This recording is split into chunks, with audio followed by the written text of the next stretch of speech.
The Tibetan Girl by Michael Hillsgrove. The Tibetan Girl is the first book of the Tibetan Girl series. The other books in the series, in order, are The Redemption of Colonel Leicheng and Droids. These are works of fiction and in no way represent any person living or dead. The Tibetan Girl is set in a near future. First published in the United States by Yorosada Publishing in 2024. Text copyright by Michael Hillsgrove, Yorosada Publishing. All rights reserved. No part of this book may be reproduced or transmitted in any form or any means, electronic or mechanical, including recording, photocopying, on any information storage, retention, or retrieval system, without the expressed written consent of the author, who retains the copyright, or authorized. Publisher: Michael Hillsgrove, Yorosada Publishing, 12,008 Silent Place Court, Socorro, Texas, 79,927, 443-883-1752, mahillsgrove@gmail.com, yorosadapublishing@gmail.com. Chapter 1. Alice's Funeral. You only lose what you cling to. Drizzle formed dark dots on the dirt beside the open hole as he pushed his shovel into the rich brown earth with his foot. A somber, solitary, middle-aged man in a black suit looked on with hollow eyes as he worked, the last of the day's mourners. Indeed, for more than an hour the stone-faced figure had stared down into the open grave as if by sheer force of will he could command the dead to rise. Out of respect he had waited for more than an hour before approaching the grave, shovel in hand. The row of cars had long since pulled away, but as the skies darkened he could wait no longer. Just the man in the black coat remained, fixated on the casket cover in white and yellow flowers at the bottom of that pit. A nod from the man in the black coat signaled that he understood. The grave had to be filled before the rain came in earnest. Gomez worked in silence. His family had been expecting him an hour ago. If it were not for the man in the black coat, he would be enjoying his wife's steaming menudo, shared with a child, not that much younger than the one he was covering now, the soft dirt. He thought about how he would feel if that were his little Fatima, and he were burying, understanding the black-coated man's pain. Patting the last bit of dirt, forming a soft mound, the dirty, sweaty man stood back to give the black-coated man a little more room to grieve. Not once had he taken his eyes off of that hole, as though the world would end if he lost count of each new shovelful. Finally, it was time. "Mister, I have to go home now." Gomez waited for a bit, sensing that what was welling in the dark-coated man consumed him, like an acid eating away at his heart. Still, it seemed fitting to at least offer his sympathy before simply walking away. "I am very sorry, mister." A nod and the briefest of smiles served as the only thanks he could muster. Watching the old Mexican gravedigger walk away, he felt nothing. Nothing at all. In fact, empty, devoid of anything that he wanted to feel. Sorrow, anger, guilt, anything would be all right. Before him, a child lay dead, and she deserved more than he had to offer her. Indeed, she lay dead because of what he had not given her. It would be a long walk back into town as he had not driven. Foolish walk, in rain, at night. The sun was down now, but this was Texas, so not so cold. The sound of a car pulling up on the cemetery road below told him that he was not alone, realizing that being alone was what he really wanted most. A short, balding, pudgy male figure emerged from the expensive black sedan that pulled up on the road down the shallow hill, making his way to stand beside the man in the open black coat. "They missed you at the wake, Jack. You do have friends, you know." He waited for a response that was not to come. "It was not your fault. You had a job to do." "Was not my fault." His low voice cracked with suppressed pain. "Alice begged me not to go. She was going to be 13. Wanted me at her birthday party. It was important, Jack. My boy." "No, it was not. The world already has enough ways to kill our fellow man. You designed the system. The brass needed to see the inventor. If something went wrong then, something went wrong, Harry. They found out about my family. They were trying to kill me, but I was not there, was I, Harry? And what was I doing when I should have been with my wife and daughter, Harry? I was with my friend Harry kissing ass and flipping knobs while person or persons unknown Is not that what the report said, Harry? Raped and killed my wife and put a bullet into my daughter's spine. At least you got to say goodbye to Anne before she died. Her name was Alice. She died in my arms knowing that her mother was dead, and that she would never use her arms and legs again. She blamed me because I was not there, and she was right. The memory of finding wife and daughter laying on the blood-soaked floor cascaded through his mind, and it seemed that he would never again not fear the night, for the nightmares. Take a week, Jack. You are no good to me at all, like this. They have decided to deploy angel ears. Take a week off and I quit. Look, now is not the time. Jack, my boy. I quit. It is over. Take your job and shove it. Jack could feel Harry Brady's eyes boring into his back as he turned and marched down the hill, past the black Mercedes as towards State Highway 20, to Fabens, Texas. Behind him, he heard his dear friend Harry send a few invectives his way as the door slammed, the car speeding past him on the way out, leaving him alone. Finally, "Go to hell, Harry," he shouted. The heartfelt sentiment of his own making him feel just a bit better. Harry cursed as the driver gunned the engine. Stupid jackass. Why are the best engineers always assholes?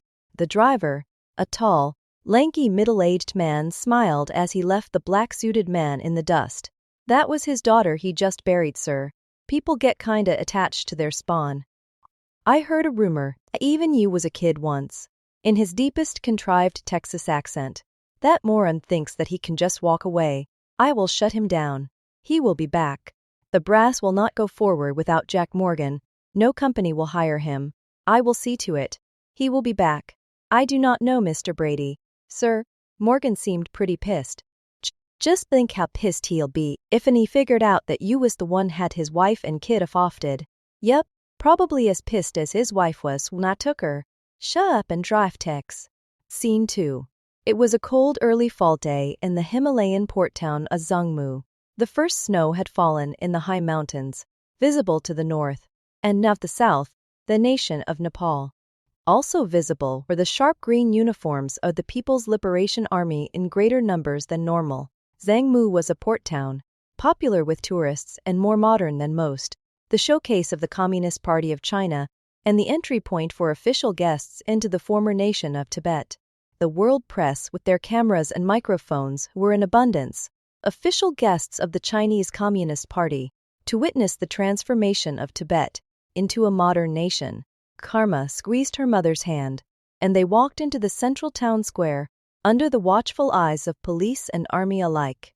For a 10-year-old raised in a temple, the sound and smells and noise of the first large city that she had ever seen were overwhelming. So many people, so many banners and street vendors and strange people dressed funny, who looked nothing like her or her fellow monks. This was a celebration, sanctioned and supplied by the People's Liberation Army, who had made sure that happy faces were everywhere to be photographed. But something was wrong.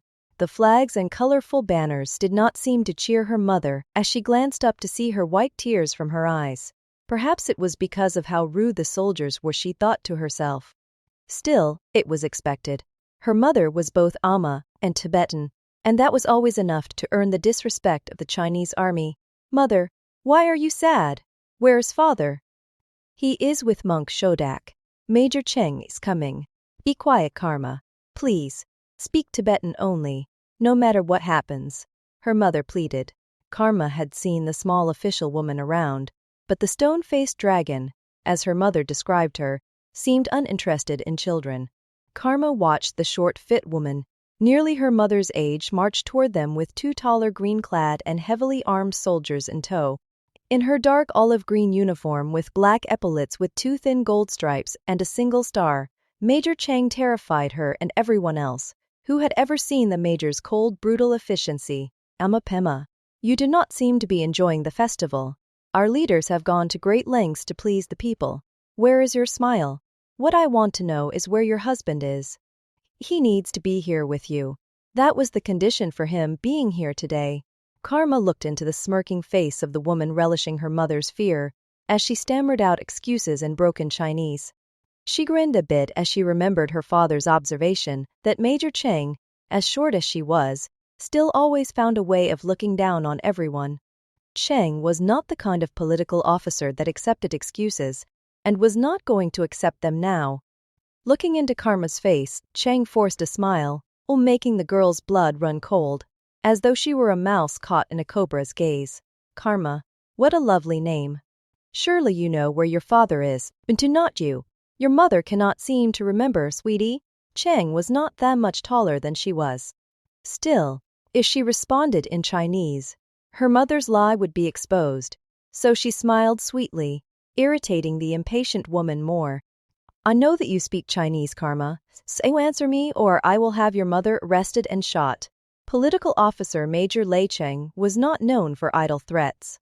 A crowd of foreigners, as well as Tibetans and Chinese, had taken interest in the exchange. Several microphones, cameras, and what Karma had been told were cell phones. Tears welled, her mother's hand squeezing hers, and she knew that she had no good choice. Silence would condemn her mother as quickly as an answer. Alarm! Alarm! Behind the major on the steps of the administration building, flames and black smoke shot higher than the crowd. Panic, orders in Chinese, crowds packing around the spectacle, playing out on the other side of that line of people. She could not see, but the smell of gas, and something else that sickened her.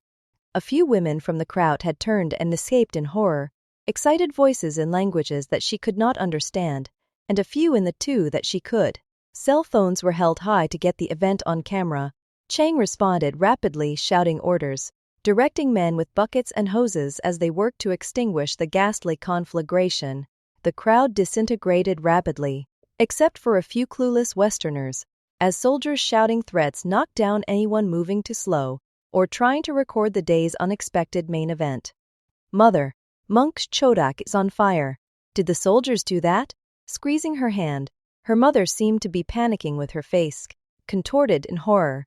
No, we will be arrested, all of us now. Run, Karma. Find a temple and tell them who you are. Leave now, please. Her mother pushed her away, but where would she go? Angry soldiers, like bees whose nest had been violently disturbed, pushed the crowd as individuals began to chant. She felt her knees go weak, as a soldier in front of her slammed his rifle butt into some foreigner's forehead, several shots ringing out from somewhere to her left. Karma could hear her mother pleading for her to go, but now all the sights and sounds, that awful stench of burning flesh, left her dazed, like the world was moving in slow motion. Turning to run, she heard her mother's cry as several soldiers dragged her away. There was nowhere to go without something in the way. Trying to run, a hand grabbed her hair, pulled her from behind. Take this girl also. She had her chance to stop this. Now you will pay for your disloyalty, you little pig. Cheng dragged the shocked girl to a nearly full truck where monks, Westerners and Emma had been tossed. Karma felt her mother's arms wrapping around her as the other monks pushed her to the front of the truck. Prayers, groans and cries as she tried to stand, to help one of the monks, whose nose had been smashed. The metallic sound of the truck's tailgate, followed by darkness, sent a shiver through the young girl as a sudden jerk knocked her off her feet. Karma closed her eyes, her mother's arms wrapped around her as the bumpy ride to their shared fate. Scene 3. Major Cheng, I am highly disappointed in you. You said that you would control your monks. Now I have this? The sour-faced senior general emphasized each word, his dagger-like gaze cutting through her as she stood at perfect attention in front of him. Laid out on his desk, forbidden Western newspapers, and a laptop he had turned toward her. American You Watch and Western media have destroyed everything that the party hoped to achieve by our demonstration of kindness and respect. I believe that this one has you speaking to a poor scared child. What were you thinking, Major Cheng? The tall balding man was clearly angry, and Lei could feel her knees go weak as his glare seemed to cut through to her soul as he pounded on his desk. She had not seen the camera, the clarity of her words, the horror on the child's face. Why had one of her soldiers not warned her, she wondered? A full 2-minute movie where she was the star. In the eyes of the Western world, hers was the face of oppression, a trembling child the oppressed. Beijing is demanding answers. They want to know who is responsible for this incompetence. What shall I tell them, Major Cheng? The celebration had been the general's idea, approved and ordered at Levat's levels well beyond her. Her participation included a list of excluded dissidents, only to be overruled. She looked at his hard eyes, knowing what he wanted to hear, knowing that her usefulness to him was now only as a scapegoat. I take full responsibility for Monk Chodak's death. The terrorist monks responsible for his murder are under arrest, sir. He smiled briefly, satisfied by her shaky answer. She was loyal at least, he thought. Excellent. Her confession would play well in his report. Exiling a low-ranking officer might satisfy the party. If not, Chang might still serve his needs. Major Chang, perhaps I have promoted you too rapidly. Perhaps I have given you too much responsibility. Perhaps you are too soft for this duty. Was I wrong in promoting you, Major Chang? Her career was over. At best, she would end up commanding a two-man station on the Mongolian border. It was the worst that bothered her. A quick, predictable trial followed by a quicker, equally predictable execution. No, sir, I am not too soft. Cursing herself for the squeak in her voice that belied her desperation. I will be harder, sir. We shall see. I am assigning you to be the commander of Glairong prison. This previous commander has disappointed me. He's not as fortunate as you to receive the second chance that you are now getting. Thank you, sir. I will not disappoint you again. Scene 4. How would the interview go, Jack? Jordan was his brother-in-law and the local preacher. Not that he did not have better ways to spend a Sunday. It had been a hard few months since the funeral for his daughter Alice, and it felt good to be among friends at Norm's Bar and Grill, home of the best barbecue and chili in Texas. Or so Norm Rodriguez, the owner, claimed. Do not they have rules against preachers and bars, Jordan? The familiar face was welcome. Jack Robert Morgan had stared at that very expensive brown bottle for hours, and had not broken the seal. Once he crawled in, the way out would be difficult. That first glass would mean defeat. It would mean that Harry had won. Like the others, that son of a bitch got to them first. I like your taste in bourbon, Jack, but I do not think Terry or Alice would much approve you drinking your life away in this hellhole of a drinking establishment. Hey, to barkeep, how many Nakas died to decorate this place? Screw you, preacher man. Either buy a drink or get out. That collar of yours is driving away business. Norm Rodriguez and Jordan Elliott been friends 4 years, and yet not once had Jack ever heard a kind word between Norm the barkeep and his brother-in-law, Jordan, local preacher. Alakits. Like Lucifer and God competing for souls, they sparred constantly. And keep your eyes off my sinners. Sipping the beer placed in front of him, Jordan, the tall, bald, transplanted Texan, pretended not to notice the parishioners in the corner. A lovely couple had they been married to each other. So what now, Jack? Go back to the agency? Taking a deep breath, Jack had no other option. No, not a chance in hell. I have been dancing to that devil's tune way too long. If no one will hire me, I will hire myself. I have the insurance money and an idea. What sort of idea, Jack?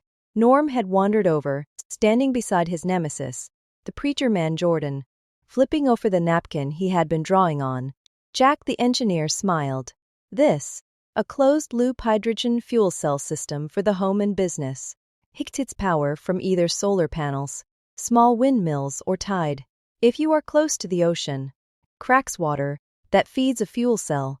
It stores the hydrogen in the daytime and pumps out electricity all day and night long. So what? It means that you would never pay a power bill ever again, Norm. No one would. And make enough hydrogen. You never have to buy gas for your truck either. Efficient and clean. Terry always did say you was smart. Jack, if you need an investor, count me in. How long would it take you to build this gizmo? I have a full-size working prototype now. Have not paid a power bill in 2 months. Now I am going to scale it up. It can change the world. And best of all, no more building weapons for Harry and the NDRA. The National Defense Research Agency, secretly building everything from beams to destroy cities, to area-sound weapons that can send 1,000 men into epileptic fits.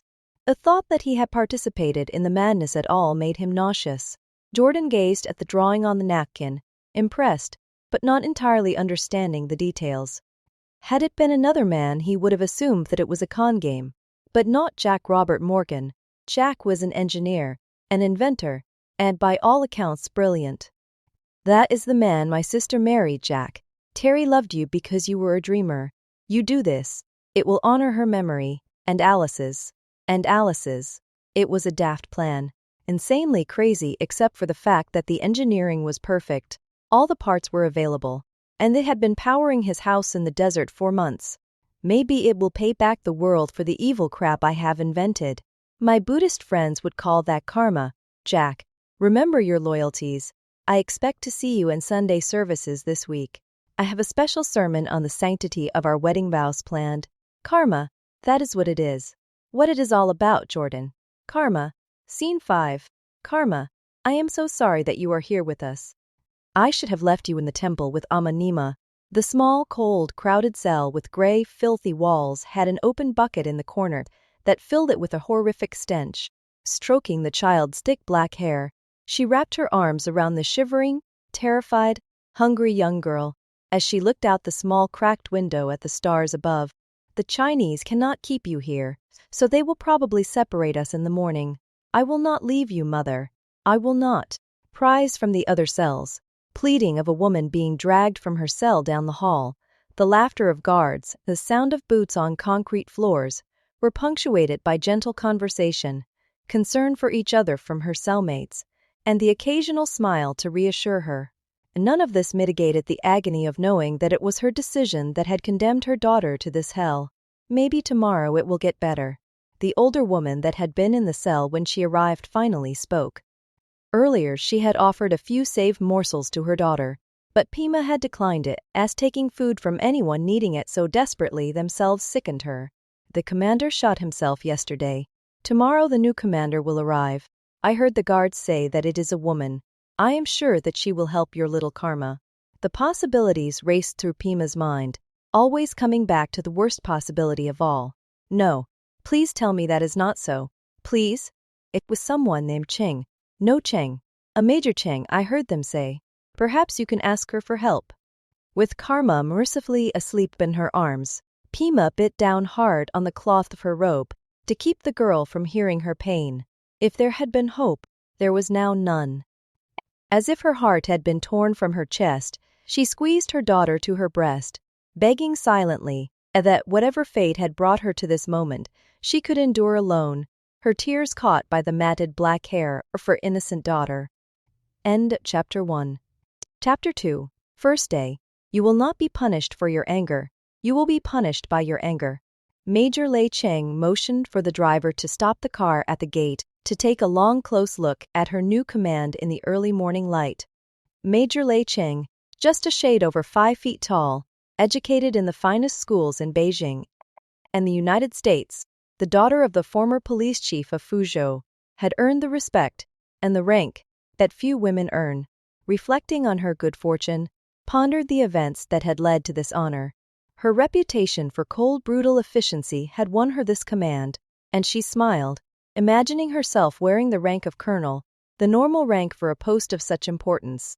Waving his hand, the driver signaled for the steel door on the larger gate to open, standing at a half-hearted attention as she marched in.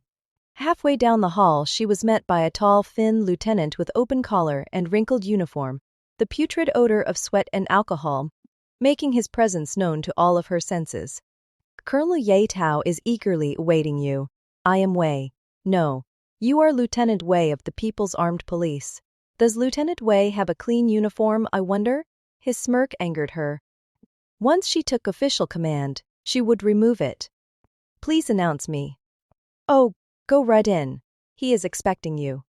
He gestured toward the closed double doors. A brass nameplate in the center on the right. Chuckles from the room down the hall signaled that this little show was for her benefit. Its respect was something she could not tolerate, although it surprised her that any Chinese officer of Yeta's reputation would allow it. Knocking twice, she waited without response. Opening the door, she could see the figure of a man in the dark shadows of a shaded room seated behind the desk. Closing the door, she stepped smartly to face the now discredited man who seemed cold, pale. It could not be a happy day for him, she thought, to have to return to a wife and a child in disgrace. He had been drinking, she could smell it. Saluting, she announced herself and offered her orders at Betwooded Prison's new commander, relieve him of duty, and send him to an ignominious fate. He stared at her, motionless, silent, unblinking. "Sir, are you all right?" On the desk was a single envelope, addressed to the new commander of Zhirong prison. Looking closer, something was indeed wrong. Moving around the large polished teak desk, there was a QSN-92 pistol still in his hand. Blood and bone coated the tall leather chair, where the back of his skull had disintegrated, exposing a bloody gray mush to open air. Cheng listened to the insane laughter outside the door, torn between the horror before her and rage for the ignorant inhumanity and disrespect for the man who had been their commander. The animals listening through the thick doors in the hallway were waiting for her to scream, to cry. Weakness would kill her. Wiping away tears, perhaps he thought, there might be something in Colonel Yetao's final words that she might find useful. Opening the letter with shaky hands, she could see that this was the Yetao that she knew, direct, brutal, and honest. As she read and understood, she bounced between rage and horror, corruption, theft, and murder. Why? Could not he have stopped it? His last line confused her for a moment. He was after all not a prisoner, but the commander of this prison. Reading aloud, she pondered her own fate. "I finally escaped my just punishment within these walls, and am now free of this life that has brought misery to others. Should I be born again as a man, I pray that I should be wiser in my choices, and offer the compassion to others that those who I have imprisoned have shown to me. Offer the compassion to others that those who I have imprisoned have shown to me." Repeating those last words, Cheng reflected on them without understanding. After all, prisoners had no power but to comply. One thing was clear: the prison was out of control. This was why the general had put her here. This is how Yetao had failed him, and this is how she, Major Lei Cheng, would win her next promotion. She would do what the colonel could not. Putting the colonel's pistol in the top drawer, she folded the man's final words, replacing them in the envelope and in her inside pocket. This she would keep with her as evidence against the men now under her command. It would be made to understand their duty to their uniform and the people of China, and most importantly, to her and the party. Opening the door, Wei and others that she did not know smirked at her, awaiting a reaction to their little surprise, the smell of alcohol blending with the stench of sweat making her gag. "Lieutenant Wei, Colonel Yetao has been killed while preventing an escape. He was an excellent officer and I want his record clean for his family. I will report that his as yet unidentified assailant was heroically stopped by the colonel. Do you understand me?" "Yes, Major." "Did the colonel have much to say?" Wei stifled a laugh, drunker than when she saw him last. The foul-mouthed bastard was performing for the other guards. Disrespect to her was disrespect to the party, and would not continue. Yes, he did. I order you personally to clean up the mess in my office. If I see a single drop of blood or stain of any kind, I assure you that you will also become a casualty of that unidentified assailant. Do you clearly understand me, Lieutenant Wei?" "Yes, Major." "Am I to understand that this facility has laundry and shower facilities?" "Yes, Major." He stifled a laugh. "Excellent. Use them, all of you. At noon, assemble the guards not on duty in the courtyard. I will address and inspect the command. Then, will that be all, Major? For now, Est son of a bitch has nowhere to go. Not a company on earth will touch Jack Morgan. So what does that brilliant jackass do? He starts his own goddamn company." Harry stared out the window of his third-floor office, fingers locked behind his balding head, glaring past the parking lot to the city of San Antonio in the distance. I thought that with his family gone, he would toss himself into his work. Here, remind me, that is what that damn psychologist said he would do, was not it? Called him a driven workaholic or some such thing. The lanky note-quite Texan played with the swinging pendulum balls on the large oak desk, wondering how the balls knew how many balls he had started the process with. Science was not his strong suit. It honked him off to have to listen to these geniuses go on about frequencies and equations, and he resented that. They went silent the instant that they figured out he was not part of their smart club. "So what do you want me to do now? Kill Morgan?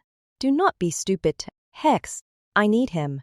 They will not let the agency go ahead with Angel Ears without him. They think he is a frigging genius." Harry watched Tex examine the pendulum toy for batteries. Just how that tall man had gotten through a Russian university had always puzzled him. Somewhere a course in physics should have been on the curriculum. Get Angel Ears fully operational, and it is worth billions, maybe trillions. Jack Morgan can do that. Brady. Jack Morgan is not coming back. He quit. He thinks he did. His rather hefty paycheck now goes to his secret account in the Cayman Islands. It would be a real shame if the IRS found out about it. The stupid thug just was not putting it together. And if security finds out, Jack's little double wide in the desert might get a little hotter. Septon Jack Morgan. Do not know he is still getting paid. Not till I want him to know. Let's see what he says then. When he is facing prison and disgrace, he will be back on my terms. Scene 3. Here is your mail, Norm. Beer with the burger. You know how I like it. Lots of those French onions on the top and chili.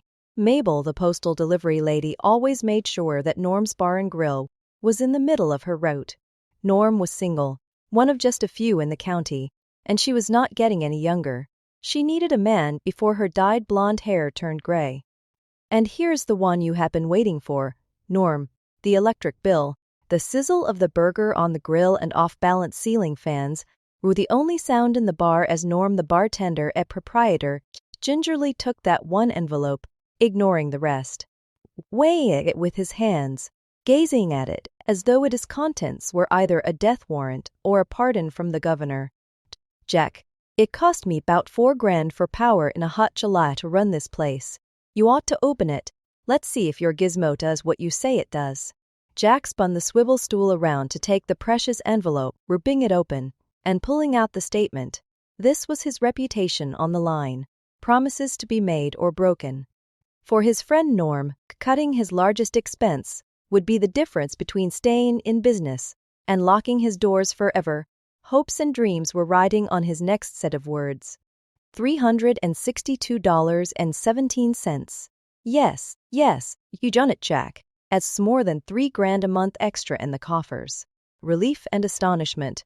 Congratulations from Sam the cook and Mabel, the mail carrier, showing a bit more cleavage than allowed by postal uniform regulations, even on a hot day like this. That is the smallest bill I ever had, Jack, and I owe it to you. Oh, it is not a bill, Norm. It is a check. You pumped more power into the grid than you used, and at 7 cents a kilowatt hour, it added up to them owing you money. You, my friend, will never pay for power ever again. Putting it on the bar, he turned to take a sip of his coffee, hiding the smile. Norm's bar and grill would stay in business. So too, it seemed, would Morgan's power systems, once word got out. With Mabel as a witness, that was a guarantee. Scene 4. It was her office now, scrubbed clean and aired out.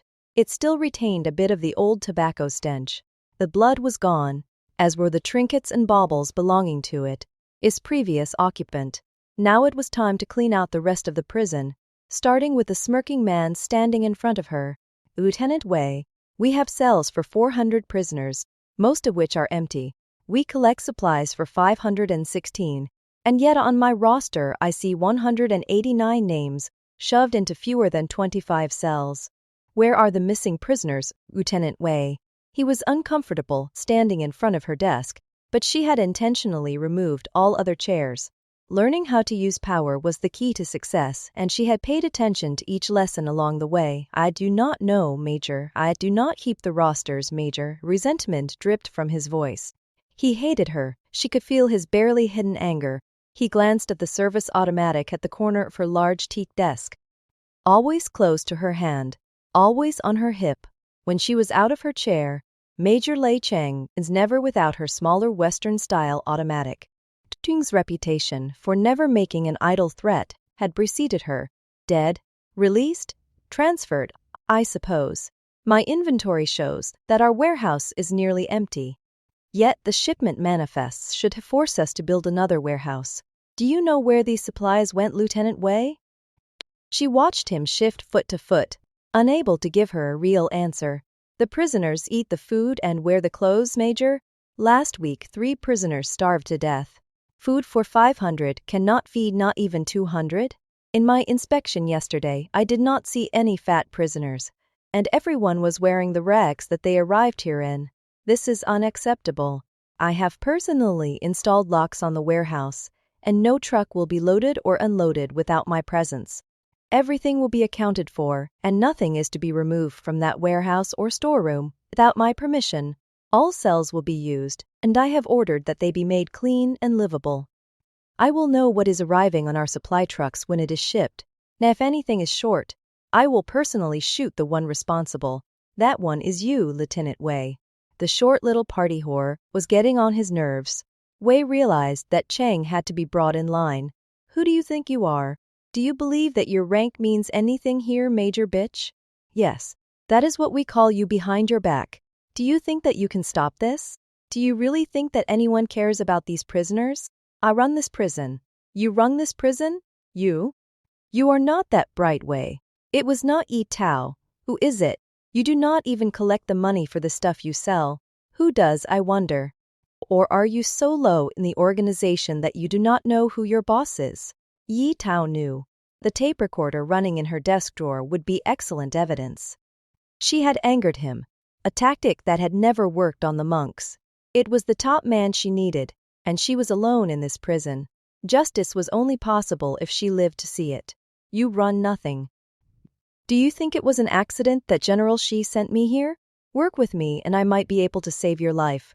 Be my spy, or be the scapegoat. Your choice. He was trapped, and he knew it. Interrogation was her specialty, an art form. Only on the monks had she failed. But his was a confession that she would savor. Attack the pride, make the subject angry, offer hope, and then pounce. She smiled, she flicked the switch on the recorder, watching his eyes grow larger, dismissing the shocked man with the wave of a hand, returning to her paperwork. Looking up, he still had not moved. Was there anything else, Lieutenant Wei? No, Major Chang. Nothing else. Scene 5. Father. Karma bolted past the guard as soon as the door was open. Lone in the freshly painted cell was Monk Jianpa, temple master, husband and father. Looking worn and thinner in the newly issued orange shirt, he was surprised to see his wife and child dressed the same. He wrapped his arms around the weeping child, hugging him with all her might. Pima stared, looking at the floor, ashamed that she had not protected the child. You look well, Pima. This was not your fault. It was mine. I failed to stop Monk Chodak. I brought you to Zhongmu. You look terrible, my husband. You have been eating poorly and are much too thin. I miss your cooking, my wife. Karma, sit with me now. For the past few months the food has been better. The younger prisoners, mostly monks from the other temples, have been painting the cells. I have misjudged Major Cheng. She has allowed our women to prepare the food, even eating with us much of the time. It is almost as if she does not trust what the guards' cook prepares for her. We are allowed to wash now, and the guards are leaving the women alone. Karma could feel the sadness in her mother's voice. It is not mother's fault, father. Mother told me to run. I tried, but there were so many people. I'm sorry. She leaned into his side, taking comfort in his arm around her, and closing her eyes, imagining being home, in the temple again. The world was right again. Where they were did not matter. Her mother and father with her, talking gently, and then a chuckle as mother chided him for his manners. All was right with the world. So she smiled, not remembering the last time she had such a wonderful reason. The cell door opened with a creak, revealing a diminutive police Major Cheng. Ah, I had almost forgotten. It is time for our talk today. Forgive me, Pima. My little Karma. Major Cheng and I have our little talk this time each day. I will be fine. Cheng smiled sweetly, much like a cat that had gotten between a mouse and its lair. Prisoner 571. As much as I enjoy our little talks, I have grown weary of them. I ask questions and receive the same answer every time. The family huddled together, the child glaring at her, squeezed between mother and father. The woman knew nothing of value, and would simply submit to punishment to protect her husband, useless for her purpose. It was in the child's eyes that the experienced police officer saw something useful, anger, maybe even hate. I have shared several meals with your most gracious wife. I can see why you cherish her so. I should let the two of you catch up. I am certain that you have much to talk about. My daughter, Do you remember our last lesson on forgiveness and anger? Yes, father. Panic gripped Pema, realizing what Cheng was thinking. Silent tears from a wounded heart, as Pema squeezed Karma to her breast. A mother's pleas would making the child's hate so much greater, Cheng thought. Why, he wondered, had she not thought of this before? Pride and anger had no value as a weapon against a man who had neither. The woman's loyalty would serve as her armor, and Cheng had no time left to waste for yet another duel of wills. Karma, I hear that your Chinese has improved. Come with me. We have so much to talk about. End of Chapter 2. Chapter 3. A girl named Karma. There has to.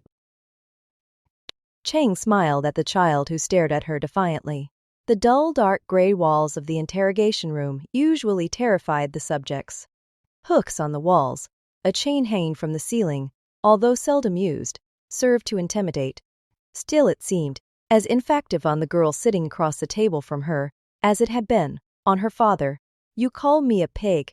You arrested my mother and my father. Your mother lied to me, Karma. Your father and mother murdered a monk from your temple and embarrassed the state. I had to arrest them. This would be too easy.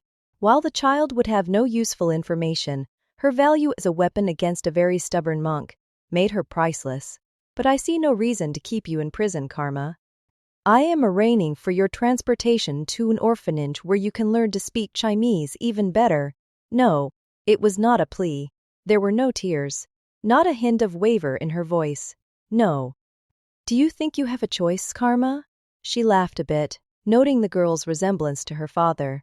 Same defiant eyes, but the girl lacked the monk's irritating little smile. Unless you have committed a crime, I have to send you away. Sad really. Pema did seem to love you, although not enough to keep you out of my prison. Too bad your parents are such criminals. You deserve much better. Soon you will forget all about them. You could be useful to me, in which case I could find a very nice orphanage to send you to. Otherwise, no. I will not leave my mother. The child stared defiantly into her eyes. Bam. Cheng slammed her hand into the table, making the 10-year-old jump a bit. Little girls learn to obey in China. You will learn to obey me, Karma. The shock wore off fast as the girl resumed her defiant stare. Your father convinced your dear friend Monk Chodak to burn himself, did not he? Your father was acting on orders from the Dalai Lama, was not he? No. The child had no way of knowing, of course. It simply did not matter at all. She would tell her parents and they would want to save their precious daughter from the pain of interrogation. Still, Cheng was surprised by the girl's resilience. Do you know how he received his orders? Who was the messenger? I know that you know, Karma.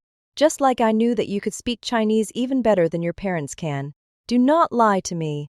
A knock at the door interrupted the girl's silence.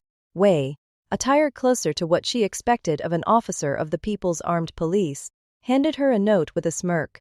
Cheng wondered if he knew what it really meant to him. Standing, she walked out, closing the door, leaving the girl locked within. I have to call General Shi and do not wish to be disturbed, Wei. Keep the child in here absolutely alone and make sure that she stays hungry. No one touches her, Mimi. Understood? No one. Yes, Major Cheng. No one but you. Scene 2. Harry, you big bad boy you. Take me. Harry pushed the sports bra over her head, tossing it in a random direction. Dr. Elizabeth Linhauer was not the prettiest of women, and he preferred them in their 20s, and Liz was making inroads into 40, but she was both willing to sleep her way to the top, and not particular who she was sleeping with. For Harry, that made her cheaper than a prostitute, and more useful than Jack. This one would do his bidding. On your knees, back or belly. How would you want it 10 out, sweetkins? Ripping his shirt off, the good doctor ran her hand up his hairy chest, pushing Harry down with her to bed. She was always on top of what he needed taken care of. He liked that in a woman, and a valued employee. One noise complaint, a bottle of wine, and a glorious hour later, Harry pulled the woman close to him. As she snuggled close, something was on her mind. And that was the only problem with the woman. She had a mind unlike most of the other blonde bimbos that he paid for. Not as sharp as Jack Morgan's, but more like his own scheming, conniving mind. Harry? Yay. Sweetkins. He was not sure that he liked her tone. Truth was, unless she was telling him what he wanted to hear, he hated her whining voice. Tell me that you will have Satan's breath ready on time. Well, Harry, another month would help. We could put it on the original angel ears. That is how we tested the individual components. It is ready to go now. For the field trial and 4 months, you said. It has been 6. You have all of Jack's research. You worked with the guy for a year. You are the big doctor of physics, and Jack is a stinking mechanic. Jack Morgan is more than a mechanic, Harry. He is brilliant. He integrates all the sciences in ways that we do not always understand. Using dark energy is a century ahead of where our science is today, much less a directed quantum entanglement, and Jack is the only one who actually understands what makes it work. Pillow talk is always so enlightening. So just how much progress have you made, Sweetkins? He knew the answer. They had followed the plans that Jack had left, but integration was a Jack Morgan specialty. Did you get that fancy set of degrees the same way you have kept your job here, Liz? In bed? Fuck you, you jerk. He watched her pull her clothes back on in a huff. She was not off the hook yet. Do not run off mad, Sweetkins. I knew you did not have it, so I kept Jack on the payroll, only he do not know it yet. We will give you a chance to bring him back in your way, and when you fail me again, I will bring him in mine. In the end, you will get the credit, and Jack'll wind up. Well, just not wind it up around here much anymore. Just what are you saying, Harry? You like expensive stuff, Sweetkins? Never cared much for Jack, as I understand. Let me shower, and we will get an early dinner. I got a proposal for ya. What sort of proposal? Scene 3. Chang pondered just how heavy the phone receiver had become.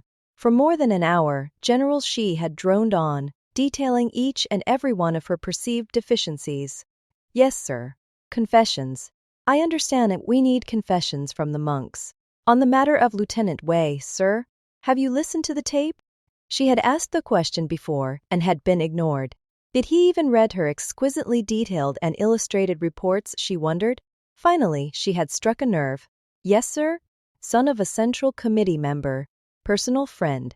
I understand, sir. But the missing supplies could fill our warehouse twice over. No, sir. They have been replaced. No, sir. I do not know what Colonel Yatao's involvement was.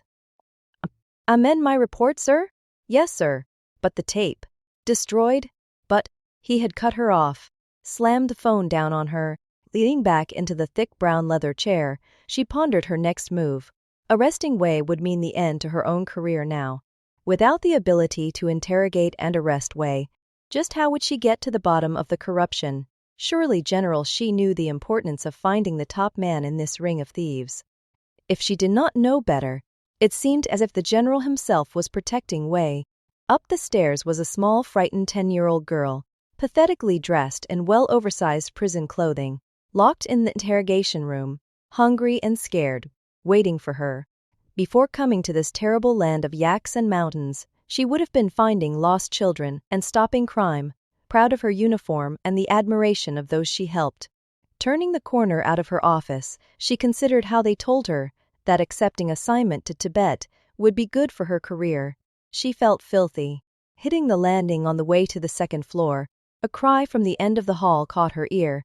That door is supposed to be locked and guarded. The hallway was empty, except for the open door at the end. Not really a cell. It opened only from the outside.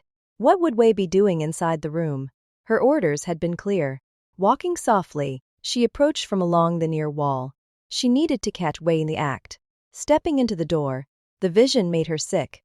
Not Wei, but Police Sergeant Tang with his pants around his ankles, a naked child frozen in horror in front of him. He turned to face her, a smirk on his greasy face, as she felt her thumb pop the catch on her holster. How many men had she arrested for this behavior in Beijing? As a detective, she wondered. 5, maybe 10. Drawing the Walther PK380, a gift from her father, she flicked off the thumb safety and aimed carefully at the center of his nose. For the briefest of instants, she watched the smirk disappear as the perverted thug realized her intent. As if in slow motion, his head jerked back as the bullet tore through the left eye socket and buried itself in his brain. Spent brass rattled on the concrete floor as Tang bounced off the table into a heap. It seemed like forever as the handgun grew heavy. Replacing it in the holster, the impact of the event just hit her. One shot just ended the life of a police sergeant Tang, but had that same shot ended the life of Police Major Lei Cheng? Was it murder or justified in the line of duty? She was not sure. The gunshot brought several guards, including Wei, to the open door. Balking at their dead compatriot, no one spoke. Sheng realized that she had just escalated the war with Wei and his gang. With no one to watch her back, life had become more dangerous. Get that filth out of my sight. Wei tapped two men who dragged Tang into the hall, picking up torn orange shirt off the floor. Sheng wrapped it around the traumatized 10-year-old, noting that the girl had wet herself, terrified. I have no idea how to explain this to your mother and father. Let me get you cleaned up in my office.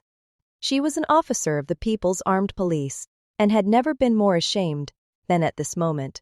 This had happened on her watch, to a child under her care. Scene 4. I am looking for a friend of mine who hangs out here. The GPS cannot even find this address he gave me. She handed the slip to the bartender, wondering why anyone would choose to hang out in the leather-decorated dive like this. Anyway, I have never seen so many solar panels on a roof before. I'm sort of an engineer myself. Was this Jack Morgan's work? She was hot. A good-looking blonde in her 40s. A pretty good liar, too, he figured. Mabel would be by soon, and she was the jealous type. So getting rid of her might be in order.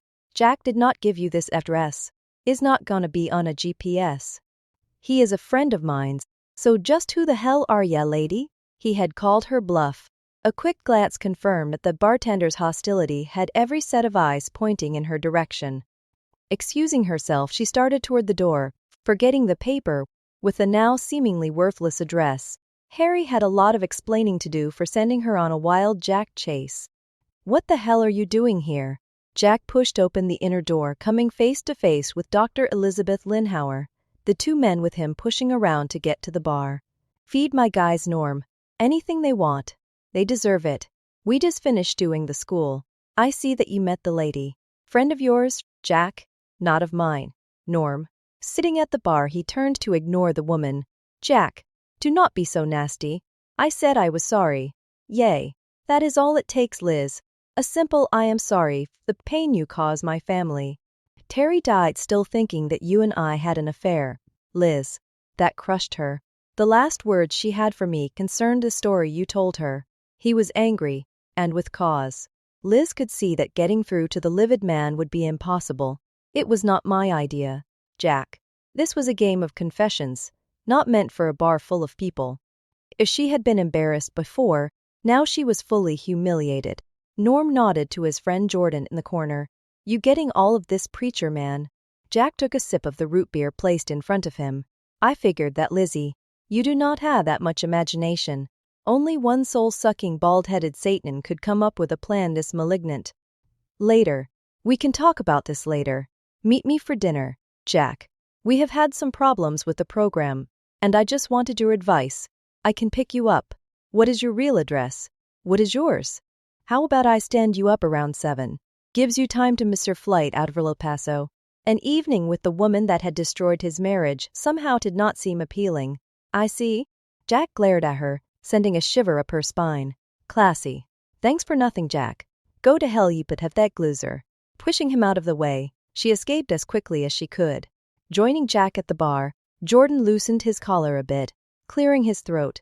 Jack, it seems we owe you an apology. It seems that you were not as guilty of adultery as I thought. Jack, I cannot begin to. Do not worry about it, Jordan. You were beaten by the man who taught evil to the devil himself. He sipped on his root beer as Norm placed a bowl of chili before him. Terry did not believe me. Alice died hating me for hurting her mother. I would love to kill that manipulating little troll. Not sure I blame you, Jack. May God forgive me. Hey Norm, how come you picked up that she was a phony so fast? The address. It is not real. White Rabbit Lane was a sign Jack put up to make Alice happy last year. Mabel told me about it. Harry must have thought it was real when he saw it after the funeral. Bald-headed guy, from work. Something is really starting to bother me, though. If Harry was responsible for this, you do not suppose? That's a pretty evil thought, Jack, to think of another human. Nothing human about Harry Jordan. Scene 5. The female prisoners worked efficiently preparing food for the others. Each midday meal, Cheng supervised the operation personally, supposedly to ensure that food was both adequate and not wasted. The reality was that she trusted Pema and her people more than the cook that served the guards. Amma Pema, may we speak? For weeks Cheng had tried to talk to Pema about Karma's terrible ordeal, but the woman, the mother, simply went silent.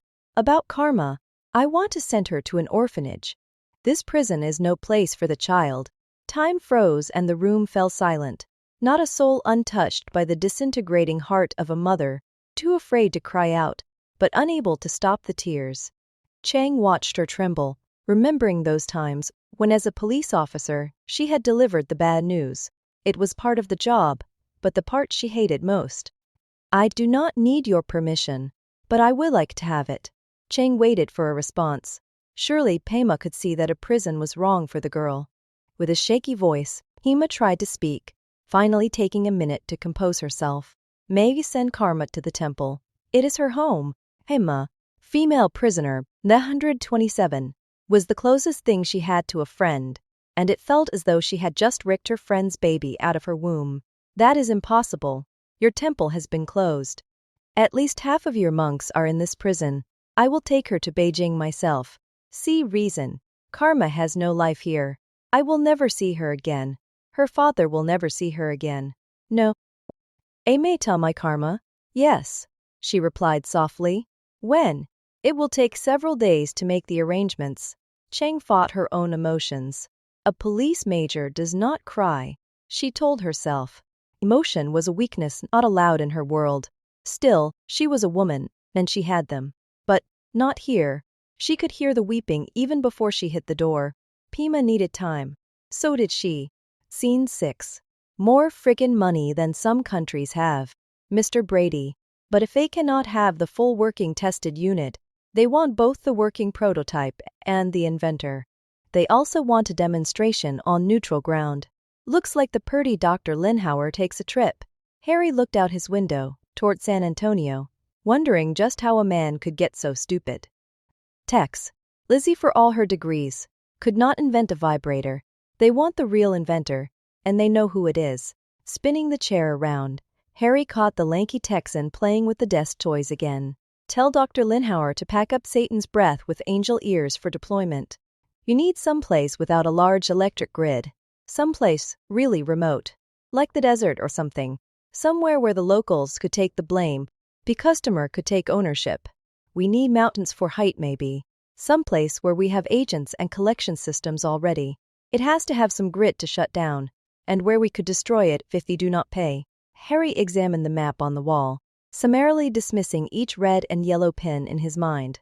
Now this looks interesting. No active war, not easy to get to, but just big enough of a grid to make the point. Tibet? Kinda out there. China. We have assets in Nepal and China close by. Assets that Jack is familiar with. Make it a twofer. Toss in the blonde for grins. Need her here to take the blame, Tex. They gotta execute someone for treason, while we make our escape. His eyes locked on the map, picking out his spot. Ratchir Tex. A place called Jerong. A short trip from Nepal. Perfect for our purposes. Scene 7. This is your confession. Sign it. Cheng pushed the paper forward, placing the pen pointing to where the signature would go. Confession? For what? Monk Jampa smiled a bit, confused. Cheng had always looked for information. This was a direct accusation, truth no longer mattering to her. My friend Monk Chodak made a regrettable decision. I was there to stop him. You conspire with Monk Chodak to ruin the festival in Zhangmu, knowing that it would embarrass General Shi and the legitimate government. It was an act of treason for which you take full responsibility. Monk Chodak was your contact with the illegal government in Dharamsala. He looked at the paper on the table. What was her game? She had to know that none of this was true. He was a different monastic order than the Dalai Lama. I cannot sign this. You will sign or I will sign for you. Chinese justice. Major Lei Ching justice. General Shi was pleased that I chose to use your karma against you the way that I did. I regret that now, but I need to send your daughter Karma away to protect her, and General Shi will not let me until this confession is signed. 36 monks and a mother are in this prison, whose only crime was to accept an invitation to attend a festival.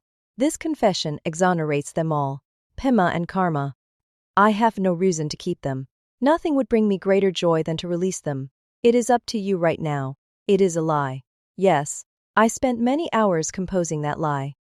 General Shi wants an example. Sign it or not, you will be that example. My question to you is, are you willing to let your wife and daughter rot in this prison so that you can die with the truth on your lips? Think about it. Leaving him alone in the room, she marched out of the interrogation room. This violated every principle she was sworn to. Corrupt, ugly, filthy. An innocent man would sign his death warrant for the greater good of justice. She was the author of it all.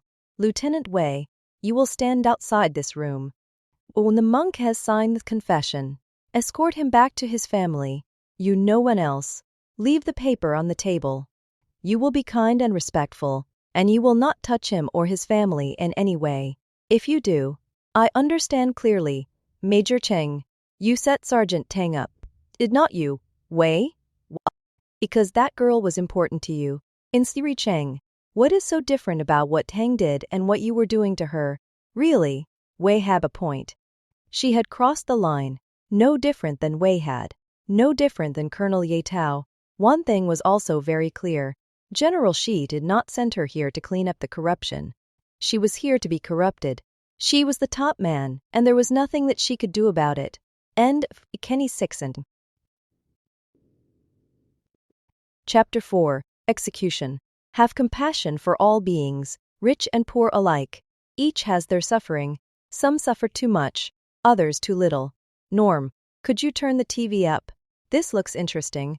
Hey, AWS News West. Channel 9 Midland was one of the few channels that you could actually get this far west in Texas. This story seemed to strike a chord. Jack braced for the complaints from the beard-up workmen, looking for a game somewhere. Last night, a Boeing 767 carrying 272 passengers and crew, Hong Kong Airlines Flight 337, on its way from Beijing to Bhopal, fell off the radar over the China-Nepal border last night. What made this unusual was that air traffic controllers reported that all communication was reportedly lost mid-sentence. Lost mid-sentence? Almost as if all electrical systems failed at once. Engines, electrical systems, backup systems, everything, all at once. An aircraft with a dozen independent backup systems does not just fail. The TV reporter went on. The search is being hindered by rough terrain. Chinese authorities say that there is no trace of the transponder signal that all commercial aircraft are equipped with. You look a bit sick, Jack. I is not never seen you so interested in the news. Maybe you ought to lay off the chili tonight. Norm waved off a couple of rednecks reaching for the remote. You are the strongest guy I know, Jack. I have never seen you so shaken up. We have reports of power outages from northern villages in Nepal. Oh God, please. Let it not be. The Chinese are also reporting the loss of several military aircraft. All air travel over. Norm put his hand on Jack's shoulder. Do you know what caused that, Jack? Yeah, Norm. I think I did. Scene 2. It had been a long several days. She held her head in her hands. The last thing that she needed was dealing with one Lieutenant Wei, con man extraordinaire. Major Cheng, the generators are finally working. We are down to 6 guards. The prisoners are locked in their cells and the army is asking for more men. Put the guards on the gates and towers. Let the women feed the other prisoners and hope that the prisoners are too stupid to figure out that there are far more of them than us. Shall I give them guns and let them guard themselves, Major? Disrespectful or not, Wei had a point. Indeed, she could probably trust the monks if they could be convinced to hop the guns, or actually fire them. The smugglers, thieves and killers were a different story. I will take it under consideration, Lieutenant Wei. Tell the army that I need my guards back and they will have to search without us. According to the paperwork, we have 500 prisoners to guard. I thought that you corrected that, Major. Several times. General Xi's office is not as efficient as we are, but I can help out. This is the list of prisoners I want released immediately. Wei scanned the list. 36 monks. Has the general approved this? No.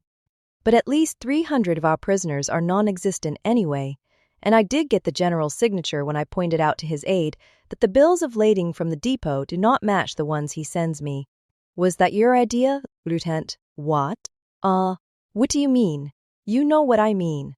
Like all the work you do, you are a poor thief. I was a detective, Lieutenant.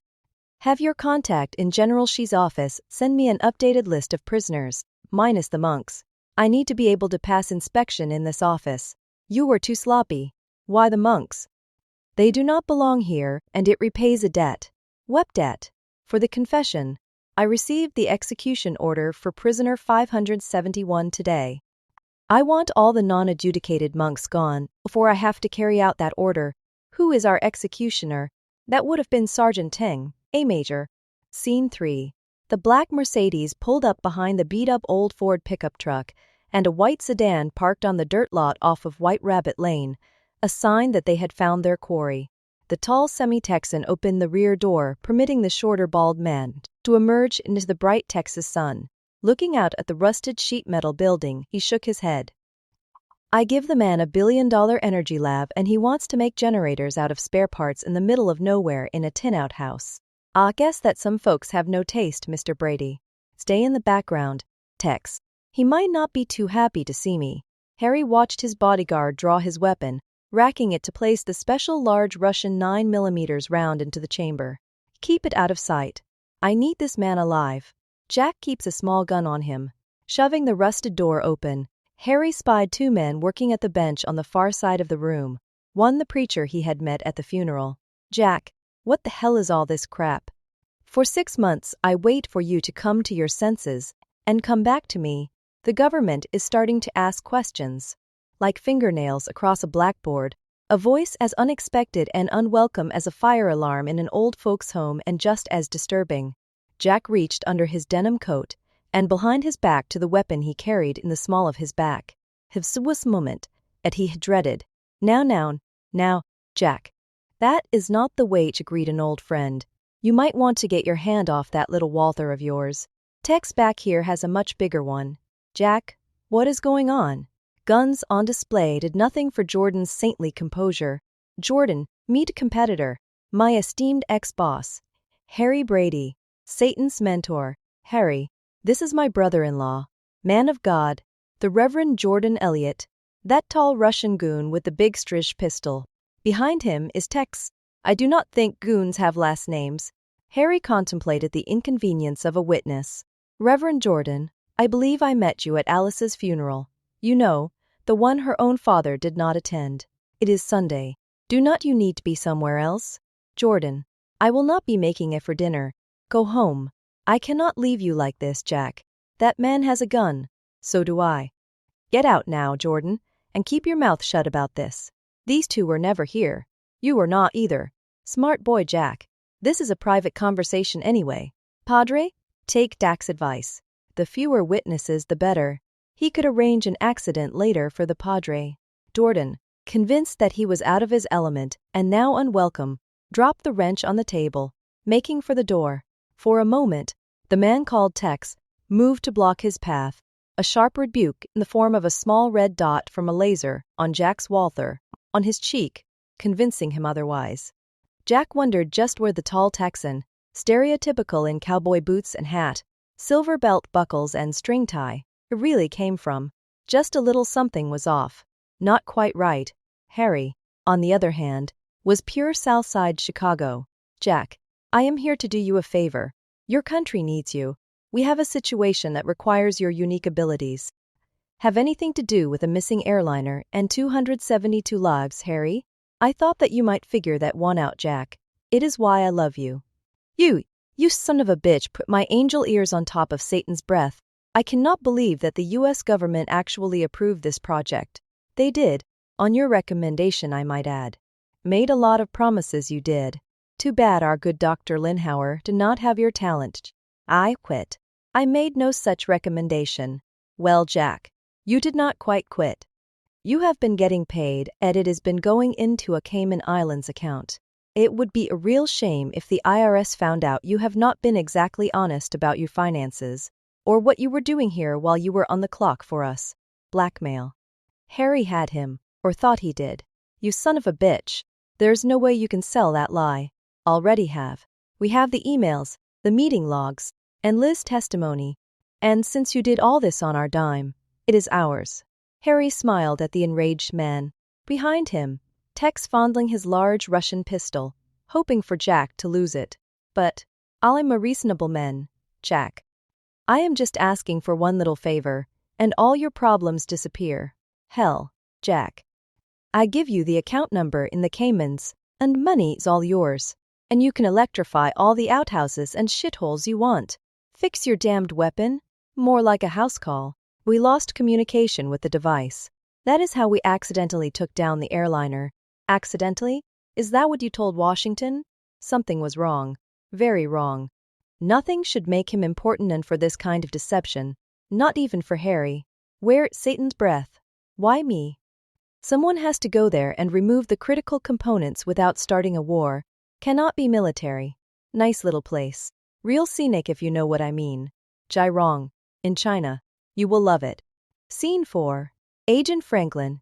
Get your ass in my office now. Senior Agent in Charge Morrison, a balding but well-built older man, had been her boss for several years, was not known for politeness, but this was unusually brusque even for him. Straightening her skirt, she was not in trouble as far as she knew. It was a glass office with a usual open glass door. Etched on the door was the seal of the FBI Special Counterintelligence Task Force. She had worked hard to get here, and had worked on a number of high-profile cases. He had given her the highest rating in her last review, and she had just cracked a major Chinese spy ring operating in New York City. Sitting, she watched him close and lock the door. They were not going to be disturbed. Have I done something, sir? Shut up and listen, Franklin. The conversation that we are about to have is not happening, and repeating any of it will get you assigned to janitorial service in Anchorage, Alaska, for the rest of your short career. You got me?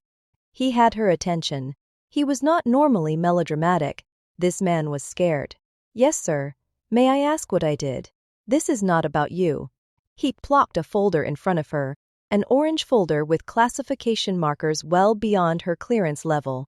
I do not have a VRK or whatever the DSP is, sir. You do now. You will also brief the president in a couple of days, and report directly to the Director of National Intelligence. Once you have checked this guy out, we have to know what is up with him. Sir, I am working the Wuchang case, and this is all you are doing, he interrupted.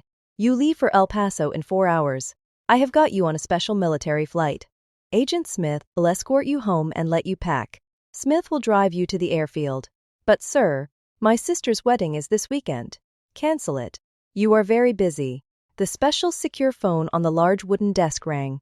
It was called the red phone, although actually black. Good afternoon, Mr. President. I am briefing the agent in charge now. She will be leaving in the next hour and will have all the support she needs. Yes, Mr. President, Agent Franklin is my best. I will tell her to dress warm. Thank you, sir. Goodbye, Mr. President. What was she involved in? Dress warm? It was 85 degrees outside. You have 1 hour with that folder, Franklin. Get started on it and memorize what you need. Flipping the folder open, she wondered just what was at stake as she started to read a printed email from a man named Morgan. This Morgan guy is near El Paso, sir. You hope he is, Dinia? Speak and eat. Scene 5. Her head hurt. It pounded away like a machine gun, a side effect of that wonderful sweet wine when taken to wild excess. This was the pain after the painkiller had worn off. Now it was back, the shame of looking into the eyes of a child, whose life she was about to destroy with lies, her lies written in a moment of desperation, good intent, with an awful, terrible result. Knock on her office door went ignored, followed by a presence she refused to acknowledge in front of her. General, she's at the gate, Major. Wei had walked in on her as she cradled her head, hiding her face. Now past noon she had not slept. Smelling of alcohol and guilt, she needed a shower that would now have to wait. What? Why? Are all the monks gone, Lieutenant Wei? Yesterday afternoon.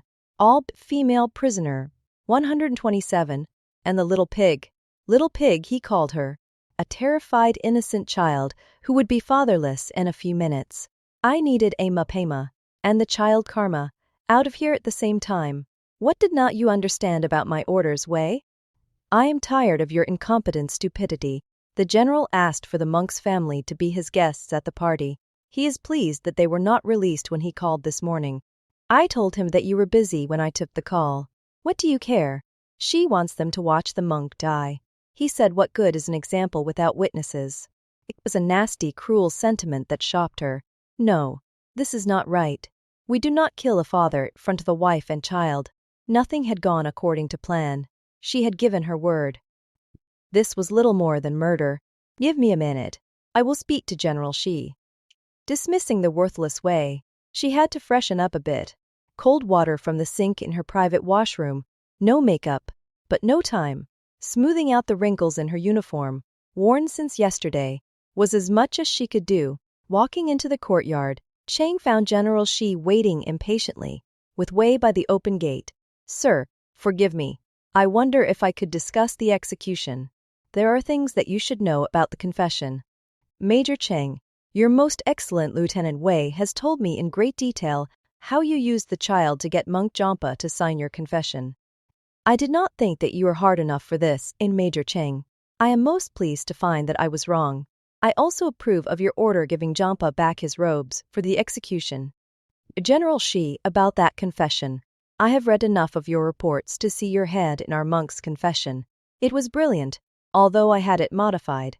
Modified it? How? But sir, the confession was not real. You must know that. Major Cheng, examples must be made, and thanks to you we shall make a fine one today. Xinjiang is China, and these Tibetans will be made to understand this. She smiled, watching Wei push the bound prisoner ahead of him. Behind them, Emma and the child holding each other, surrounded by guards. Wait, the execution is to take place in the prison courtyard, sir. It was wise for you to release the monks as you did. Many of them will still be in the town. That is why I have moved the execution to the town square. They will learn the price of their defiance. Major Cheng. It was smart to allow the traitor to wear his robes today. It had turned into her worst nightmare, a show for the masses, a violation of all that she promised. Allowing him to wear the robes of a monk, intended to be the final act of respect in Bahriat proffered execution, would now inflame the locals and public. Shame and anger, seasoned by disgust, boiling inside her as she followed the general to the town on foot. There had to be a way to stop it. As expected, a crowd gathered along the short route to the small square in the town. Women held their children close to them, the men shouting invective, while avoiding the guards and soldiers.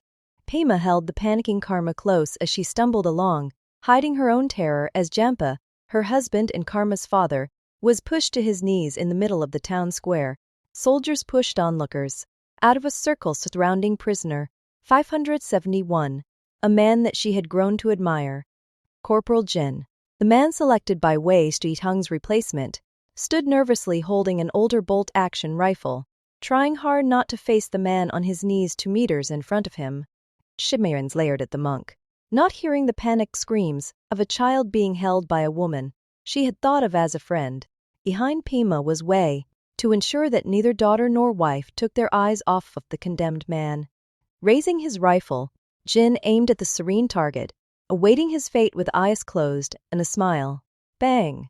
The monk jumped as a bystander behind, and to the left of the target, dropped. A clean miss. Perhaps you have neglected target practice for your guards, Major Chang. The head is such a small target from 2 meters. Bang! Blood flowed down Monk Jampa's head, the bullet taking his right ear off. Jin stood uselessly, signaling that he had run out of ammunition. Between the jeering and catcalls of the crowd and the hysterical cries of Karma watching her father being butchered slowly, Cheng needed this sickening misery to end. Shoving the worthless sharpshooter aside, Cheng unsnapped the catch once more, placing the muzzle of her weapon against the man's forehead. Opening his eyes, he nodded to her as she squeezed the trigger once, sending his head backwards and his body to the ground. The child, breaking free of her restrained mother, ran to hold her now lifeless father, wailing as she lay on top of his still bound body. Why had he smiled at her? She needed to vomit. Turning, she watched General Shi nod his approval as he walked toward his waiting staff car. What had been accomplished with this needlessly brutal death, she wondered, rushing to get within the prison walls and to the dignity that solitude and alcohol would offer. Scene 6. Efficacy. The classification of this briefing is Top Secret SCI, very restricted knowledge. I am Major Mike Harding, and I am your pilot on this mission with you. Director Brady tells me that you are the subject matter expert, and that I should take excellent care of you. He was a tall man, maybe 6'2", slim, personable, and professional. Jack relaxed a bit as the officer in the black flight suit continued the briefing. I flew the original mission, and I can assure you that we will not be detected. We can put you right on top of your device, and the Chinese will never see us coming. This was the kind of briefing that was best conducted at 35,000 feet, well over the Pacific. The noise of jet engines made him sleepy. Still, Jack tried to at least feign interest in the topic. The Chinese will not. Angel Ears will. We need to be at least 60 miles away, and low, using the cover of hills, nape of the earth. We do not want to ever be in a direct line of sight of Angel Ears, ever. Dr. Elizabeth Linhauer sipped on her tequila-based concoction, enjoying one of the perks of being on the boss's private jet. Major Harding, please forgive Jack and go on with the briefing. Jack's been living with the Scorpions for so long that he forgets himself around real men. The Major was a handsome man. She wondered if Harry would mind her entertaining the troops later on, when they landed in Nepal. Jack, may I call you Jack? The helicopter we will be using has no heat or detectable radar signature. It is active chameleon camouflage paint job, even makes it nearly impossible to see. Nape of the earth at night, through the Himalayas, is a quick way to become part of the landscape. We cannot even make it over the mountaintops. I am not going to die a hero on this job. Nothing irked him more than to be patronized. Mike, can I call you Mike? We have what you called a device, going off at random, taking down power grids and knocking airliners out of the air. Even the Chinese will not fly near Jirong right now. Angel Ears does not use radar or heat. It picks up any use of electricity, like the kind that powers your instruments and engine. We used one of your helicopters in testing, and I do not want to be a dead hero either. Your stealth is nothing to my Angel Ears. That news was something of a game changer. What are you suggesting? Drop us off at a safe distance. I will go and disable Angel Ears myself. Once that is done, we will call you in for a pickup. Harding glanced at the passenger known as Tex, snoozing on the couch in the back, before clicking to the next slide. Sounds good. I will arrange for contact with a car. Your friend should pay attention to this if you are going in on foot. This is a satellite photo of the town itself. Notice the position of your device. This is the local prison, and over here we have the power station. I was planning to put it down over here. Your Angel Ears is here. How thick are the soldiers in the area? Good question. Not that many, since it is not close to the border, but this is a face you do not want to see. This sweet little lady is Colonel Lebby Cheng, prison commandant, district commander, and all-around nasty girl. She is a favorite of General Shi, who is as corrupt as they come. To give you an idea of what she is capable of, the prison used to hold over 500 prisoners, and is down to 150, since a Major Lei Cheng took over a few months ago. No one ever saw a prisoner released or transferred. Rumor has it that the bodies were dissolved in acid to get rid of them. Last year Cheng was the star in another little video that went viral. I saw it, offering to execute a little girl's mother with a smile on her face. Hilarious. Watch this, Jack. Really hilarious. Clicking play. Mike stepped back to let them watch the video without distraction. Bang. He missed. From 6 feet away. Did he kill that other guy? Was that a woman he shot? Keep watching. Gets better. Bang. The executioner took off an ear. No doubt to panic the man. Nice guy. Mike turned. This was a part that he could not watch again. That is our lovely Lei Cheng. Apparently she gets tired of the game and decides to add the personal touch. Bang. His chest tightened as Jack watched the child tear herself from her mother's arms and dive on top of the now-dead monk.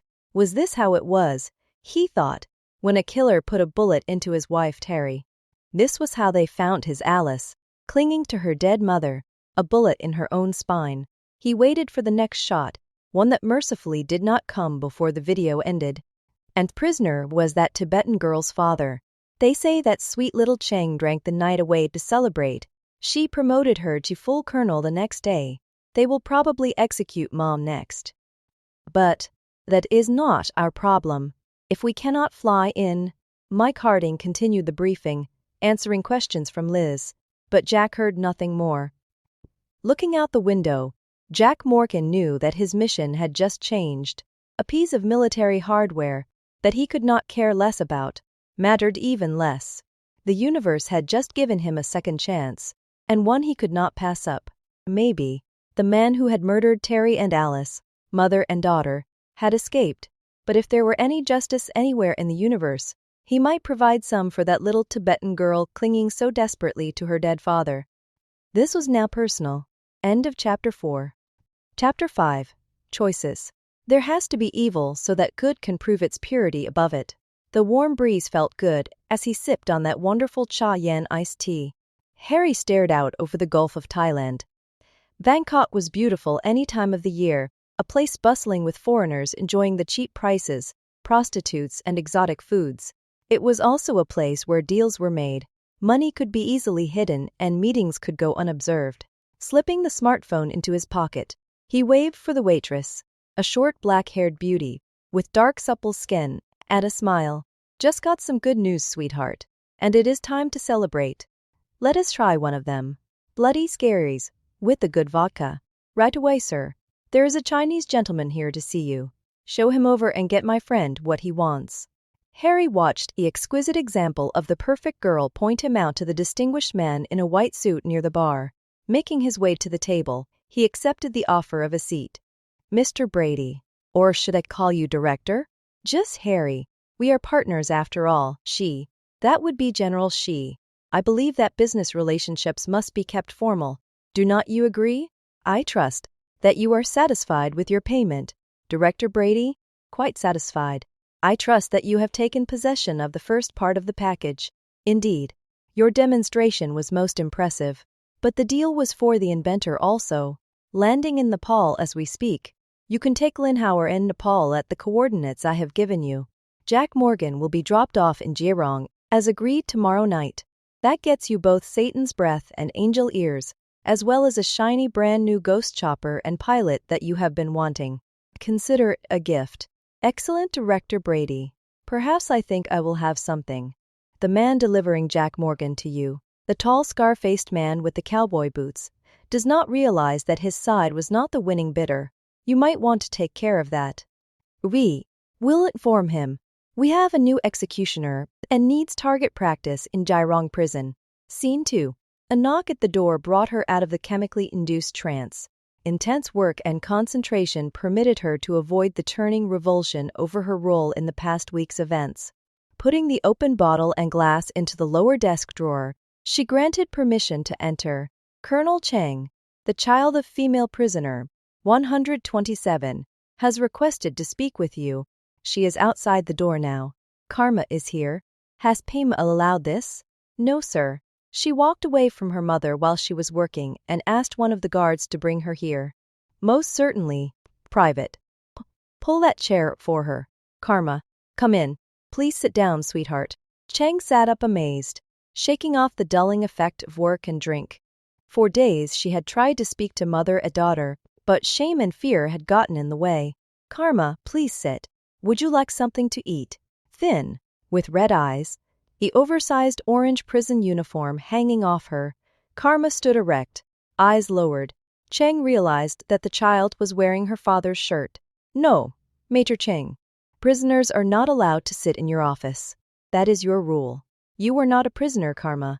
You have not committed any crimes. You have not been convicted of anything. You are here because of your father. What was my father's crime? What was my mother convicted of? It was back. The very same defiance that she had seen that first time she had interrogated the girl. Karma had made her point, however. Living in a prison cell with other prisoners, dressed as a prisoner, fed with the prisoners. Her age had protected her from nothing, not even the wrath of the guards. My father is dead. Those last words destroyed the child, who could no longer hold back the tears that coursed down her cheeks, that she was too afraid to wipe away. Cheng felt her own tears, moving around the desk to hold the shaking child. I am sorry, Karma. It was so wrong to make you see that. That was never my intention. When you kill my mother, please kill me too. Not like my father. I want you to do it. Do it fast. I am not going to execute your mother, Karma. You are lying. The other guard, Lieutenant Wei, showed us the paper. He said it was the execution order for both of us. It was news that hit like a sledgehammer. Wei did what? A death warrant? If an execution order had arrived, she had not seen it. If Wei had shown it to a prisoner, particularly in front of a child, she would make his life hell. He said that mother would watch me die first. Either that or I would starve to death in prison. Please, do not make mother watch me die the way you made her watch father die. Please. That is not true, Karma. I swear it is not true. Did you swear to my father that mother and me could go home with the other monks if he signed your paper full of lies? I intend to keep that promise. One lie had led to another. Was this one an unintended lie also? When? Why did not you? I tried. A pathetic excuse for which she felt shame. Cheng looked at the tearful girl who wanted to believe her, but knew that Karma could not. I will. But how? She asked herself. My father trusted you. She had no words. Why had she not released the mother and daughter on her own authority? She could have done that had she not spent the week wallowing in self-pity and rice wine. Enough. I am too busy for this. Dueling with a 10-year-old prisoner was the last thing she needed.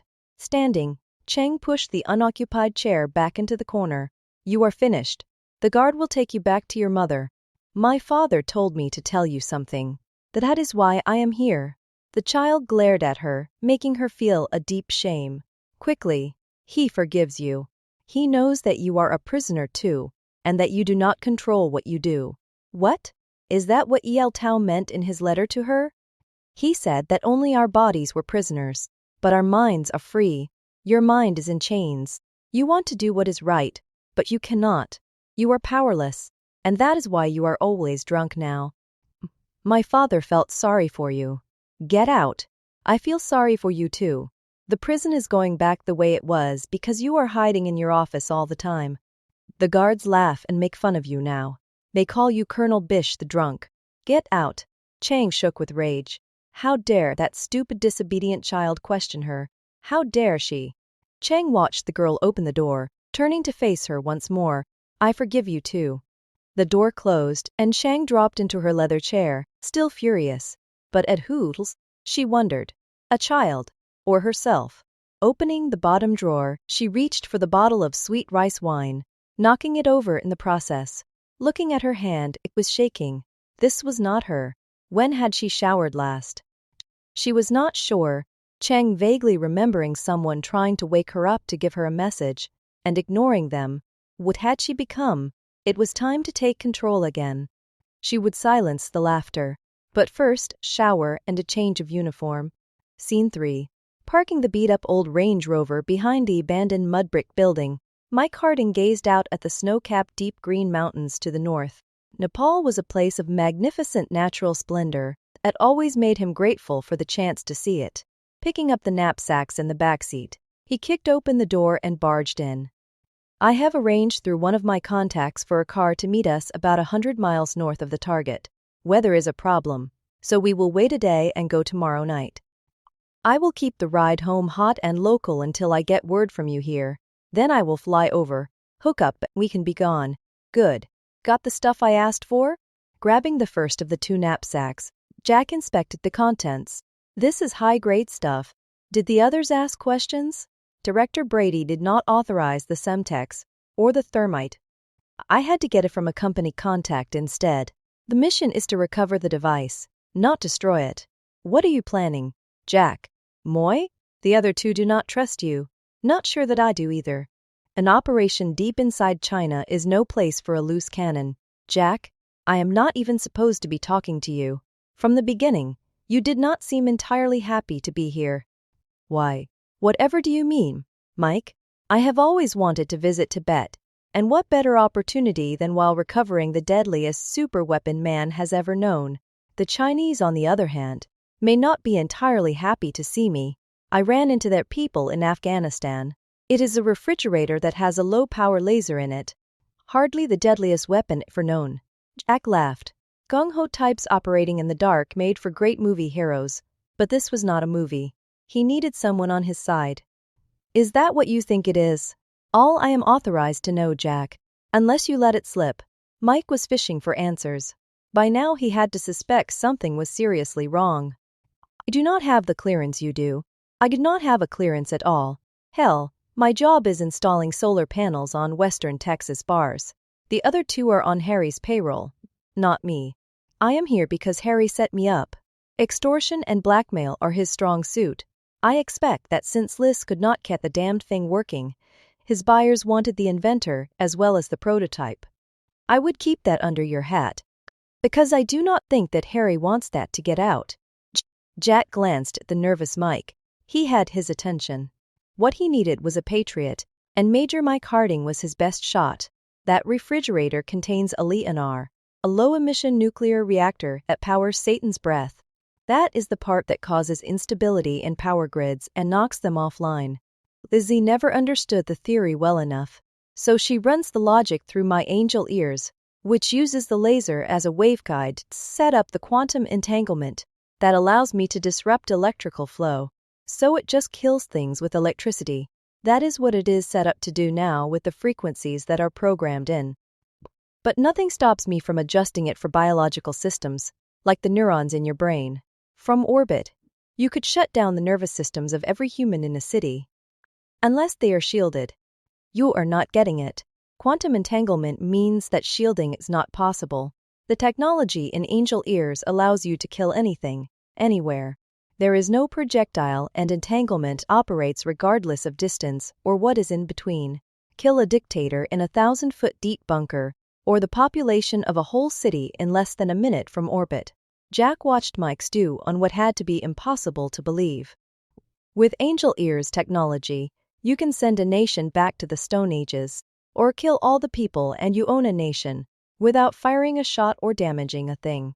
Major Mike Harding considered the ramification of such a device, both dismissing the possibility that such a weapon could even exist, and yet having evidence that it did. Why would any man create such a weapon? I did not.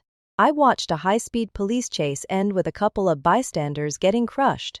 I invented a device for police to kill the motor in a car, to end police chases. I was trying to save lives. It was Harry and the NDRA that saw the possibilities and several years ago dragged me in and forced me to shut down my business. 6 months ago we did a demo for the brass and it dawned on me what they wanted to do with it. So I quit. Quit. Jack closed his eyes. In his mind he listened to the laughter of Alice as she played. To spend more time with my family. My wife and daughter were murdered during that demo. Harry blamed Chinese intelligence. Now I am not so sure.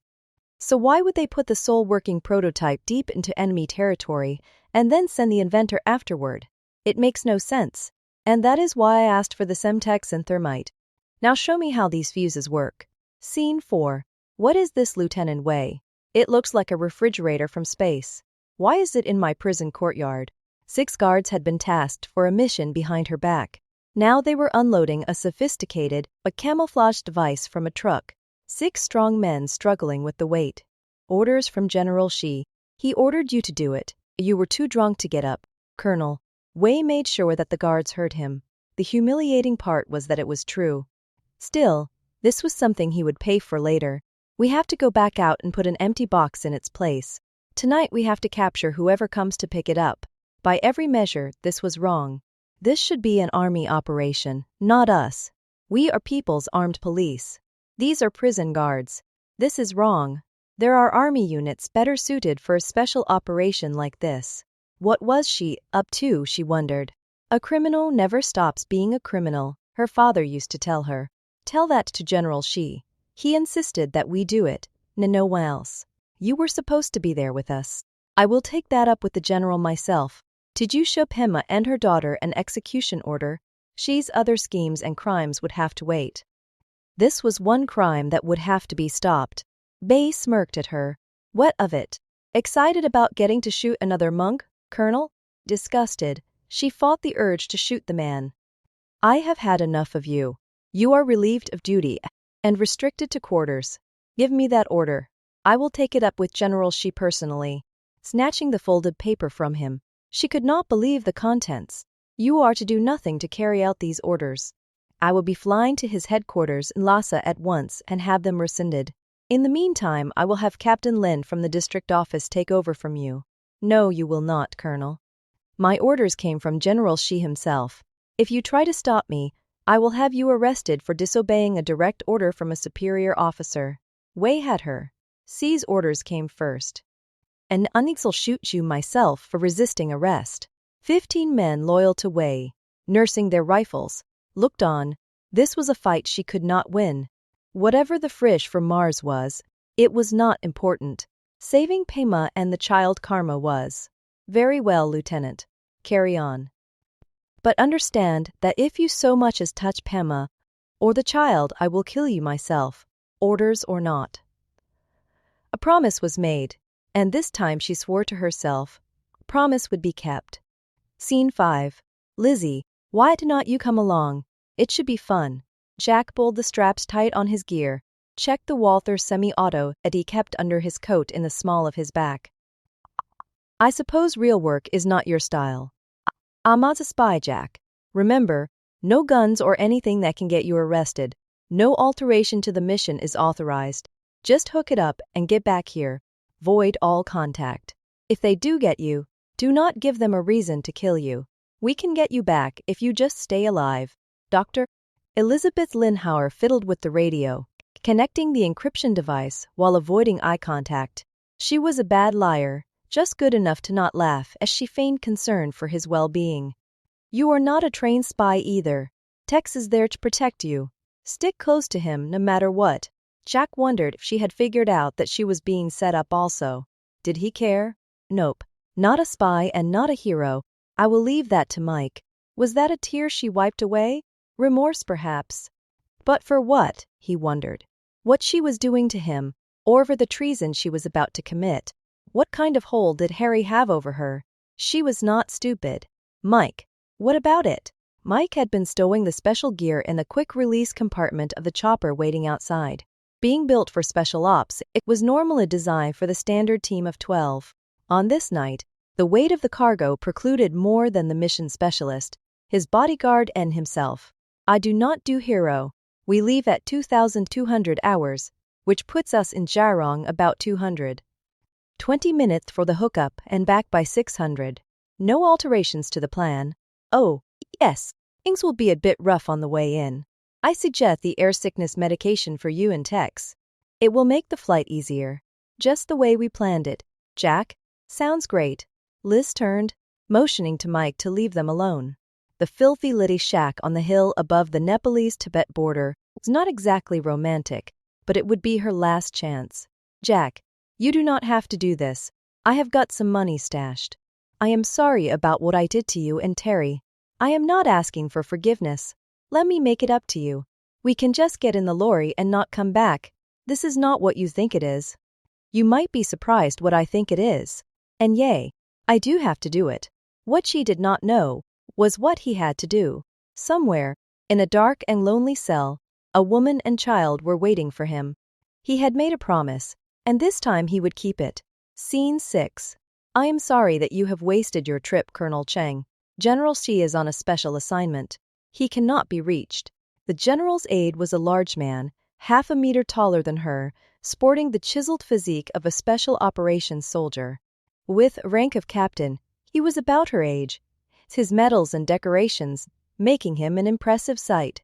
She considered pushing past the man into the general's office, but reconsidered as he could pick her up with a single hand. No, however, was not an answer that she could take. Captain Huang, I assure you that this is a matter of the highest urgency. Please let me in. She was behind the office door. She knew it. His staff car was parked in his reserved spot outside. Your Lieutenant Wei has already called. General Shi's orders must stand. I am sorry. Stand aside, Captain. She had visited the Great Wall once on a trip with her father. Somehow, Captain Huang seemed more imposing. Excuse me, Colonel. Her persistence amused him. He is not in his office, Colonel Chang. Move. I will see for myself. Surprisingly, he stepped aside. Pulling the door open, the large, well-decorated office was unoccupied. Where is he, Captain? She was frantic. Time was working against her. Jirong was at best a 20-hour drive even if she had a car. She had exceeded her authority in commandeering a military aircraft to come to Lhasa. Pema and Karma were at the mercy of Lieutenant Wei, and every moment she was gone, the danger increased. Your problem will have to wait, Colonel. Whatever it is, I will let General Shi know the instant I see him. Please leave. I need this order rescinded. Captain, I am out of time. I will have you arrested. Have me shot then. Chang shoved the paper at him. Either way, this must end. Kwong looked at the enraged little woman. Wei had described her as a drunk coward. Not what he was seeing now. Examining the orders, he was confused. An execution order for 2 monks for murder. No, an innocent mother and 10-year-old daughter. They were arrested at a street festival along with 100 others equally innocent by an overzealous police major. Hema's husband agreed to a false confession if his innocent wife and daughter were released. The purpose of this order is to hide our crime. Cheng took a deep breath. Wang waved off 2 guards responding to raised voices. We are police officers. Captain Huang, justice is our business. I do not understand these people, but I know that brutality to cover our lies will not earn their trust. They are different from us. Let me end this injustice now. Stamping and signing the orders, he handed them back. There will be an investigation. I will cooperate fully. Thank you, Captain. Her career was over, and yet for the first time in months, she felt the weight being lifted off of her. Somehow, disgrace and punishment mattered less than the opinion and continued existence of one little girl and her kind mother. Huang watched her wipe a tear away. It is too late to fly out tonight. I will have your aircraft available at 600 hours. Who is this Lieutenant Wei? A corrupt bully hiding behind a police uniform. There is one other small matter. Is there any reason why my prison guards would be tasked to perform a special operations mission? This made no sense to me. That requires an explanation, Colonel. Have you had dinner yet? Scene 7. It had been a strange couple of days in the FBI counterintelligence situation room. A strange email, a missing high-level official, mad scientists, and panicking generals brought her to the strangest-looking building in the remotest part of Texas. It was covered in solar panels and weird devices, making it look more like an alien spaceship than a country bar. Dressed in an all-black suit and skirt, she regretted the heels as the rough gravel made walking difficult. The dust whipping through the dirt parking lot, making staying clean impossible. Squeezing between the filth-covered pickup trucks, apparently the only kind of vehicle anyone owned in the backwaters of Texas, she pushed the thick, rough wooden door open, feeling very alone and conspicuous. Apparently, there were not a great number of black professional women in this part of the state. The off-balance fan seemed to beat a strange rhythm she found particularly irritating. The smell was uniquely male, part leather, sweat, chili, jalapenos and beer. This was one interview that needed to go quickly before she gagged. The pink-clad waitress served up burgers, what appeared to be chili, and it seemed that boots and sweaty t-shirts were all the rage. You's glossed, lady. Can I help ya? The bartender would have won the best-dressed prize, with a sequined western shirt and the string tie, if there had been any real contenders. He seemed to be speaking some form of English. Yes. Sheriff Bartlett pointed me in this direction. He said that people here would know this man. She held out a picture, watching his reaction. Jack Morgan. Just who the hell are you, lady? What in tarnation is going on with Jack? He's got a lot of friends here. There's not a man in town that do not owe Jack something. Special Agent Denis Franklin, FBI. How well did you know him? Wiz can ask him to be the best man at mine and Mabel's wedding next month. But a couple of government buzzards swooped in here a couple of days ago, and we has not seen hide nor hair since. If and you know something, now's the time. I am asking the questions. He seemed unimpressed by the badge. If you want answers, you will answer a few from us. What has Jack gotten himself into? Does this have anything to do with his wife and daughter getting murdered? That broke him up real bad. I have a gun and a badge that says you will answer my questions. He chuckled at her. Lady, is not a man in here that does not have a gun. Brad over there carries a Desert Eagle. Jose here wears a Colt 45. Jack always kept a little Walther. He was fond of. Good with it too. We figure it saved Pastor Jordan's life last week. I'll tell you anything. It was as if she could see the faint reddish glow under every collar in the place. And it scared her. It's classified. Have anything to do with that airliner that crashed in Tibet? All right. Maybe they were not as stupid as they looked and sounded. Just what do you know about that? He was not supposed to know anything. Who is Jordan? Jack's brother-in-law and the town preacher. We was about to go to a prayer service for Jack after lunch. I figure a couple of hundred people who loved him will be there, praying for him. Was Jack Morgan religious? That is not in his file. Nope. But he helped put sprinklers in, and installed a geothermal heat pump at the church. The heat around here made some Sundays unbearable, particularly for the old. The money the church makes back from the solar system he put in paid for the new van and the hymnals. You are welcome to come. If you are looking for Jack, you will be in fine company. You mentioned the airliner. How did you know about that? Placing a beer in front of Agent Franklin, Norm leaned forward. Jack was watching the tube, and the report came on. Turned white as a sheet, and got a mite upset. Seemed to think he was responsible. Nonsense, of course. He has been in town since Terry and Alice died. Every day. What did he do then? Sat over there on his computer. Said that something had to end, and he was ending it. I would like to take you up on your offer. Jack Morgan does not sound like the kind of man that would commit treason. Not hardly. End of Chapter 5. Chapter 6. The Mission. I do not believe a fate that falls on men however they act, but I do believe in a fate that falls on them howless they act. It will get mighty lonely down there if the contact did not get the message. Mike Harding checked his position one more time. The faint green glow on the position indicator indicated 5 minutes, 60 miles out from Gairong. Never had he seen so much empty rock and lifeless nothing. The man behind him was either a genuine hero or terribly insane. He was not sure which. Once I drop you off, Shaq. I cannot come back. You will be on your own. Are you sure about this? Ask me in 3 days. How is Sleeping Beauty doing?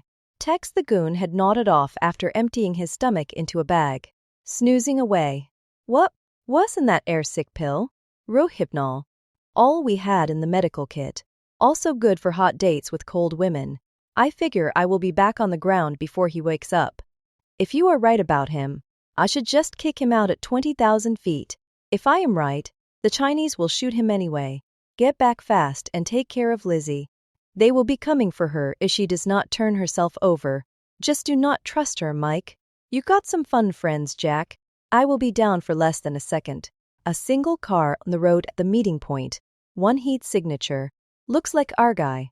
If it is not, you will know soon enough. The ghost chopper was quiet, but not totally silent. Mike Harding tapped his helmet, the signal for Jack to jump out the door. Suddenly alone, except for the sleeping Tex, he pushed the throttle forward, pivoting to keep the aircraft away from the scraggly trees and rocks. Good luck, Jack. I am betting my career that you are right, and you are the man I think you are. I was told that there would be very few soldiers in Jurong, too far from the borders. Jack peered out of the second-floor window of what passed as a hotel into the public square below. The thin bald man behind him in the robes of a monk motioned him to get away from the window. You had hair back at MIT, Tashi, and you had some common sense. I never believed that you would go into being some sort of super-secret agent. Did not you have dreams to save the world or something? What is a doctor of particle physics doing in Tibet? Jack, MIT kicked me out. They said that I was a crackpot, that my theories were all wrong. I wish that they had been right. So what is a doctor of astrophysics doing in a temple making sand pictures? Jack peered through the goggles, picking out places to place the distraction charges. Tashi had graduated the year when he should have, and shared many interests, including one Texas-born waitress that ended up choosing him. What are the people doing down there, Tashi? Rumor has it that they intend to shoot a couple of monks today. One of them is just a kid. Mother and daughter. Even the Chinese do not shoot children in public. Jack, false rumors, I think. Still, the people are pretty angry. You said that Satan's breath was on a truck in the courtyard of the prison. Easy pickings, you said, with all the guards in town. Jack was not buying it. Whoever ordered it taken must have known what it was. It is a trap. For me. Besides, I do not have enough Semtex or thermite left. Down to 4 fuses. Suppose they do not drive north toward Lhasa like you expect. And how do you know that some random school bus will not set off the charges? Jack. Satan's breath is powered by a LNR. The fuse is set to go only when it detects that radiation. In any case, the IED will disarm itself in 3 days. And if it goes south, could not care less. Someone has themselves a wonderful new ultimate weapon. Your mission, Jack, is to save a mother and daughter. Something that you told me once, Hashi. Karma is something we make for ourselves. I made a mistake once and mother and daughter died. Not again. Not this time. It was not the mission that was assigned. Indeed, his friend Jack seemed intent on committing suicide. There will be a dozen guards, Jack. The correct decision is to carry out your mission and destroy the gizmo, whatever it is. That is what I am here to help you do. Correct. Yes, but not the right one. Is that monk's robe just a costume, Tashi, or does it mean something? Guards started clearing the circle of people below. Whatever was going to happen, it's going to happen soon. Be the man I know you are, Tashi. For karma's sake, help me save these people. Tashi, the spy, or Tashi, the monk. Jack wondered. The moral man, he knew so long ago, would not have to hesitate. Still, this was a business that corrupts the soul. It was the kind of thing that got his friend Jack kicked out of the army, a disregard for the ordered mission. Monk Tashi, or intelligence agent. Somehow, he had to believe that Jack had a plan. Okay, what is the plan, Jack? I will let you know. Oh, by the way, the girl's name is Karma. Priest E. Who the hell authorized this mission? Now you are telling me that they have both Satan's breath and the inventor? The worried man stared at each general and staff member in turn, looking for someone not too afraid to speak. Do we have any assets left? Just what do we know? Mr. President, we think it was Dr. Elizabeth Linhauer of the NDRA that set up the mission. Still no trace of Director Brady, but our asset working with them tells me that Jack Morgan went in with 40 pounds of explosives and some really sophisticated equipment, and he believes that Morgan intends to blow the thing up. Blow it up? We spent $2 billion building it? I want it back. Yes, Mr. President. We have not been able to contact our CIA asset yet. Dr. Linhauer was captured or taken by Maoist rebels in Nepal. The ghost chopper has not returned to its base. Another agency asset in Jairong confirmed that Morgan is alive and working on getting to Satan's breath. Mr. President, what they have is just the prototype. You still have the one that Linhauer's team was building. The one that does not work, you told me. What the hell good is that? Not yet, Mr. President. Who is this Jack Morgan character? Is he in on this? Damn it, Thomas, you are Director of National Intelligence. Can we trust him? Yes, Mr. President, you can. All eyes turned to the middle-aged black woman in the back. I'm Special Agent Dania Franklin, FBI. I was assigned to investigate Jack Robert Morgan. After we received a suspicious email from Mr. Morgan, he told us about a superweapon of some sort and how he thought it was a scheme by Director Harry Brady to sell it to the highest bidder. We believe that Morgan was blackmailed into participating. He was President of the United States and was supposed to be the most powerful man in the world, and yet at this moment he was helpless. All right, Agent Franklin, what do you have? Jack Morgan was kicked out of high school for building a dangerous science experiment. He joined the Army where he passed his GED and was assigned as a combat engineer where he learned and then taught the use of explosives in Afghanistan. He earned his degree in physics online in record time while in the Army and was decorated a number of times before he was denied a clearance and separated for the convenience of the Army based on his personal beliefs. They note that he was not a team player, so he is a high school dropout, good at blowing things up and difficult to get along with. Splendid. How is this supposed to make me feel better, Special Agent Franklin? Mr. President? Jack Morgan is beyond brilliant. He aced the college entrance exams at MIT. He entered their particle physics program, getting his master's in a year. His doctoral thesis was rejected as an insult to science, and he was kicked out of that program. Let me guess, our Jack Morgan does not take rejection well and blames the American government. No, Mr. President. It turns out that he was right. His work redefined quantum theory and something called quantum entanglement. He started a company and built a product called Angel, designed to disrupt car engines to end police chases. On the recommendation of Director Brady, they shut down his company and forced him to work at the NDRA on an improved version, Angel Ears, which became the basis of Satan's Breath. It was Dr. Linhauer that forced him out at MIT, and it was Dr. Linhauer that used Morgan's work to build Satan's Breath. They used Morgan's Angel Ears as the critical component in the Satan's Breath weapons system. You still are not making me feel good, Special Agent Franklin. Now we have a mad evil genius that has every reason to hate the government. Not the government, Mr. President. He hates the weapon and what it represents. His invention saved lives. After the first demonstration, he realized what they wanted to do with it.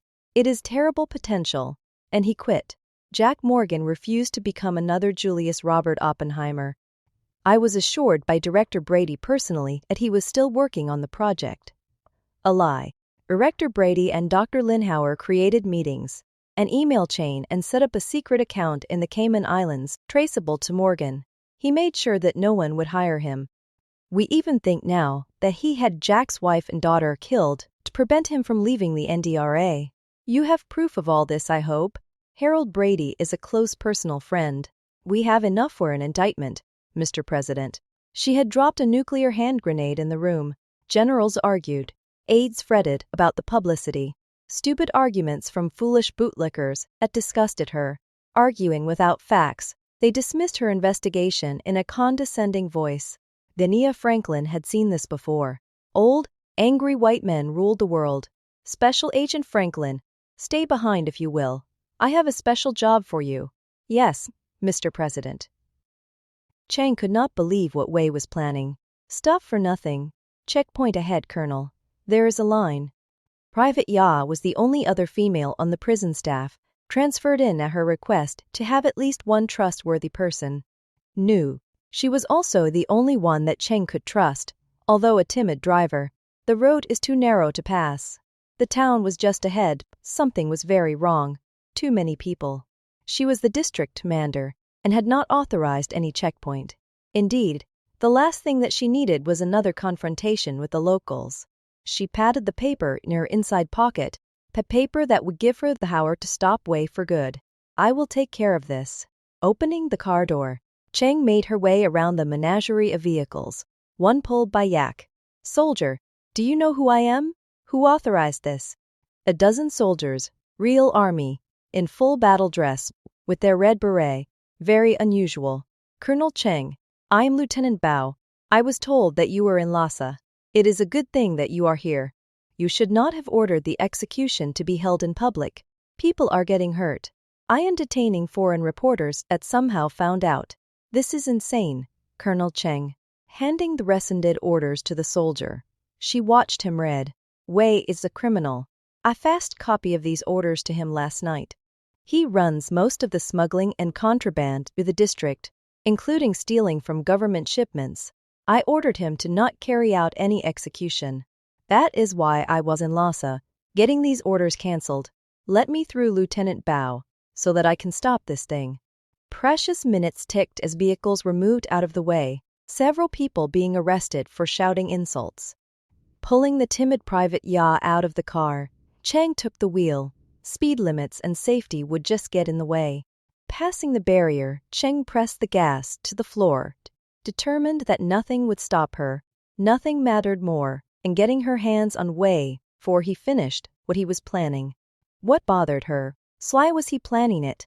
Never before had he acted in such open defiance to her authority. He had to know it would give her all the ammunition that she would need to have him arrested, even executed. He was not bright enough or brave enough for this. The main road was crowded with people. Even in the busiest of times, the streets should be nearly empty. Turning left on the side street, she saw people running after her in the mirror. The next street was the market block. Normally carts and street vendors. It was a bit wider than many of the town's roads. It was a clear shot to the town center, where an execution had been held before, and from there, another half a kilometer to the prison. Flipped over yak carts, parked cars and angry people blocked the path to the execution ground. A ring of guards, her guards, formed a circle keeping more people away at the end of the street about 100 meters beyond. She could hear the insults in Tibetan and Chinese hurled at the nervous guards, mindful of the fact that they were greatly outnumbered. Unable to back up, unable to move forward, Chang shoved the door open and pushed toward the scene only 100 feet beyond the barrier. It is her. It is that bitch who shot Monk Jampa. Get her. The men running behind the car joined others from doors emerging from shops. This was a Tibetan area of town. One few Chinese ventured down. She was alone, and the only friend she had was her little Walther pistol by her side. I need to get through to stop this. Get out of my way. It is the murderer. Get her. Stop her. Something hard hit her in the back of the head, nearly knocking her over. Pushing past one of the overturned carts, she felt blood running down the back of her neck. Shushing people away, a few more steps. A woman spit at her as she added her own curses to the deluge. You are evil. Evil Chinese bitch. Shooting children and monks. Move. I have to stop it. Guards. Stand down. A hand grabbed her collar as several fists found their way into her head and face. Reaching for her gun, she held it as other hands pulled her off her feet. On the ground, she lost her struggle to keep her pistol as men kicked her. Bang! First a lone shot, then automatic rifle fire, with people panicking. Boom! A series of explosions of some sort.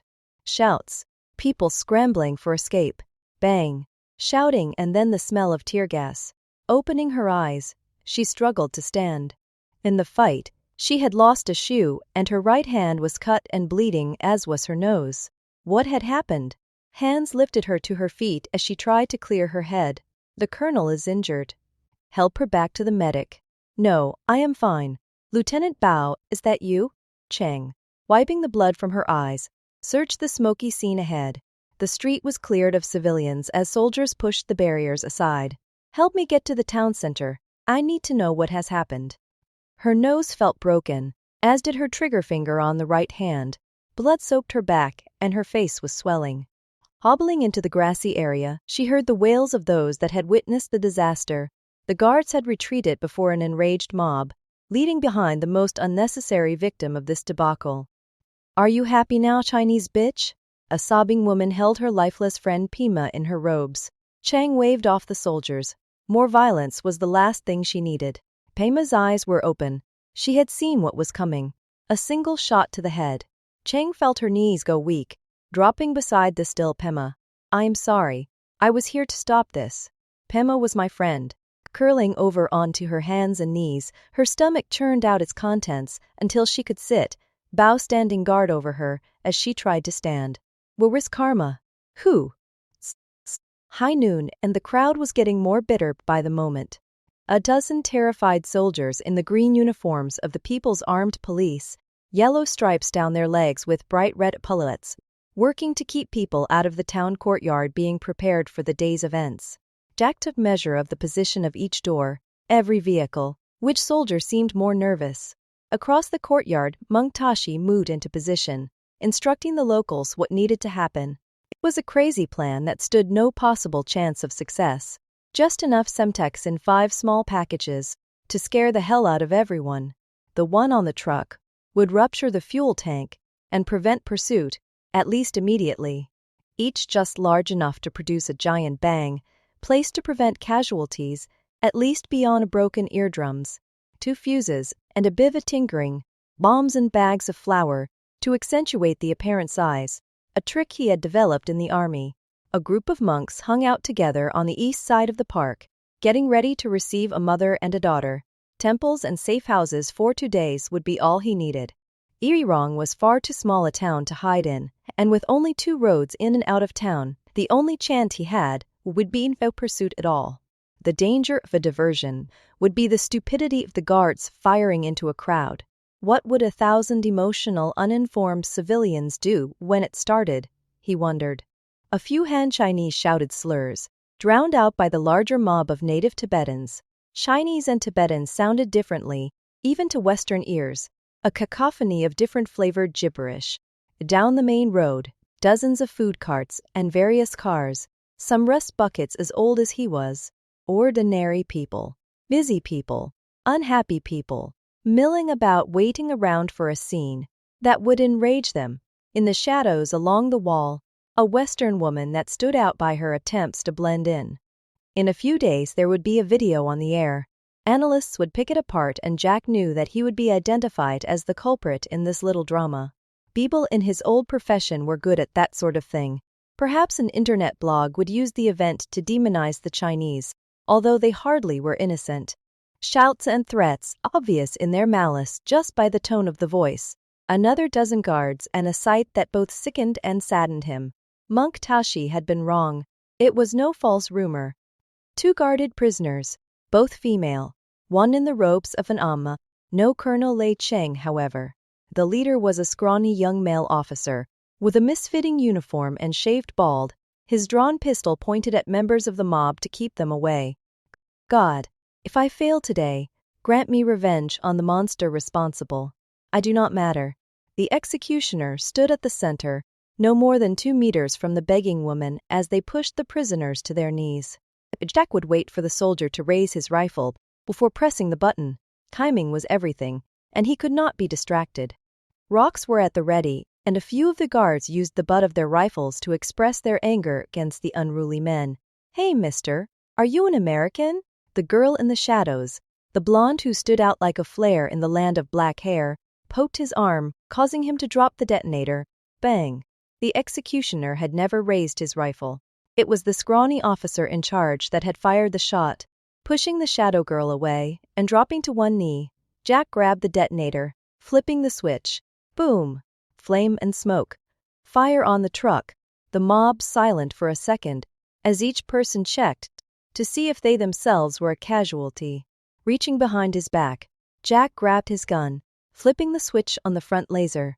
Moving into the circle, the mob was pelting the now occupied guards with anything they had handy, the smoke from the flower confusing the scene as he had hoped. Shouting at the screaming child, the officer lifted his gun one more time. Bang! Not this time, asshole. He had hit the man, although not sure where. Stumbling back, the officer had dropped his weapon as fists flew fast from the people who had witnessed the agony. The confusion would not last long, and the crowd was rapidly clearing at the sound of automatic weapons fire. Jack grabbed the traumatized girl, hands still bound in that uniquely Chinese style, reserved for executions. Running through the guards that remained, the monks guided him down the blocked-off street, hiding in the panic-stricken stampede of humanity, escaping the wrath of the horde of soldiers that would be coming, not wanting to be around when the music stopped. Pushed into a small shop, Jack held on to the weeping child as if she were his own. She was remarkably light, her arms flying around his neck as the monks cut her free. It is okay, sweetheart. Jack has you now. I will take care of you. You are coming home with me. Chapter 7. Questions. Neither fire nor wind, birth or death can erase our good deeds. You have 2, maybe 3 cracked ribs, Colonel. Your nose is bloody and bruised, and Bo's eyes will turn green and purple before they heal. The cast can come off your hand in 2 weeks. You are very lucky, Colonel Cheng. Ed will arrange transportation to the main hospital in Lhasa. She looked like hell, but felt worse. The doctor had agreed to treat her in her office, now the busiest place in Jurong. No. And first to do here. Thank you, doctor. Report, Private Ya. 5 guards are in the hospital. Just about everyone else is hurt somehow, Colonel. No one was hurt by the bombs, but a few people were killed by our soldiers. We captured a female American reporter that was holding the detonator switch for the bombs. Lieutenant Bao from the Army is with her now in interrogation room 4. Then that is where we need to be. Where is Lieutenant Wei? He was shot in the groin and in the Army hospital. It was not bad, and he will live. That is a shame. However, I will enjoy shooting him myself later. The line of people would have to wait. In the confusion, no one but her had seemed to notice that they were missing a prisoner. No one could tell her what had happened to the child. Rounding the corner of the stairs, she was greeted by two heavily armed soldiers, not her own guards. Interrogation room 4. Soldier. Out of my way. Whatever reluctance he had letting her through disappeared when Bao waved her on. Colonel. Her name is Lydia Hansen. She slipped her escort in Zhangmu and claims to have been doing a story on you. When she heard that you were in Jiareng, she hired a driver to bring her here. Surprised and disturbed, Chang took a second to compose herself. Well now, she gets to meet me in person. Dismiss your interpreter. I speak some English. Slamming the door open, the chained, disheveled young woman jumped as far as the leg cuffs would allow. Tears had smeared eye makeup down her cheeks that she was unable to wipe away. With hands chained to the table. American citizen, and I demanded to speak with an ambassador or something. You are a terrorist and a spy. You have detonated bombs that have killed hundreds of innocent civilians, as well as many soldiers. Chang waited for the stupid girl to babble her excuses and pleas. The more frightened, the better. I am Colonel Lei Chang. The reason that I am a colonel is because when I ask questions, I always get answers. You work for the CIA, so you know you will never leave China alive. I have had a very hard day, so I will not ask any question twice. Placing the large pistol on the desk, she allowed the prisoner to cry. No, I am a reporter, that is all. I swear. I picked it off the ground. The man dropped it. I think he was an American. I never saw him before. I did not know what it was. Reporters are spies. Who was the man? What was his name? I do not know. Please do not hurt me. I was just doing a story. A story? On me? Why? I am just a low-level officer of police. You do not know, do you? Know what? You are being investigated for crimes against humanity. Spain, I think, is pushing to have you indicted for shooting 200 prisoners that used to be in your prison. You will be tried at The Hague, like all the Nazis were. After today, you will be a shoo-in. Nothing that she had done was illegal. Chang sat back, unsure of what to feel, what to think. There were no 200 prisoners. I corrected an erroneous roster. Was shooting Monk Jampa correcting an erroneous roster? Was shooting that poor woman today a correction? That poor little girl. What roster was she on? It felt like a hot knife in her heart. One moment of anger had led to a lie. All else that followed was an attempt to fix that one moment. Her life was like a maze where any path she chose was wrong. Only one more question. Miss Lydia Hansen, reporter and spy. What happened to that little girl? What happened to my little Karma? I am not going to help you kill that girl, she screamed. No, you are not. One last time. What did you see? Chang's hands shook as she glared down the sights of the big semi-auto QSA 992 pistol at the terrified blonde Westerner. Bao Anya pleading with her to not shoot, rounds being chambered behind her. What happened to Karma? Where is my little girl? Scene 2. Tashi handed Jack a bowl of shamey gongthuk as he watched the girl sleep. Hidden in a wall, he had listened for the sounds that would tell him if they had been discovered.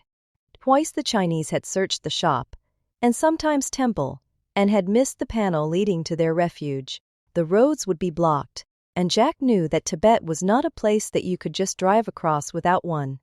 To the south was the tallest mountain on Earth. In any other direction was terrain that would be perfectly home on Mars. I take it they were out of chicken noodle soup. No meat. We're monks, Jack. He gazed at the girl curled up sleeping in a makeshift bed made from sacks of grain. Adjusting the blanket, Jack wondered when the last time the scrawny, emaciated child had a full belly, or spent a night not living in fear. I cannot even imagine what that kid has gone through. Last night, when she heard the police searching through the wall, she just held on so tight. She nearly passed out because she was afraid to breathe. I spent 3 tours in Afghanistan and I never saw that kind of raw terror before. She watched her whole family get murdered. If you had waited another half second, she would have died, also. If it is any consolation, that woman, that knocked the detonator out of your hand, picked it up. She spent a night with a very angry police colonel. It is my fault. I screwed up. Karma's mother died because of me. How can I say I am sorry? Monk Tashi had always appreciated how his friend Jack always took personal responsibility for everything. Both a flaw and a curse. It had led to his dismissal from the army. Amma Pema, Karma's mother, was begging for anyone to save her daughter. You answered a prayer, Jack. You did not pull that trigger. Cheng's henchman Wei did. Tashi paused to take stock of his old friend. Getting Jack back in the game was vital. Jack, you still have a mission to accomplish. We can take care of Karma. Last night they brought another woman into the prison. Sounds like your old mentor, Linhauer. If they ship her out with Satan's breath, she will be killed when they hit that IED you set. Serves her right. Liz set me up. Sold her country out. Let her die. Karma needs me. Fair enough. Professor Linhauer stole your work and you want revenge. Do not care about revenge. I sure as hell do not care about that bucket of parts. I am nearly out of explosives, and they will have maybe 100 guards. Charges are already set. This little girl needs a ride out of Tibet, and I am not walking away from her. I did that once before, but not again. Karma's a child, not important to the mission, Jack. Karma is my child now. She is my mission. Always was. Vengeance just gets in the way. Scene 3. Jack Morgan did what? Harry Brady could not believe it. Sitting across from a furious General Shi, the situation had deteriorated. Vast sums meant nothing if you were not alive to spend it. Why would Jack steal a prisoner you were going to shoot? And why cannot you catch one man you knew was comin'? Why the hell could not you just stick to the plan? General, just what makes this prisoner so goddamned important? That is exactly the question my government is asking. Director Brady. She is nothing. A wretched little Tibetan girl, whose life is insignificant. The execution was a convenient diversion to make our bait more inviting. A little girl? The daughter of a traitor we have already executed. That is the mistake you Americans make. Director Brady, you must punish the entire family. If the girl lives, she will become an enemy of the state. If she escapes, she will become a symbol. This is why I ordered her execution, as an example. Now there is your mistake, General Shi. You see, Jack Morgan has a strange, perverted sense of justice. That son of Fabish saw you about to kill that little tyke, and forgot all about his mission. Still, it cannot be that hard to find one little girl and an American wandering around in the middle of Tibet. There is no way out. My Colonel Cheng will find them. She's most efficient in these matters, if not most irritating. The one that Spain is accusing of crimes against humanity? Sweet girl. Send her my way, she needs a job. With Tex and Liz gone, I need a good assistant. My government will never allow her extradition. Still, Colonel Chang's signature on all of the execution orders has made her a liability to me. I shall pass your offer along. Like your Mr. Morgan, my Colonel Cheng has a strong sense of honor that she needs to forget. It has allowed her to be useful in the past. This should help. The laptop you took with Liz can communicate with the ghost chopper that Jack needs to get out of Tibet. Linhauer's codes will be disabled, but this thumb drive has mine. It also has the override on the transponder. You will know exactly where Morgan is when shows up for his ride. Thank you, Director Brady. You have made it unnecessary to kill you. Just get the jackass. Jack Morgan is starting to piss me off. Scene 4. Jack Morgan did what? The president looked around the walnut desk at men whose usefulness he was now questioning. A galaxy of stars on shoulders had gotten him no closer to a way out of this political nightmare. This is getting out of hand. Thomas McNulty had been Secretary of State for less than a year. A tall, imposing man, his graying hair had taken a turn for the worse over the last few weeks. Yes, sir. The Chinese ambassador was in my office for 2 hours demanding to know what we are doing. They claim that he blew up a dozen bombs and liberated a convicted terrorist. More than a dozen soldiers and police officers were killed in the prearranged riot that they blame on the CIA.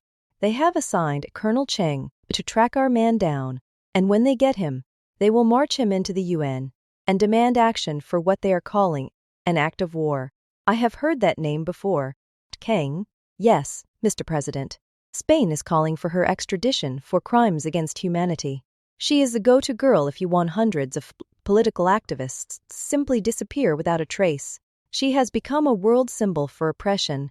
Jesus. Fred, what does the CIA have for me? How close are we to getting this guy? First, he was a traitor, then a misunderstood scientist, and now a friggin' international terrorist. Just this. A click of a button played out the scene before them. 6 million hits on the internet so far. We count 5 bombs that are positioned to cause the maximum of confusion. One takes out a truck that catches fire here. Our expert tells me that should have been very few casualties. He believes that Morgan used bags of grain or flour to create a sort of fuel air explosive. More bang and flash than effect. He learned the trick in Afghanistan, where Morgan taught him. Taught him? So we have the student grading the professor's work now?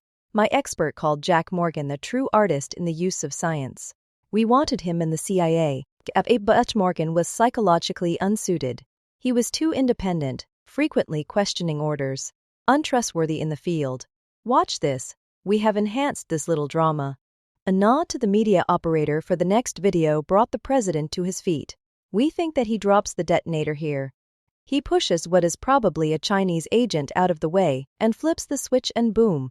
Surrounded by dozens of shocked guards, he engages in a gunfight with the executioner, grabs the prisoner and runs off into the panicked mob with the still-bound prisoner. Who in hell does this clown think he is? John Wayne? From the reports and a video, the prisoner was a female child, age 10. We think that the executed prisoner was her mother. This is exactly the kind of moralistic behavior that we were afraid of. We think that Jack Morgan was trying to rescue both of them. General Foxwell, what are you thinking? Fred Jensen, director of the CIA, had few friends. One, however, was General Ted Foxwell, U.S. Army, Chief of Staff. Brother Rats at the Virginia Military Institute. He shared a common sense of honor in a town where honor was an unaffordable luxury. The man has balls at least. He served under me in Afghanistan. I see on his record that I signed for both his Silver Star and discharge order. Fred, you said that he had 40 pounds of plastic and thermite on him. How much did he use for those explosions, do you think? About 2, maybe 3 kilos of Semtex, Ted. No thermite. We have reached the same conclusion. We think that Jack Morgan is still in the game. Satellite imagery has Satan's breath still in Jirong prison. We think that the Chinese are too afraid to move it with Jack on the loose. It seems that Morgan also trained a number of Uyghur Muslims while in Afghanistan. The Chinese know his handiwork and they do not like him. Sitting down, a tired president leaned back, rubbing his temples. Do we cut out losses, or what? Talk to me, gentlemen. There is one more complication, Mr. President. It seems that the Russians got wind of what the Chinese have in Jirong prison. They have dispatched a Spetsnaz team to seize the weapon and its creator. The Chinese have Linhauer in the Jirong prison. It is getting very crowded in Jirong. Splendid. Do we have any secrets left, Fred? Our special task force is now on ground in Nepal, sir. And one more thing. We do not think the Chinese know what Satan's breath is. They may not have been the winning bidder. If that is the case, they do not know just how important Jack Morgan is. They are going nuts in Beijing trying to figure out why the Americans rescued that 10-year-old prisoner. This was a useful fact. Something to justify a decision at least. Gentlemen, we need to cut out losses. Jack Morgan is more important than his invention. I want Linhauer and Morgan dead. Pull out all the stops, Fred. Drones if you have to. ITP. They die. I do not want any more excuses or theories. Traitor or hero, the jackass dies. Dismissed? The meeting participants streamed into the wood-paneled hallway. And Fred, just a word, in private. Waiting for the hallway to clear, General Ted Foxwell closed, with CIA Director Frederick Jensen. Fred, I do not think the president understands the ramification of a drone strike in China. They will not take that laying down. You heard what the Secretary of State said. The Chinese are already hot as hell. That really is not what is bothering you, is it? No. He took a deep breath, as his friend stared down the hall, as if to be a lookout. If Morgan is still working for the home team, and I believe he is, we need to give him a fair shot at destroying that damned contraption. We do not sacrifice our own. Not this way. The president still believes that Director Brady is a victim in all this. Both of us know what a scumbag Harry Brady is. Hell, he led the president's campaign, helped him cheat in college. Give Jack Morgan a chance, Fred. I will see what I can do. Why do not you and Barr come over tonight? There is a restaurant that I have been meaning to try. Tom McNulty might even be there. Scene 5. Jack Morgan. D. Scene 5. Jack Morgan did what? Dr. Elizabeth Linhauer gazed down at the desk. The cold, efficient manner of the Chinese woman, in her sharp uniform, badly bruised face, and black, green, and blue eyes, scared the hell out of her. At 5 feet and maybe 100 pounds, the little dragon was intimidating. She had expected a debriefing, not having to face the bride of Frankenstein, as she now thought of her inquisitor. I am a defector. Jack did not know he was being set up. He was supposed to be captured when he tried to destroy Satan's breath. I do not know anything about a prisoner. Do you know the man well, doctor? A lover maybe. Why would an American secret agent abandon his mission who say he was on to rescue a worthless little girl? Jack is not a secret agent. He is a geek, inventor and scientist. Your people wanted the prototype and the inventor, and that was Jack. I invented the second part, using Jack's ideas and earlier work. My job was to help make Jack cooperate with you once you had him. He rescued a little girl? I bet even Harry Brady did not see that one coming. Liz glanced at the QSC-9 pistol the dragon kept near her bandaged hand. She chuckled nervously. Jack was told that Chinese agents had killed his family. Harry Brady thought that their deaths would make Jack come back to work for us. It would be easier for Jack to leave if he had nothing left. He had a daughter named Alice that he loved very much. She died in his arms. Chinese people do not murder children, doctor. No, they execute them. Liz felt the hate in the dragon's laser-like glare. She had hit her on nerve. Staff Sergeant Jack Robert Morgan was a member of your invasion army in Afghanistan. He taught terrorist tactics, specifically bomb-making and the use of booby traps and improvised explosives, to the criminal leaders of the Uyghurs in Xinjiang province. Do you actually think that the Chinese people would be willing to work with such a man, Arthur Linhauser? He was in the army? I did not know about any of that. I was his professor at MIT. Jack was a genius in particle physics. Mighty, she said. Whoever this Jack Robert Morgan was, he was not stupid. So what is this thing you have in my prison, doctor? It is very heavy for its size. That is because of the shielding around the nuclear power generator. Angel ears will almost run on D cells, but Satan's breath requires a lot more power to make the weapon work. Liz watched the dragon lady's eyes get wide as she clenched her fists in astonishment. It was as if she had punched the woman in the stomach. Nuclear weapon? That thing is a nuclear weapon. What kind of monsters are you? Bringing a nuclear weapon into China, into my city. Incredible. Lei could feel the anger rising. It was only in Tibet because your people wanted a demonstration. It is in Zhejiang, my district. Do you Americans want war? Are you crazy? I am responsible for the safety of these people. A nuclear weapon. A doctor of particle physics. This was beyond her authority. If the dragon lady had frightened her before, Liz was now terrified. Had she said too much? Was it possible that this Chinese officer was not in the loop? My people know nothing about you, or that device that you have smuggled into my country. Perhaps you are not clear to know. Who authorized this interview? I am on your side. Perhaps. But you are not on my side.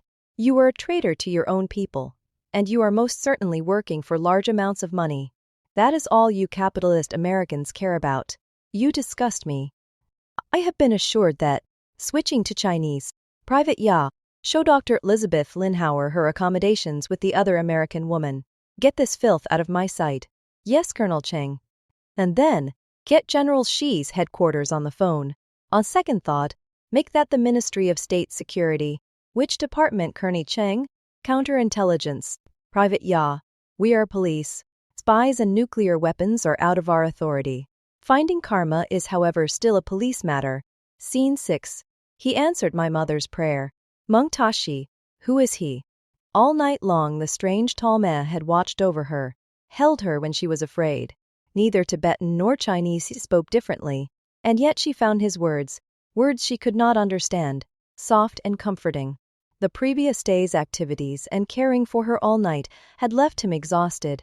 Sleeping on the hard wooden floor, she carefully placed the blanket on top of him that he had wrapped her in as she shivered in his arms earlier.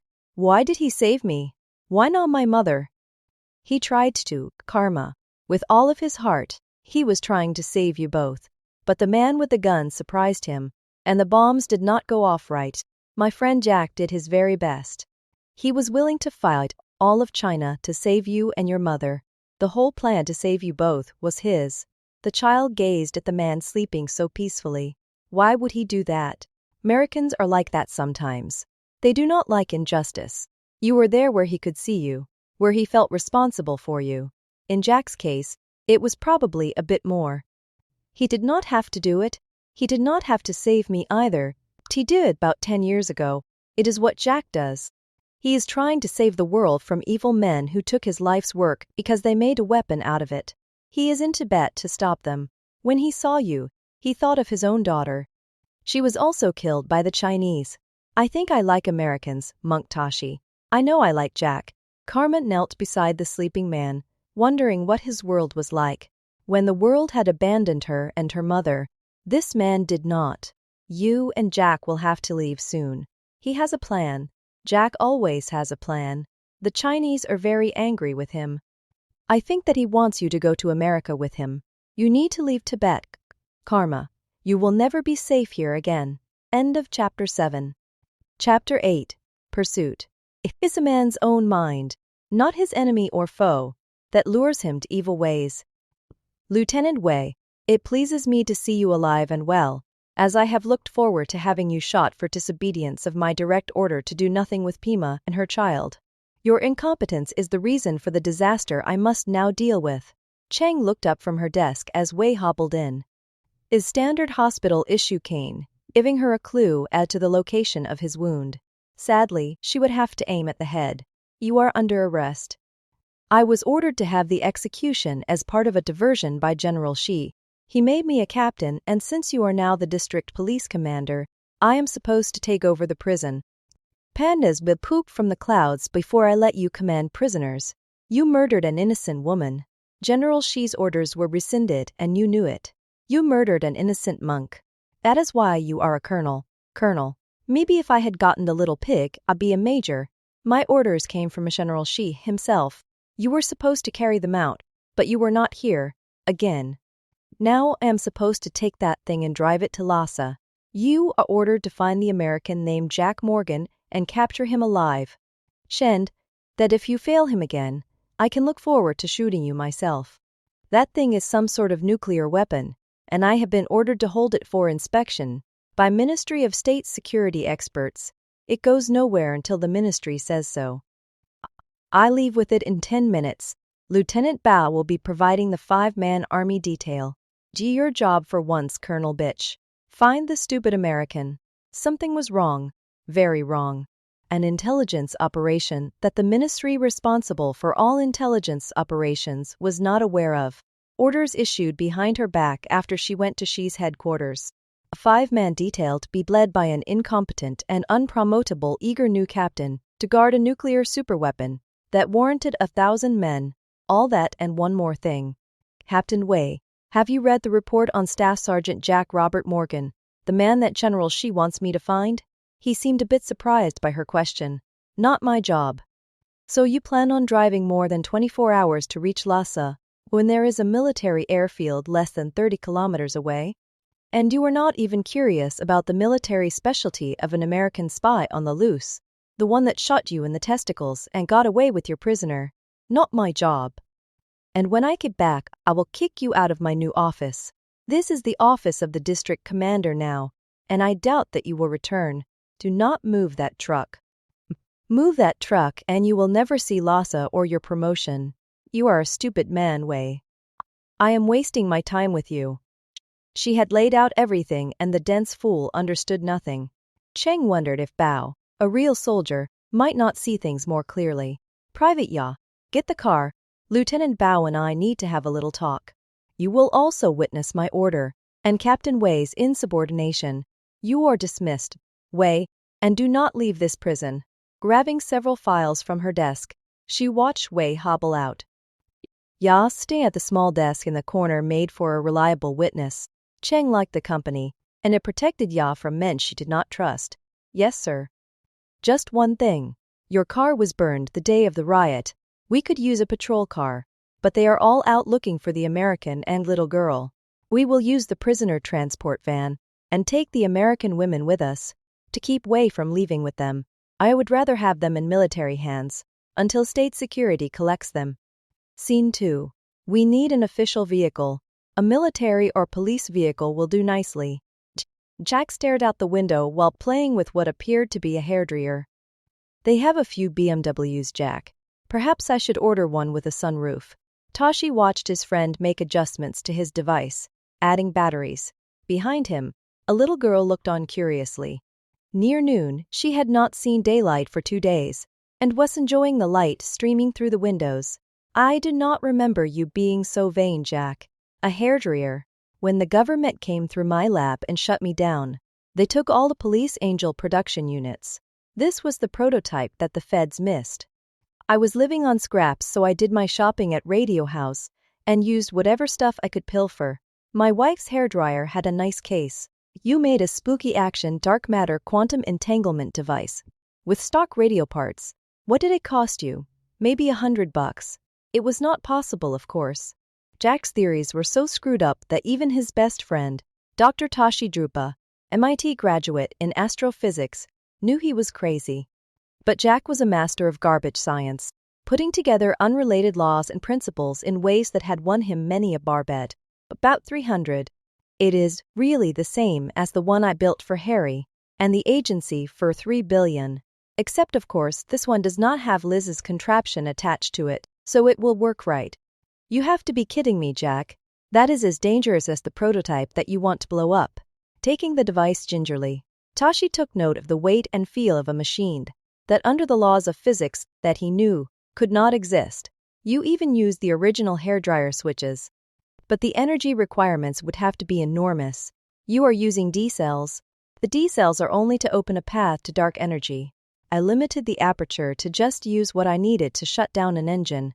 The problem with Liz and her abomination is that she does not understand that you have to limit that aperture or you start ripping holes in space-time.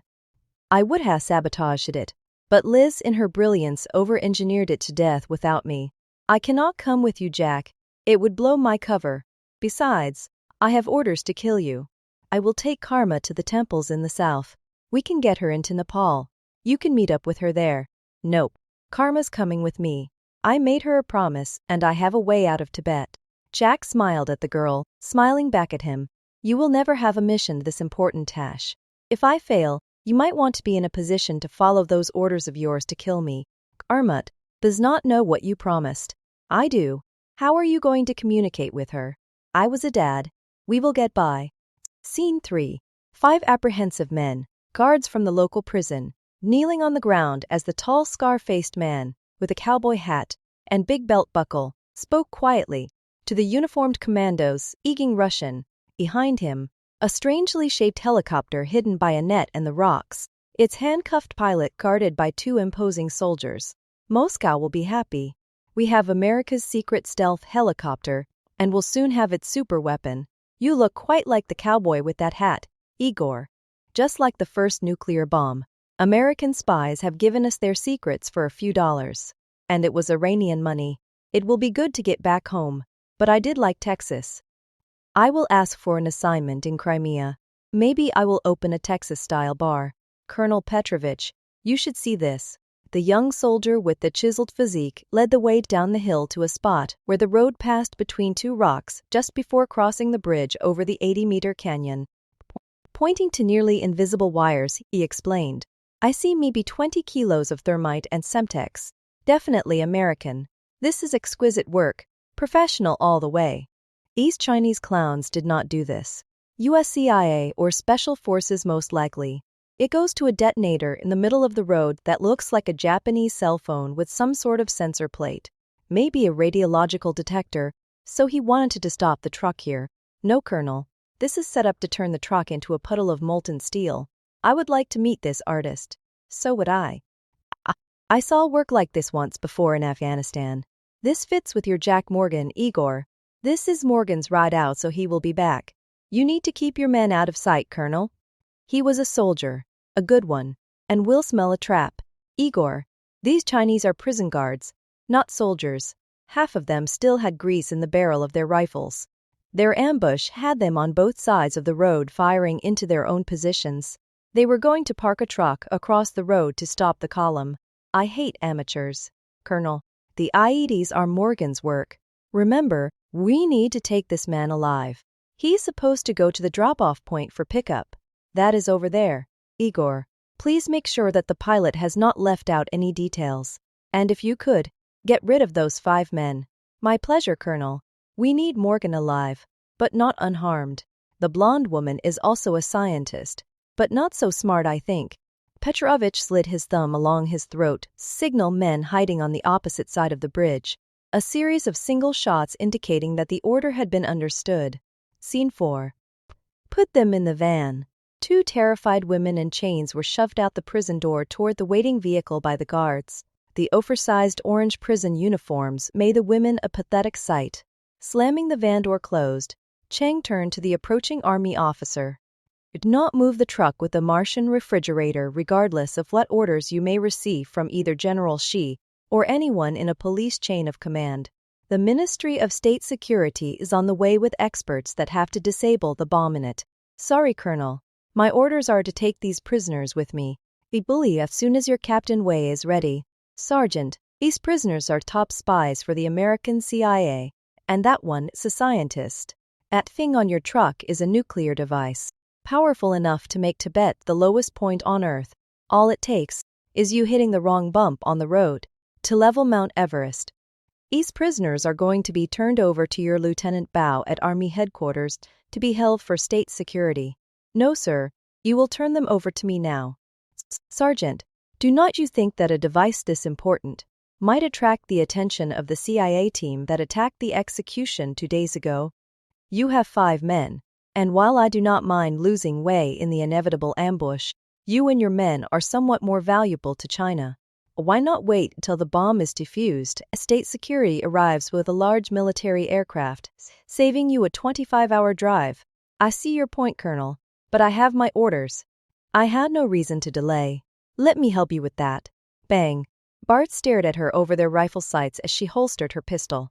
That tire looks flat to me. You need to change it before you go. We do not have any spares. If you like, you can tell Lieutenant Bao that I did you a favor. Me may provide security while I deliver these prisoners to Army headquarters.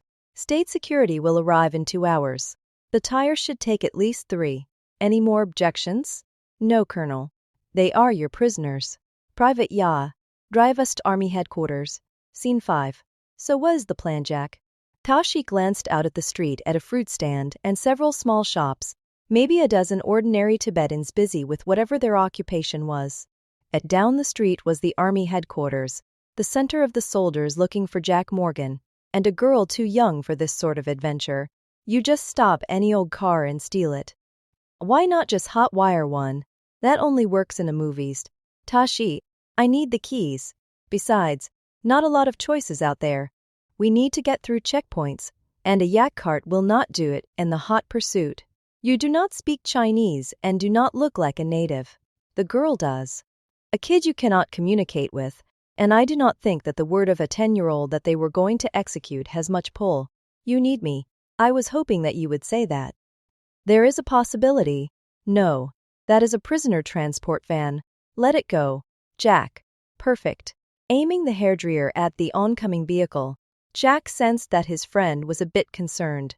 Karma flashed a smile of confidence at him, and he wondered if she understood how misplaced that confidence really was. Let it go, Jack. Squeezing the trigger, the LED flashed once, and the van swerved, coming to rest on the curb opposite him, knocking over a vegetable stand. Sweetheart, our chariot awaits. Tashi, you coming, or do you want to be a monk forever? Scene 6. Colonel Cheng, is what you said true? Is that a nuclear bomb? I do not know. That is what state security needs to tell us. All I know is that the Martian refrigerator is important enough to kill for, and to send scientists and spies after. Why it is here concerns me. We also have a missing little girl. I am a police officer, not a spy. What I want to know is why would an American spy rescue a worthless little girl and leave a super weapon behind? The whole thing is insane. Indeed, why? This was a plot from the world's worst spy thriller, not any reality that she was familiar with. Colonel, the engine just shut off. The van came to rest on a light pole behind a small fruit vendor's cart. It is like the electricity just died. Several tries at restarting the engine proved fruitless as everything electrical in the vehicle was dead. Ya beat on the dashboard in a vain attempt to get anything to work. Ya, walk down to the army headquarters and I will guard the prisoners. Great. Like the day was not bad enough already. 2 high-value prisoners and a broken van. The similarity of when the entire region had lost power disturbed her. The timing for the malfunction was also interesting. Ya had gotten out of the vehicle. Had disappeared, raising the hairs on the back of her neck. Reaching for her pistol, the door of the van opened, and a hand yanked her into the street. On her knees, she faced a large, well-built, middle-aged Western man with a gun pointed toward her face. Behind him, a child, staring at her as though she were the devil herself. Karma, I have been looking for you. I need you too. A sharp blow to the back of her head gave her a momentary awareness of gravel slamming into her already bruised face. Scene 7. The world swirled around her as she was jolted by the bumpy road. Her head was bleeding, her hands handcuffed behind her back. It took a second or two before she realized that she was in the back of her own police van. Struggling to sit up, Private Ya sat on the bench across from her, silent tears streaming down her face, terrified. Surprisingly, her 2 prisoners were still in chains. The well-built Western man sat in the front, communicating through the window to the driver's compartment. Beside him was Karma, staring down the length of the van at her. Elizabeth Linhauer pleaded with the man she knew as Morgan. Jack, take the handcuffs off, please. I can help you. Like you helped me get sucked into Harry Brady's trap. Like you helped the Chinese get possession, the most dangerous weapon on Earth. Like you helped the Chinese get to my wife, my daughter. Jack, I did not want to betray you. Harry made me. Dr. Elizabeth Linhauer had just confirmed the worst for him. It was Professor Linhauer that had ended his quest for a doctorate and ruined his career in science. It was Linhauer that wrecked his marriage with a false accusation. Somehow, Jack was not in the forgiving mood. You betrayed your country, Lizzie. You did it for money. You wrecked my marriage, Liz. Whose idea was it to murder my wife and daughter?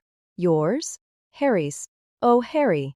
The Chinese? Were the Chinese even involved? The psychologist said it would make you come back. We needed you for the project. You knew? The revelation tore at his heart, as his last few moments with his dying daughter flooded through his mind. You knew. You participated. You stinking bitch. It was not my idea, I swear. It was Harry. He told Tex to do it. It was not my fault. All you had to do is just take the money and complete the work. Cheng had done 1,000 interrogations, and reading faces was her specialty. The tall Westerner was having trouble grasping the enormity of the blonde scientist's revelations. The supposed reporter sat quietly, taking it in as she was. Horror was turning into rage on the man's face as the blonde begged and pleaded. Cheng wondered if she could use this to her advantage. Staff Sergeant Jack Robert Morgan, I am a police officer, and I can help. If this woman murdered your family, let me arrest her. She will get justice in China. Let me protect the child Karma. The girl pressed close to the man, glaring at her as though she were a dragon. I have seen your justice, Colonel Cheng. So has Karma. There is something that you should know. That weapon you have is unstable. It has to be destroyed. It is too powerful for any nation on Earth to have. So, it is a nuclear weapon. If it were just a nuclear weapon, I would just give you the keys and let you drive it home. China has thousands of nuclear weapons. What is one more? He had a point. Whatever it was had the men terrified. Then what does it do? Jack Robert Morgan. It opens up a hole in space-time and allows access to dark matter, dark energy, depending on how you set it. It can shut down entire power grids, and that includes those inside human bodies. 2 or 3 passes over China, and every man, woman, and dog would simply drop dead. You can also direct it to a point, killing a single man in a room buried 5 miles deep, using something called quantum entanglement. It has to be destroyed and never rebuilt. Impossible, she thought. Why would your government bring such a weapon into China? Surrender, Jack Morgan. You have nowhere to go. And how would that work out for karma? I wonder. Kashi slowed the vehicle, turning to Jack. Jack, a checkpoint up ahead. What do you want me to do? A monk driving a police van might be hard to explain. Surrender, Jack Morgan. It is over. I will not help you get through that checkpoint. Yes, you will. Lights and siren, Tashi. Run it. Kicking the back door open, Jack dragged the kneeling Chang to face the back. Let us see how much your people love you, sweetheart. They have a vehicle, Jack. There will be a pursuit. Will not last long. Floor it. Here goes. Chang braced for a hail of bullets as the van sped through the open checkpoint, guards staring blankly in confusion. Closing her eyes, she waited to be pushed out the back of the van, instead being tossed backwards, as the Westerner aimed what appeared to be a hairdryer out the back. A few seconds later, he pulled the door closed, satisfied. The child gazed down at her as she tried to roll off her still bandaged and broken hand. I made Jack promise to not hurt you. It did not appear that the Westerner spoke Chinese. This would allow her to speak privately with the child. Your Jack is an evil man, Karma. He is going to get all of us killed. He built a terrible weapon. We are going to fly a helicopter to America. Jack will take care of me. He is a good man. Tashi veered sharply off the mostly dirt road into a clump of bushes and rocks. Time for a hike, Jack. The chopper is on its way, I hope. We will know in about an hour. No point in hiding the van. Just rip out the wires. This is Chinese state property. Jack Morgan. Lei realized that it was a stupid thing to say. Like he cared. Sumi. Everyone out. Karma. Go with Monk Tashi. Chang fell into the dirt as Jack dragged her out by her leg cuffs. Ya was weeping openly as she was pulled out the door, clearly expecting to be shot. The reporter had been silent, afraid to get involved until now. Morgan. Jack Morgan. My name is Lydia Hansen and I'm a reporter. I do not care.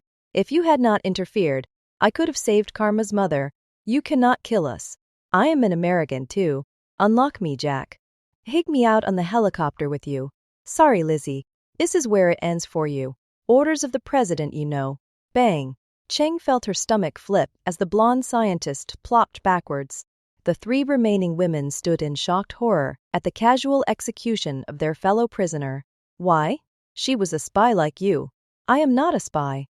Arthur Linhauer, laying there, was a scientist that took a device to stop police chases and turned it into something beyond evil. Then she helped murder my wife and daughter so that she could sell that thing to you or the Russians or some terrorist. She was more than a spy. That weapon you have opens an aperture to dark energy, and it does it by ripping holes in space-time. If Lizzie here ever got it to work and it ripped too large a hole, that is the end. Will it blow up? Like a bomb? No, it ends all existence. It would allow strangelets into this side of our 11-dimension universe, and everything ends. All of it. The world, the planets, the stars. All of it. I am here to destroy that gadget. I am here to make sure that no government, mine or yours, ever tries to use it. Kill me, but let Private Ya go. She has done nothing to deserve this. Killing is done. I promised Karma to not hurt you. She thought it was important for you to live to see your mistakes. Personally, I wanted to blow your head off, but my girl said no. Bouncing the keys in his hand, Jack heaved them into bushes, as far as he could toss them. Checkpoint is 15 kilometers back that way. Have a pleasant journey. Jack Morgan. I am an American. Let me come with you. Please, this crazy bitch will kill me. Lydia Hansen pleaded with the man who seemed unimpressed. No room. Getting Karma out is my only concern. No guarantee that this crazy bitch will not still kill me. Besides, the colonel now owes me one for sparing her life. Saving yours would be payback. Cheng watched the man turn and start down the path towards who knew what. Why, Jack Robert Morgan? She shouted after him. Why, what? Why, rescue Karma. While spare me. Rescuing Karma. was the right thing to do. I made a promise to my little girl to spare you. I keep my promises. Cheng watched him disappear to the countryside. Ya and the American, struggling to find the key, where the tall Westerner named Jack had tossed them. She owed her life to a child, and the word of an honorable man. Scene 8. So, this is why they told me to dress warm. Special Agent Nia Franklin, FBI Establites, D detail and a section of Navy SE, Surrey to set up the new operation room on the Nepali mountainside. Few yards north was China, a border that she could not cross, so all she could do is wait until something happened. The thin air gave her a headache, and she just wanted to be back in her suburban home in New York eating Chinese, rather than observing Chinese across a hostile border. Turning, she went into the dressed-up hovel that had been where this misadventure into China had started. Agent Franklin, NSA, is passing us traffic about a firefight north of Dlirong involving unidentified military units, and it looks like Russians got the gadget.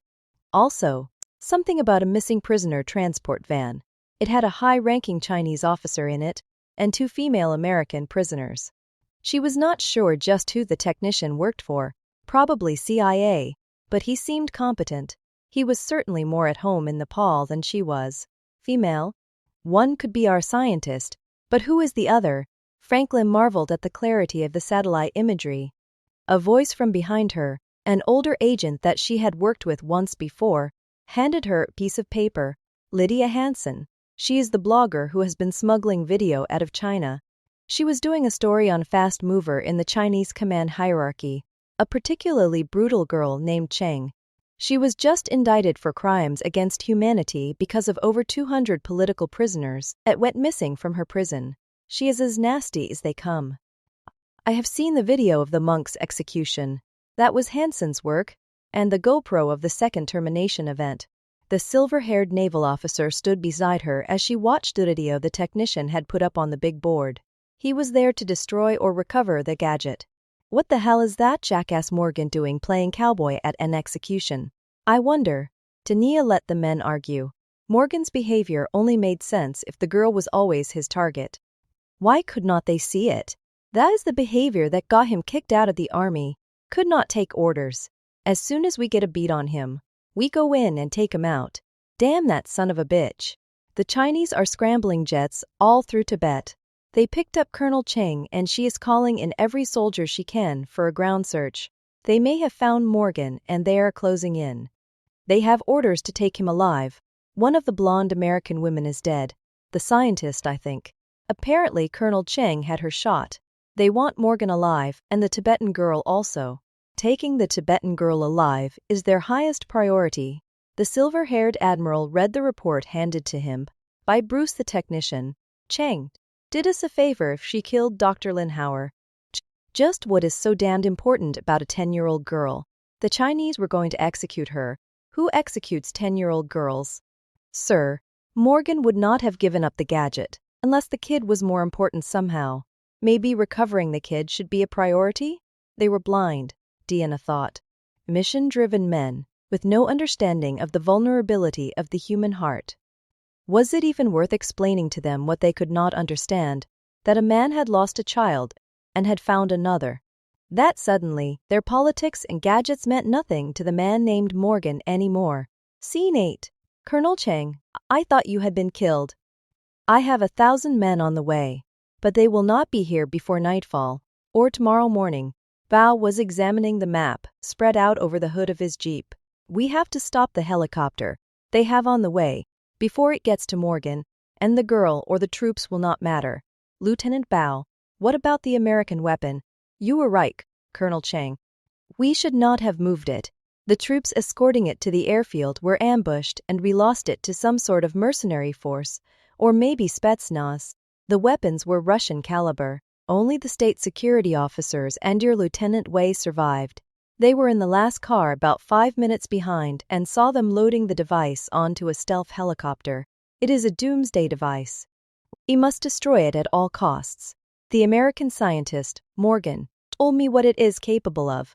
He was here to destroy it. Interesting. We have been ordered to take it intact, Earl. You look awful. I have medical personnel standing by. Let them take a look at you. You can barely stand. I will manage.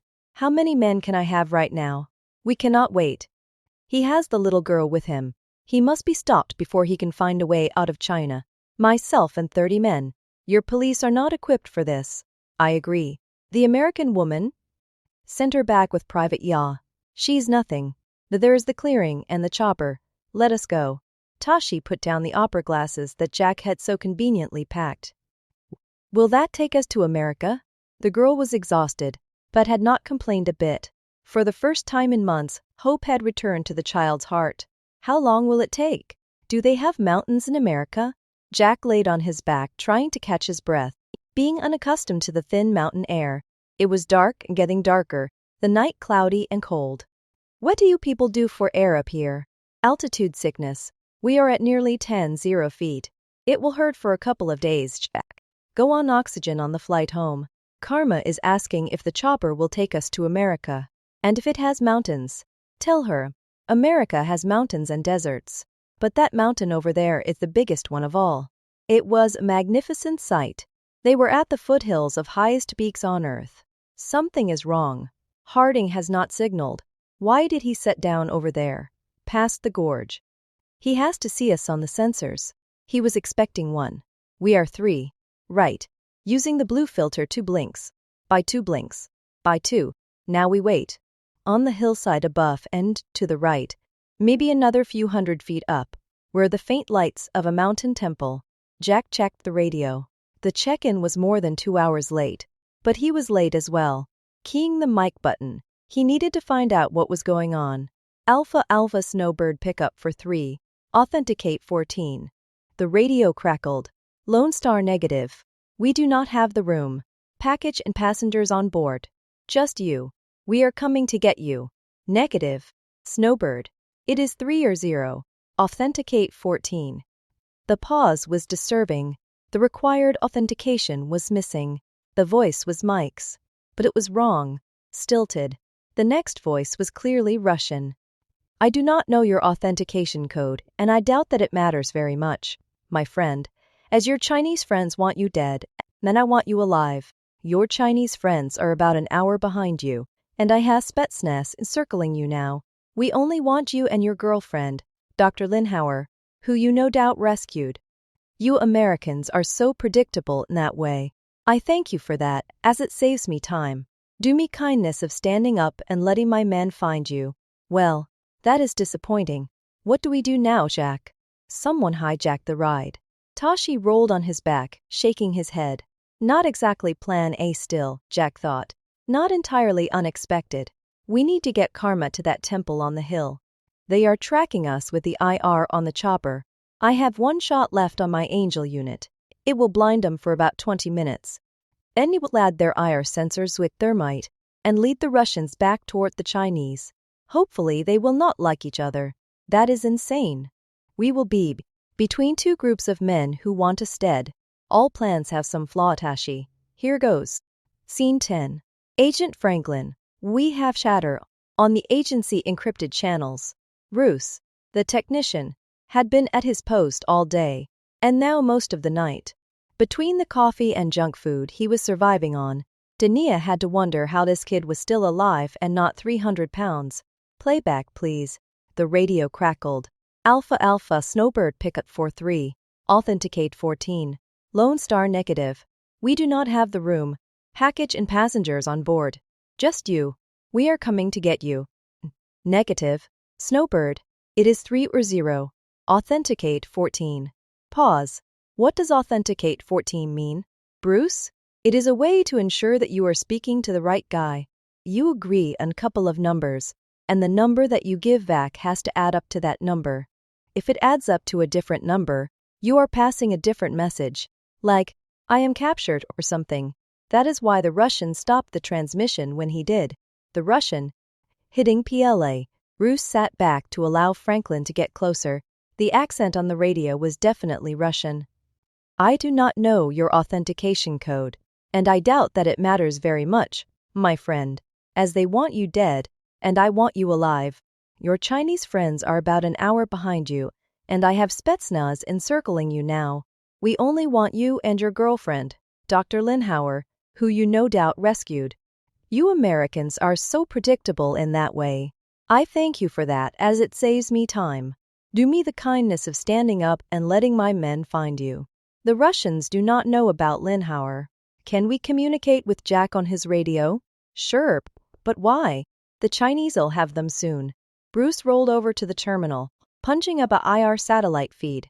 Orange blobs moved over the dark landscape, barely recognizable as people. This is Jack, and two others. Is that a kid? We think the other guy here may be our resident agent, Tashi Ganpo. These two groups are Russian. This group over here is definitely Chinese. They have a woman with them. How do you know that they are Chinese? Bruce froze and expanded one of the figures on screen. See how he is carrying the weapon. It is a bullpup design, a Chinese Type 95. The Russians do love their AKMs. Agent Franklin considered the ongoing drama on the satellite feed. Patch me through to Jack. Who are we? Behind her, a silver-haired man in black had just walked in. Lone Star, this is Tranquility Base. Agent Franklin, FBI speaking. Can you hear me, Jack? 40 seconds of silence before the radio opened with a winded voice. We are kind of busy right now, if you do not mind. A bunch of people trying to kill us, and all you know. Jack, listen up. You are heading toward a large group of Chinese soldiers. There are Russians following you, and on both sides. Turn yourself over to the Chinese. We can work a deal to get you home. Not an option. If that is all you have for me, Agent Franklin, we are done. Let me handle this. The silver-haired SEAL pushed Franklin aside. Lone Star, you have 20 chins, and a chinchette to your front, and about 6 or 7 Ruskies to your flank and rear. They have IR goggles and Kalashnikovs. Tell me you got a plan, boy. Commander Maddox, is that your sorry raghead murderin' voice I hear? I always have a plan. What is my exit vector when I blind the Russians? He cannot escape. There is nowhere for him to go. You will get them all killed. I know what he is doing. He still has a road flare or thermite left. Pressing the mic, Maddox ignored the frantic agent. You got one guy behind at 100 yards, the rest are inside 30. So light me up, boy. Suddenly, the screen went bright and then dark. Franklin looked away to recover her vision, seeing only dark spots. What did he do? What just happened? He just blinded them all with a thermite flash bomb. Let us wish him luck. Scene 11. Who are they? Chang shoved a wad of bandage into the sucking chest wound of a soldier that she did not know, the boy probably not being more than 20. Gunfire shattered the silence, as it seemed that no one knew who or what they were shooting at, as the night had lit up like a supernova, had just silently exploded, cut in half, probably by his own man firing in a blind panic in the first few seconds, and at least half of the men were either gone, dead, or just cowering. One last gasp as the boy bled out, and suddenly everyone was looking at her. The last surviving officer. Can we surrender, Colonel? The boy's rifle was heavy and hard to hold with blood-soaked hands. They shoot prisoners and they cannot see you anyway. Fire at the muzzle flashes, and let us back up, toward the road. There was a distinct difference between their weapons and the sharp loud cracks of the weapons used by their unseen enemy. Now, she was only hearing the lighter, softer sound of Chinese weapons. Ceasefire! Ceasefire! Most of the remaining men had already expended their ammunition anyway. With no return fire, the enemy had already withdrawn or been killed. Collect the wounded. Leave the dead. We will be back in the morning. Scene 11. I cannot believe that you pulled it off, Jack. The monk working on Monk Tashi's arm tossed the bloody bandage in the bowl. Thanking the man, Tashi gazed at his half-asleep friend, fingering the hair of the child sleeping on his lap. I thought we were dead. Did I? You might not have noticed it, but we are still in Tibet, and I have a girl I promised to ride to America. You did all that you could do. Maybe we should leave Karma here with her people. As long as I am alive, I have not done all I can do. She comes with me. You should stay here and heal. You cannot even use that arm, and miss your next miracle? Why have not you used the radio, Jack? Maybe get some help from Tranquility Base? Sooner or later, the Chinese will come looking for us here, because Snowbird can monitor the channel. I do not want to bring them in until we rest and eat something. They do not have the fuel to get out of Tibet to the north. They will not risk coming after us until they know we are not in Chinese hands. Get some rest, Tashi. Everyone's just going to sort out what is going on today. End of Chapter 8. Chapter 9. I will not leave you. I am a miracle. Colonel Cheng, you should be in bed, resting. You were up all night. It is past noon, Private Ya. I have work to do. Please requisition a vehicle for me. Also bring me the American woman and all of her clothing and effects. She will be leaving us today. Colonel, get her? Taking the USB key from her computer, Cheng dropped it into an envelope with other papers. A quick phone call confirmed what she expected, and a knock at the door brought Lydia Hansen to attention in front of her. Remove her cuffs. She will be putting her own clothes on now. Wait outside. Ya, what is happening? You are being expelled from China. Miss Lydia Hansen, reporter and spy. If you ever return to China, I will shoot you myself. This envelope contains a memory stick. This corrects the record on 200 missing prisoners, and the papers are self-explanatory. As a woman, you can find some place to hide that. Why? 'Cause you know what that thing is, that Jack Morgan is looking for, and what it does. The world has to also. 15 Chinese soldiers were killed or wounded last night, excursion soldiers or mercenaries. But a search today showed that the helicopter is gone, and no bodies were found for the Tibetan girl, Jack Robert Morgan, or the monk. I think he got away, and now I have to find him and kill him. It is your duty to tell the world what happened and why. Why do you think Morgan got away, Colonel Cheng? There is a blood trail leading away. Staff Sergeant Jack Robert Morgan is the brilliant man. I think he set us up against the Russians deliberately to keep us occupied while he slipped away. I do not know what to say. Thank Jack Robert Morgan. Yeah. The orders she handed to the confused aide would ensure the woman was not searched. It would not do to be arrested for selling out your commanding officer before it hit the newspapers. Let her get dressed and you personally escort her to the border at Sangmu. Make sure that she gets over the border without delay. Take a patrol car and grab a driver. Not one more night in China for Miss Lydia Hansen. Scene 2. The Chinese must have them. It had been nearly 2 days waiting for some word or indication that Jack had survived. A dozen men, warriors and technicians with nothing to do but to monitor the communication feeds. Agent Dania Franklin had held out hope that was fast disappearing. I cannot believe that they could have escaped. Not surrounded like that. Maybe the Russians got 'em, or maybe they are dead. Something is happening though. Admiral Maddox, the Chinese are moving a brigade into Gyeongsang province, and along the border, they are asking for special Mountain Eagle police troops. Jiu, wise. Jiu, wise. Watch this. Bruce put the newsfeed on the big screen. This is hitting the internet and airwaves everywhere. You gotta see this. The talking head over the Channel 14 banners smiled as though he had been handed the story of a lifetime. From our affiliate in Bhopal, India. We have a remarkable story. That is the stuff of novels and movies.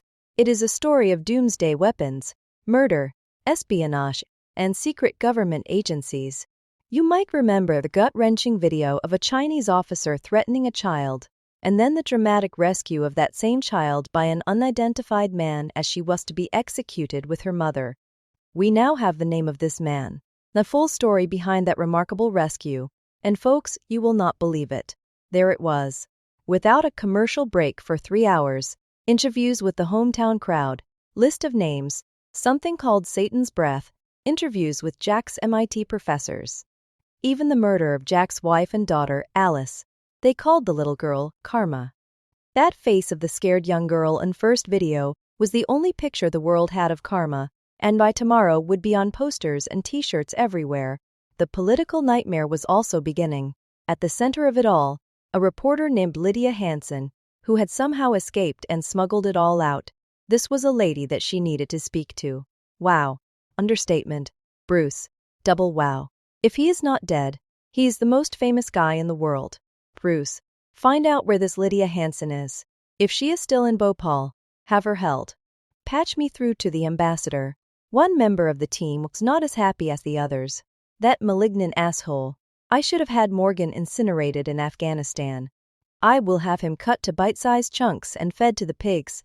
What part of keeping a secret did not that jerk-off understand? Admiral Maddox reached for the radio. Lone Star, if you are out there, I am gonna track your ass down and install a zipper on your lip with 6-inch spikes. You just blew $1 trillion secret, shitbag, and caused me a ton of heartburn. The radio surprised everyone. Not me, Kimosabe. I have been too busy avoiding the locals and trying to find your gadget. My girl and I could use a ride out of here, and since you do not seem to be providing one, I will just have to wait for the Russians to bring mine back to me. You tappin'. Ivan. As you were expecting, Morgan, you seem to be making everyone just so happy. You cost me 4 good men last night, and I share Admiral Maddox's deep-seated desire to make you not so comfortable. But business is business, and my government will be happy to extend you this one-time offer for your cooperation in making this thing work. Sorry, Ivan. No government on Earth needs a weapon like that. Cut your losses and roll the thing out, and then you will have the fuel and altitude to make it home. Oh, tell Tex I am coming for him, and I will cut his heart out and eat it. Silence. Well, Admiral, it seems Morgan is still in the game. I will be going to Bhopal to find out just who your leak is. Scene 3. Well, Jack, you have managed to honk off just about everyone as usual. The police and army have searched the temple twice, and the monks are scared. If they find us here, it is over for them. Tashi nursed his wounded shoulder as he pulled the robes back on. We will be leaving today. The Russians know exactly where we are from our last transmission. So should Tranquility Base. Cheng does also. Baldy told me that, as a political officer, she made secret hiding spaces in temples her hobby of sorts. They have police surrounding the temple grounds, which has kept the Russians out. But Karma and I have a date in El Paso. No, Jack. I love her too, but if we take her we might as well shoot her ourselves. Kickbuck kid goes. They find her, and sometime before her senior prom they will. It is over for Karma anyway. Jack glanced at the girl napping on the stone table. She cannot keep up. We got a few folks angry with us, and they can move fast. Jack chuckled. In this thin air, Karma is faster than I am. You people are born acclimated to this. If Ivan is gonna do something, he will wait until shortly after dark. At best he has 4 men left, and that helicopter is still the best way out. So, your plan is to take a helicopter, away from 4 maybe 6 highly trained spetsnaz at night, under the watchful eyes of the Chinese armed police, roll a ton or 2 of refrigerator off, hopefully destroying it, and fly home with the Chinese Air Force looking for that helicopter, buzzing this temple every few hours? That is, if Lifan does what you think he will. That is a lot of ifs, Jack. I did not say it was a good plan, Tash. I have a better one. Listen up, Jack. Scene 4. Jahan Numa Palace Hotel was the best 5-star hotel in all of Bhopal, reportedly even with working plumbing. Agent Dania Franklin made her way past the wall-to-wall reporters, cameras and security guards to get to the front desk. The desk clerk was an older man, tired and harried. May mapi, chahatahun, kamuri ki sapi buk, karahihain. I am sorry. I need to speak with one of your guests. I need to get a message to Lydia Hansen. I am so sorry. Everybody wants to see Miss Hansen. We have no more room, so please go to other hotel. Please, do not walk away from me. Just give her this. She will get the message. Her badge and a bribe seemed to be the only ticket in. Angry reporters shouted as she was led to a fairly nice suite on the top floor. Hello, Agent Franklin. I am Kurt Johannes, Hansen's attorney. Have a seat. I can't get you anything, and you will be needing your badge back. Thank you. So just where did Lydia Hansen find a Swedish attorney in India, she wondered. So what can we do for the government of the United States of America this fine day? I need to speak to Miss Hansen. She is the only one who knows what is going on with the man we need to get back. She had access to details of this plot that no one in her position should have had. I am afraid that it would be unwise of me to allow Lydia Hansen to speak to the American government without some assurance that she will not be facing charges. You have it. We do not care about prosecuting Miss Hansen. Right now, 3 nuclear powers are at DEFCON 2, rattling sabers and threatening thermonuclear annihilation over a man and a child running loose in Tibet. Frankly, we do not have a clue how this happened. Why the child is important. Or how this gizmo got into Tibet. How did she get out of China? A voice came from behind her. They are still loose? A blonde in the bathrobe, towel in her hair, standing in the doorway. Colonel Cheng will not like that. She wants him dead, but not the girl. I think she wants to adopt the girl. At least, that is the impression I got, Agent Franklin. Miss Hanson, we watched your report on the news. It be left out a few details. If we are going to get Jack out, we need those details. Nothing was as she understood it. Here at least was a reliable source, if you could call it reporter reliable. Jack Morgan is a jerk. He left me in chains with Cheng the Merciless. But you are standing here free in India. He did you a favor. How did you escape? Maybe. Kurt, I have this. We need a little girl talk here if you do not mind. She watched the handsome man leave with a nod. I should be grateful to Morgan. He gave me the story of my life. I already have offers for movies, regardless of how this turns out. I only released half of what Cheng gave me, but I will release the rest tonight. You have to keep the source secret, or Cheng is dead. She is trying to destroy the weapon so that no one can have it. Why would a Chinese army officer do that? Cheng is a cop, not army. Her boss, a guy by the name of Shi, is really dirty and she is trying to take him down, but he is really powerful and all that. We know about General Shi, but the weapon. That jackass. Jack explained to Cheng, and when he had us prisoner, that the weapon was unstable, that it could rip holes in space and time and do strange lit things that destroyed the universe. Jack and Cheng both want the weapon destroyed. Cheng also knows that Jack is the inventor. You kill Jack Morgan and a weapon, no one can build another one. But the child? Who is the kid? Why is she important? Laughing, Lydia poured 2 glasses of red wine, handing the first to Deanna before sitting. That is the best part. It is like a Disney movie or something. I mean, they both love Karma, and they both want to adopt her. She is a cute kid, but geez. She watched Cheng kill her dad, and even though Cheng was trying to save her mom, it would be tough to do the mom thing. Karma really loves Jack, even though they do not speak the same language. You have seen what Jack did for Karma. Cheng was trying to save the kid's mom. Cheng was in Lhasa, getting the execution orders cancelled. Could not get back in time because of she and the real dickhead named Wei, who moved up the execution several hours. I have the orders here. The papers had a translation attached. Franklin read the crumpled papers the best she could with the translation. All of your stuff came from Cheng? The source did not get better than this. And Jack, and Karma, and some monk guy named Tashi. One more thing. The girl named Yath, at Cheng sent to dump me over the border is a Chinese spy. She was there to get evidence on Cheng, but Cheng was squeaky clean. She with the dirty one. Cheng does not know that Yacht is a plant. And how you know this? Opening the small metal box, she handed her a leather badge case.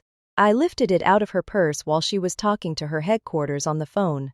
She did not know that I knew Chinese. Chinese counterintelligence. State security. Private Ya is a captain in Chinese state security. When Cheng ordered Ya to contact Chinese state security, they knew that she was not part of the plan. What the Chinese do not understand is why an American secret agent would rescue the little girl. We both know the answer to that. Scene 5. Have you made the call and dropped the locator beacon? Monk Tashi tugged at the strap on the child Karma's bag. Whatever was going to happen just after full darkness. Some food, a cloak, a few bottles of water. None of it would matter if they ran into a Chinese patrol or Spetsnaz team that would be coming in on the helicopter, just the way you scripted it, Tashi. Cheng should be on her way. How can you be sure that she will come personally, Jack? Would not you? She wants the girl alive and will not risk losing her to some trigger-happy nitwit. She needs you dead. That. She might chance to a trigger-happy nitwit. Tashi watched Jack bundle up the foodstuff and check on an anxious Karma as she helped. Without language, they had established a heartwarming communication, a solid bond between a child in need of a father and a man in need of redemption. To this monk it was clear that one would not live without the other. Karma was a bright child. She had learned a few necessary words of English. Jack was a remarkably quick study of Chinese. Monk Kashi, please tell Jack that I can carry more. I am not weak. He knows. But we will have to move very fast and he worries about you.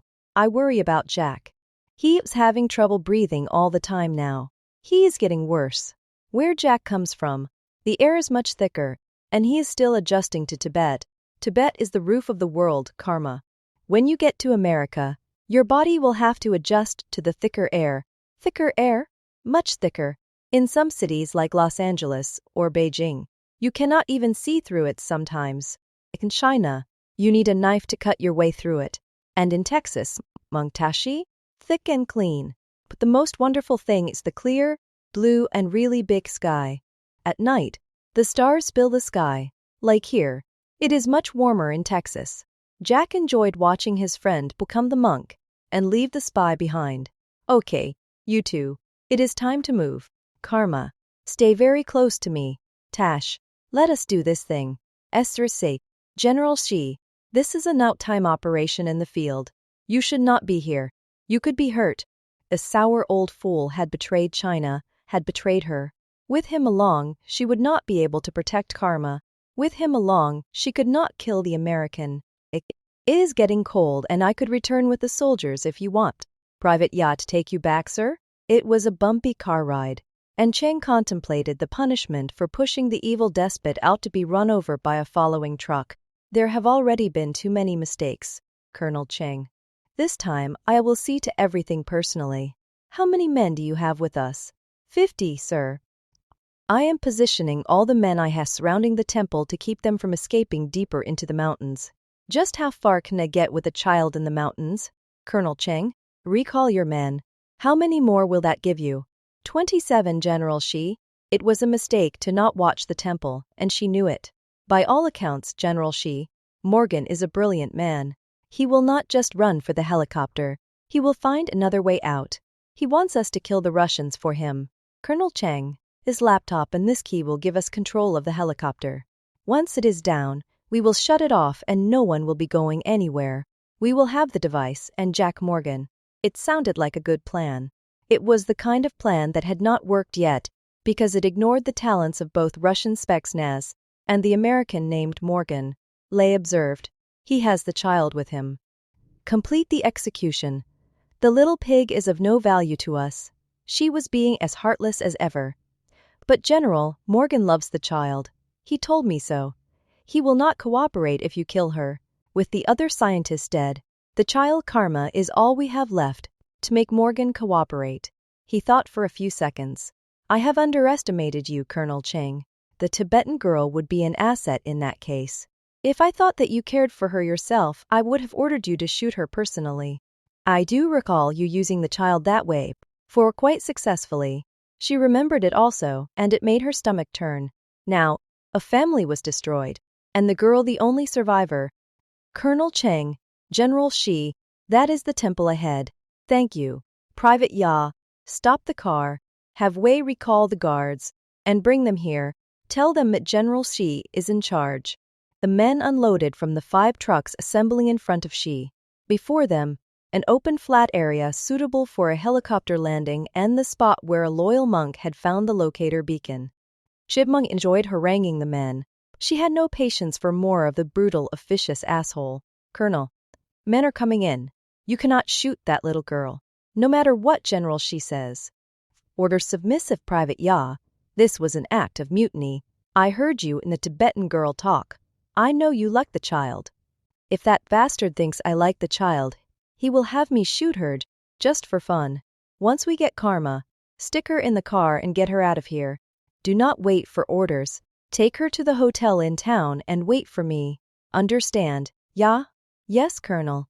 There was no plan beyond moving the child to a hotel. Once she had the girl, she had no idea what to do with her. Still, it was away from the violence. Ya, that helicopter has thermal sensors and it will see all these people. There is no reason it will not land directly inside the temple. Grab a truck and 5 men. Give me the keys. I am going to the temple. Follow me. Only another few miles on a dark Tibetan dirt road brought her to the front steps of what had once been a magnificent temple. She wondered why they always built temples on hillsides, but something was very wrong. There were no monks, and only a few candles to light the way. Behind her, a few miles away, were men surrounding a radio beacon that had clearly been planted for them to find. Yet, Xi's key and the American woman's laptop showed a helicopter coming in.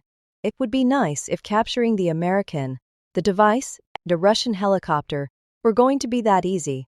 But she suspected that was not going to happen, as the foolish Xi planned.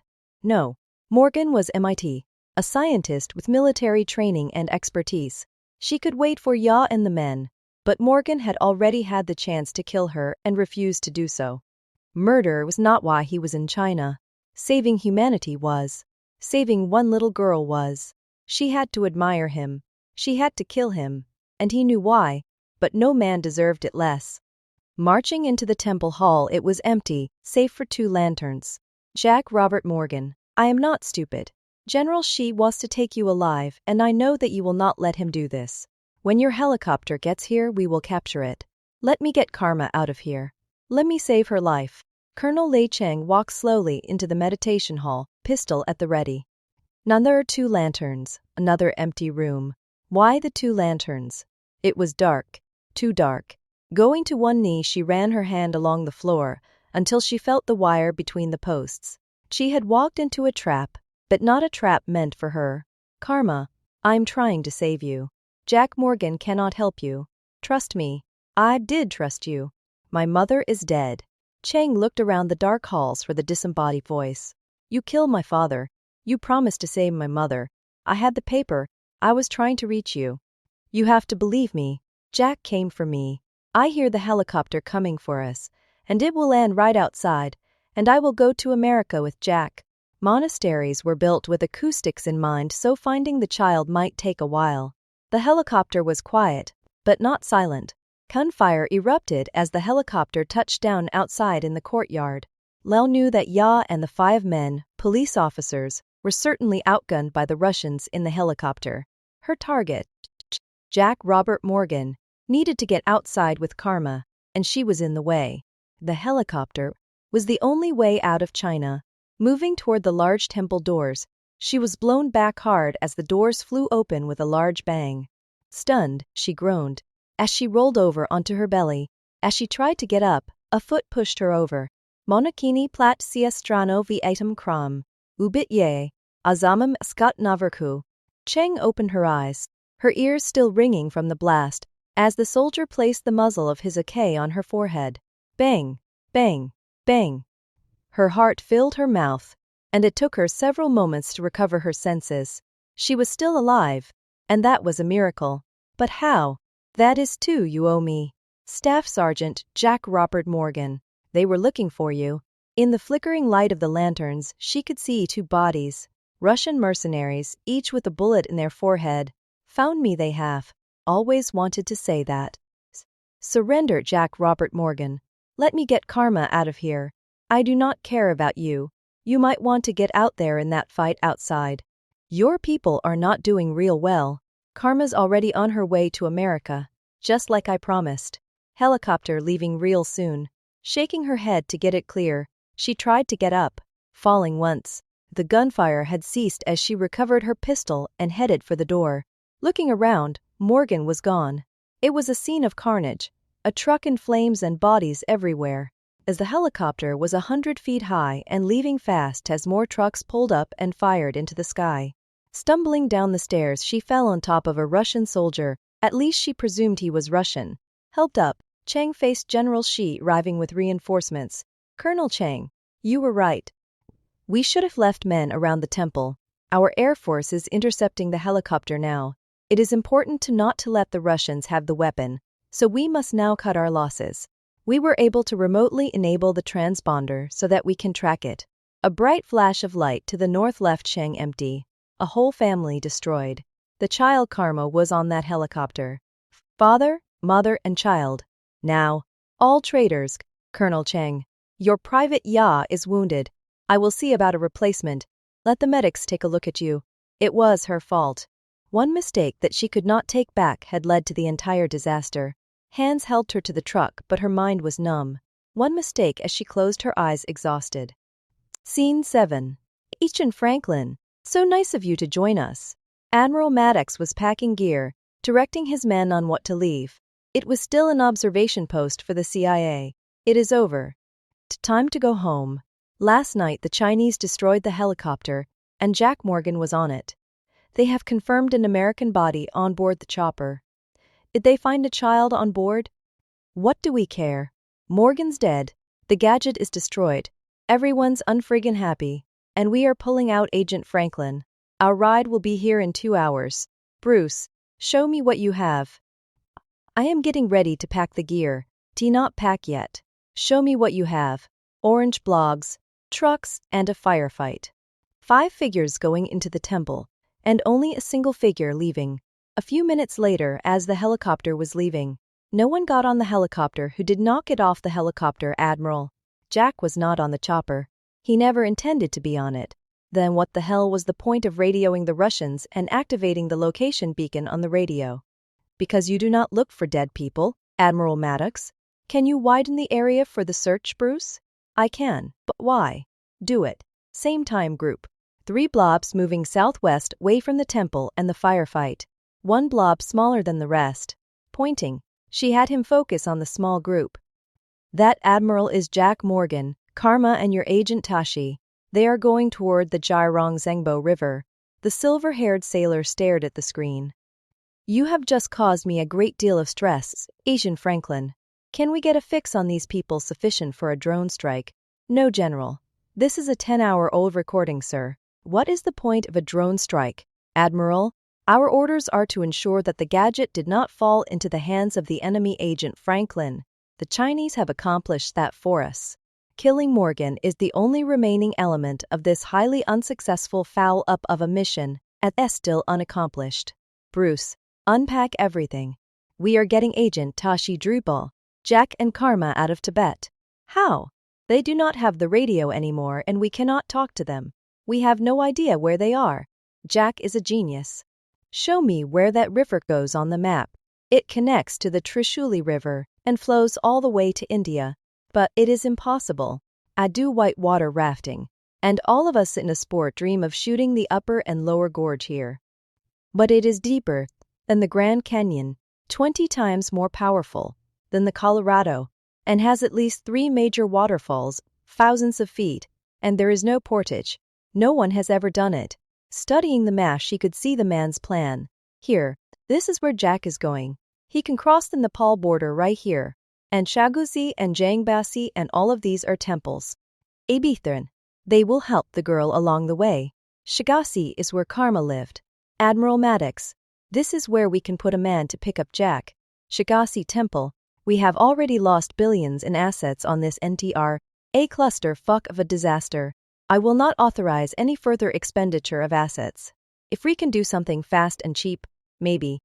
I will speak to the president. You do that, Agent Franklin. You do that. Scene 8. Shavdwalti. Report Colonel Chang. Are not you supposed to be in bed? Ma'am, you need to be in a hospital. Why do you think that? Your face is green and purple with bruises. Your right hand is still in a cast. You just were blown up, and you cannot walk without a cane or stand without pain. And I am speaking loudly because you cannot hear, because the explosion blew out an eardrum, ma'am. You are Private Yas's replacement? Yes, ma'am. I am Lieutenant Fang Chi. Your secretary will arrive in a few days. I will be replacing Lieutenant Wei, who is terrified to be in the same room with you. I believe that you have offered to end his pain with a bullet in his head. Offering to personally rip his remaining testicle off was a bit insensitive as well. General, she felt that you might be more comfortable with a female aide. She was a tall woman, nearly a foot taller than she was, with her loud booming voice, which was doing nothing for her headache. The helicopter's attack, with its chain gun, killed 23 men with General Shi. Another 10 men were wounded, including the aforementioned Lieutenant Wei, who cut himself diving for cover. 4 of the men with you were killed, and your Private Ya is not expected to live. You should be in the hospital also. One of your soldiers ran, and he has been arrested. A Private Dong. You assign the soldier to work in the prison with me. I need a driver. That is punishment enough. What about the helicopter? 2 missiles from a special J-16 fighter obliterated the helicopter. It crashed on the mountain. The army is trying to get to it with mountain troops. I am to remind you that this is no longer a police matter, Colonel Cheng. Also, General, she wants to know when you are going to move your headquarters to Zonga. When I am good and ready. The lump in her throat nearly choked her. Chang wanted to scream, to cry. The child was dead, and it was her fault. She needed to quit while she still had sanity left. Ma'am? In a few days, until I am sure that Wei will not command this prison, I need to visit the temple. Help me up. No, ma'am. I was warned that you never give up. I have been ordered to make sure that you get some rest. Besides, we are out of vehicles. Scene 9. You cannot be serious. Tashi, it is made out of yak skin. The old nomad seemed reluctant to give up the boat, if that is what it was. It was the child that made the deal with gentle words and wide eyes. Still, it did not seem terribly seaworthy. Jack wondered how you steer a square boat. I am sorry, Jack. I should have asked for the Queen Mary. It is light, it is portable, and it will hide us during the day. What did you expect for free? It cost me the watch my wife gave me for my birthday. It was a genuine fake Rolex, bought from a street vendor in Manila and cost her almost $100. It has sentimental value. Karma giggled at Jack's reaction to their new transportation. Monk Tashi stepped into the square craft. Loading up the boat, Jack lifted his girl gently into it. His center. The water was ice cold, glacial melt from the surrounding mountains. Laying her down, he covered her with the skin blankets that the old nomad donated more willingly than Jack expected. A few words from a child sealed the deal. Lifting the child into the ship of skins, Jack wondered just how sturdy this thing really was. One good bunk could tear a hole and leave them cold and wet. Gently, Jack pushed the flimsy craft into the fast-moving river.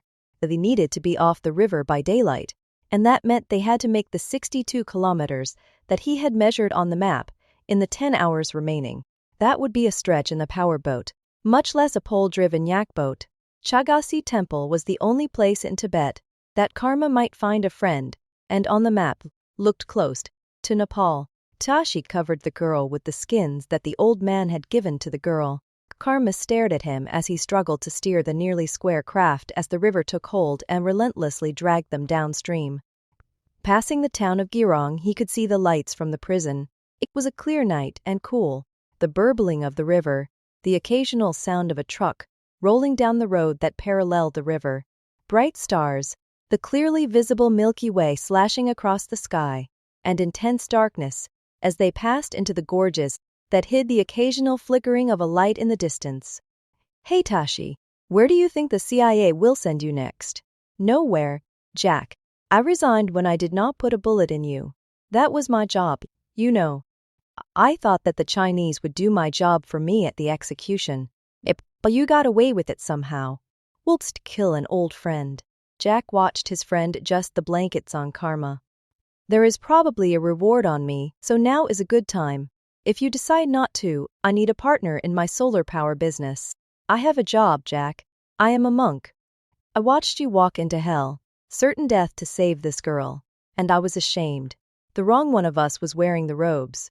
You despicable bastard, showed me what a good man looks like. The robes. I thought they were just a cover for a spy. Not anymore. Thank you, Jack. Scene 10. What is that, mate? Over there by the bridge. The large older Australian pointed to a small camp by the river's edge. It was mid-afternoon and time for a meal in any case. The Tibetan river tour was an adventure of a lifetime for the older man and his staff. The guide turned the rudder of the large rubber excursion raft to head toward the overturned skin-covered box on shore, below the bridge leading toward the abandoned Changsi temple. It was probably a local fisherman, although the yak skin boats usually had trouble on this part of the fast-moving river. A party of a half a dozen Australians, kayakers and adventurers, that paid well for the 3-day river tour, would enjoy the time, take some photos and waste a few hours exploring the now abandoned ruins. They would hassle the locals, take a few selfies with some grizzled old nomad, and would tip him heavily for the experience. Indeed, there was a campfire, and a little girl, and was that a monk? Perfect. Monks played well with the tourists. Sliding the rubber craft onto the sand, the monk stood beside the girl in native clothing, and were watching them intently. The monk seemed injured, as he pulled his robe back over his bandaged shoulder. The largest of the Australians was a big movie producer, free with cash, and always trying to impress his friends. Loud, boisterous, self-absorbed. Ask them if we can take a few pictures. Are they all right? Tell them we can help. What is the little Sheila's name? Alex Burford took note of each detail. His assistant, a woman named Wilma, offered the reluctant little girl some chocolate that she had brought with her into Tibet. Mongtashi, are they Americans like Jack is? Karma could see the guide. A younger man was Tibetan like her, but was stunned, staring at her. I do not think so, Karma. You can take the chocolate. It is really good. Looking at the large, older, fit Australian, clearly the leader in this herd of goofy-looking tourists, they were facing disaster. I am a local monk, now I speak English.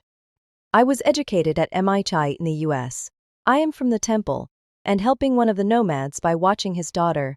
Blimey, you might be copper, but I do not think the bloke with the gun is. I recognize that face. Tashi turned to see Jack with his Walther, 380 level at the nice friendly tourists. You have to forgive Jack, he has had a hard week. I have a common face. Lots of people think they know me. They did not seem to be a threat, just a bunch of Kiwis and Aussies on holiday. Shoving the pistol into his small of back holster, they might be willing to share a bit of whatever they had. Sorry, I am usually a bit more friendly. If you are Jack Morgan, that would make this little sweetheart Karma. This was the movie he wanted to make.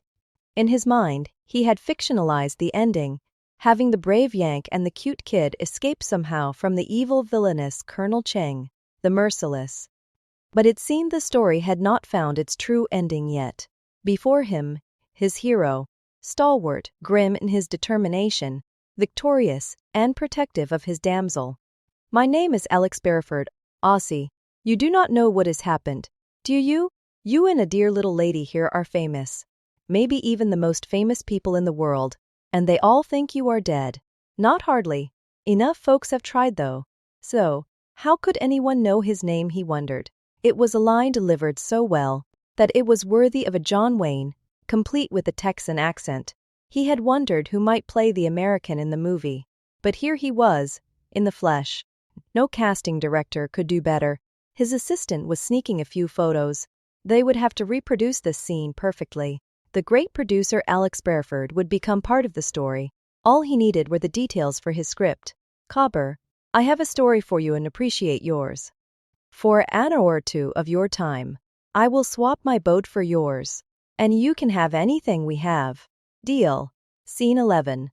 They did not die in that helicopter crash, until I see the bodies. None of it made any sense. How would Jack Morgan sneak a child out and board a helicopter in the middle of a firefight? Every act, every move was to keep the child out of danger, and yet she was supposed to believe that somehow he had placed the child in danger. Any news of the recovery mission? Not yet, Colonel Cheng. Private Ya is in Lhasa now and is doing well. She will make a full recovery. Private Dong is not happy with his reassignment to the prison. He needs to be tried for cowardice. He is an awful police officer and should have been shot for desertion. Fang was the most irritatingly honest woman that she had ever met, exactly the reason Cheng was finding her useful. With all due respect, Colonel, you are obsessed with this child. Dong is young, inexperienced, and idealistic. The men we fought were special operations soldiers, the best in the world. We stood no chance. You killed 2 of them, just 2 bullets to the head. Remarkable shooting with so tiny a pistol. Jack Morgan killed both of them to save my life. If you had not interfered, he could have killed all the Spetsnaz. She had never met her match in any of her manhunts before, but this Jack Robert Morgan was a magician. Just when she thought they had him, there was yet another miracle. Colonel, I think that you need time off, perhaps some leave. The ringing of the phone interrupted what Cheng knew would have been a heartfelt and insulting speech. They recovered the bodies from the crash. Mom. Pretty mangled. Picking up the phone, Cheng signaled for silence. 4 bodies, 1 American. The pilot. The device was destroyed. 3 Russians. Did you find a Tibetan, a child, or? Thank you, Captain. You were right, ma'am. They did not get on board. Get my car. Dong will drive. You too, Colonel. You are in no condition to. Get my car. And get out of the skirt and heels. We are going hunting for Staff Sergeant Jack Robert Morgan. Scene 12. Just you and me, Bruce. I am gin rummied out.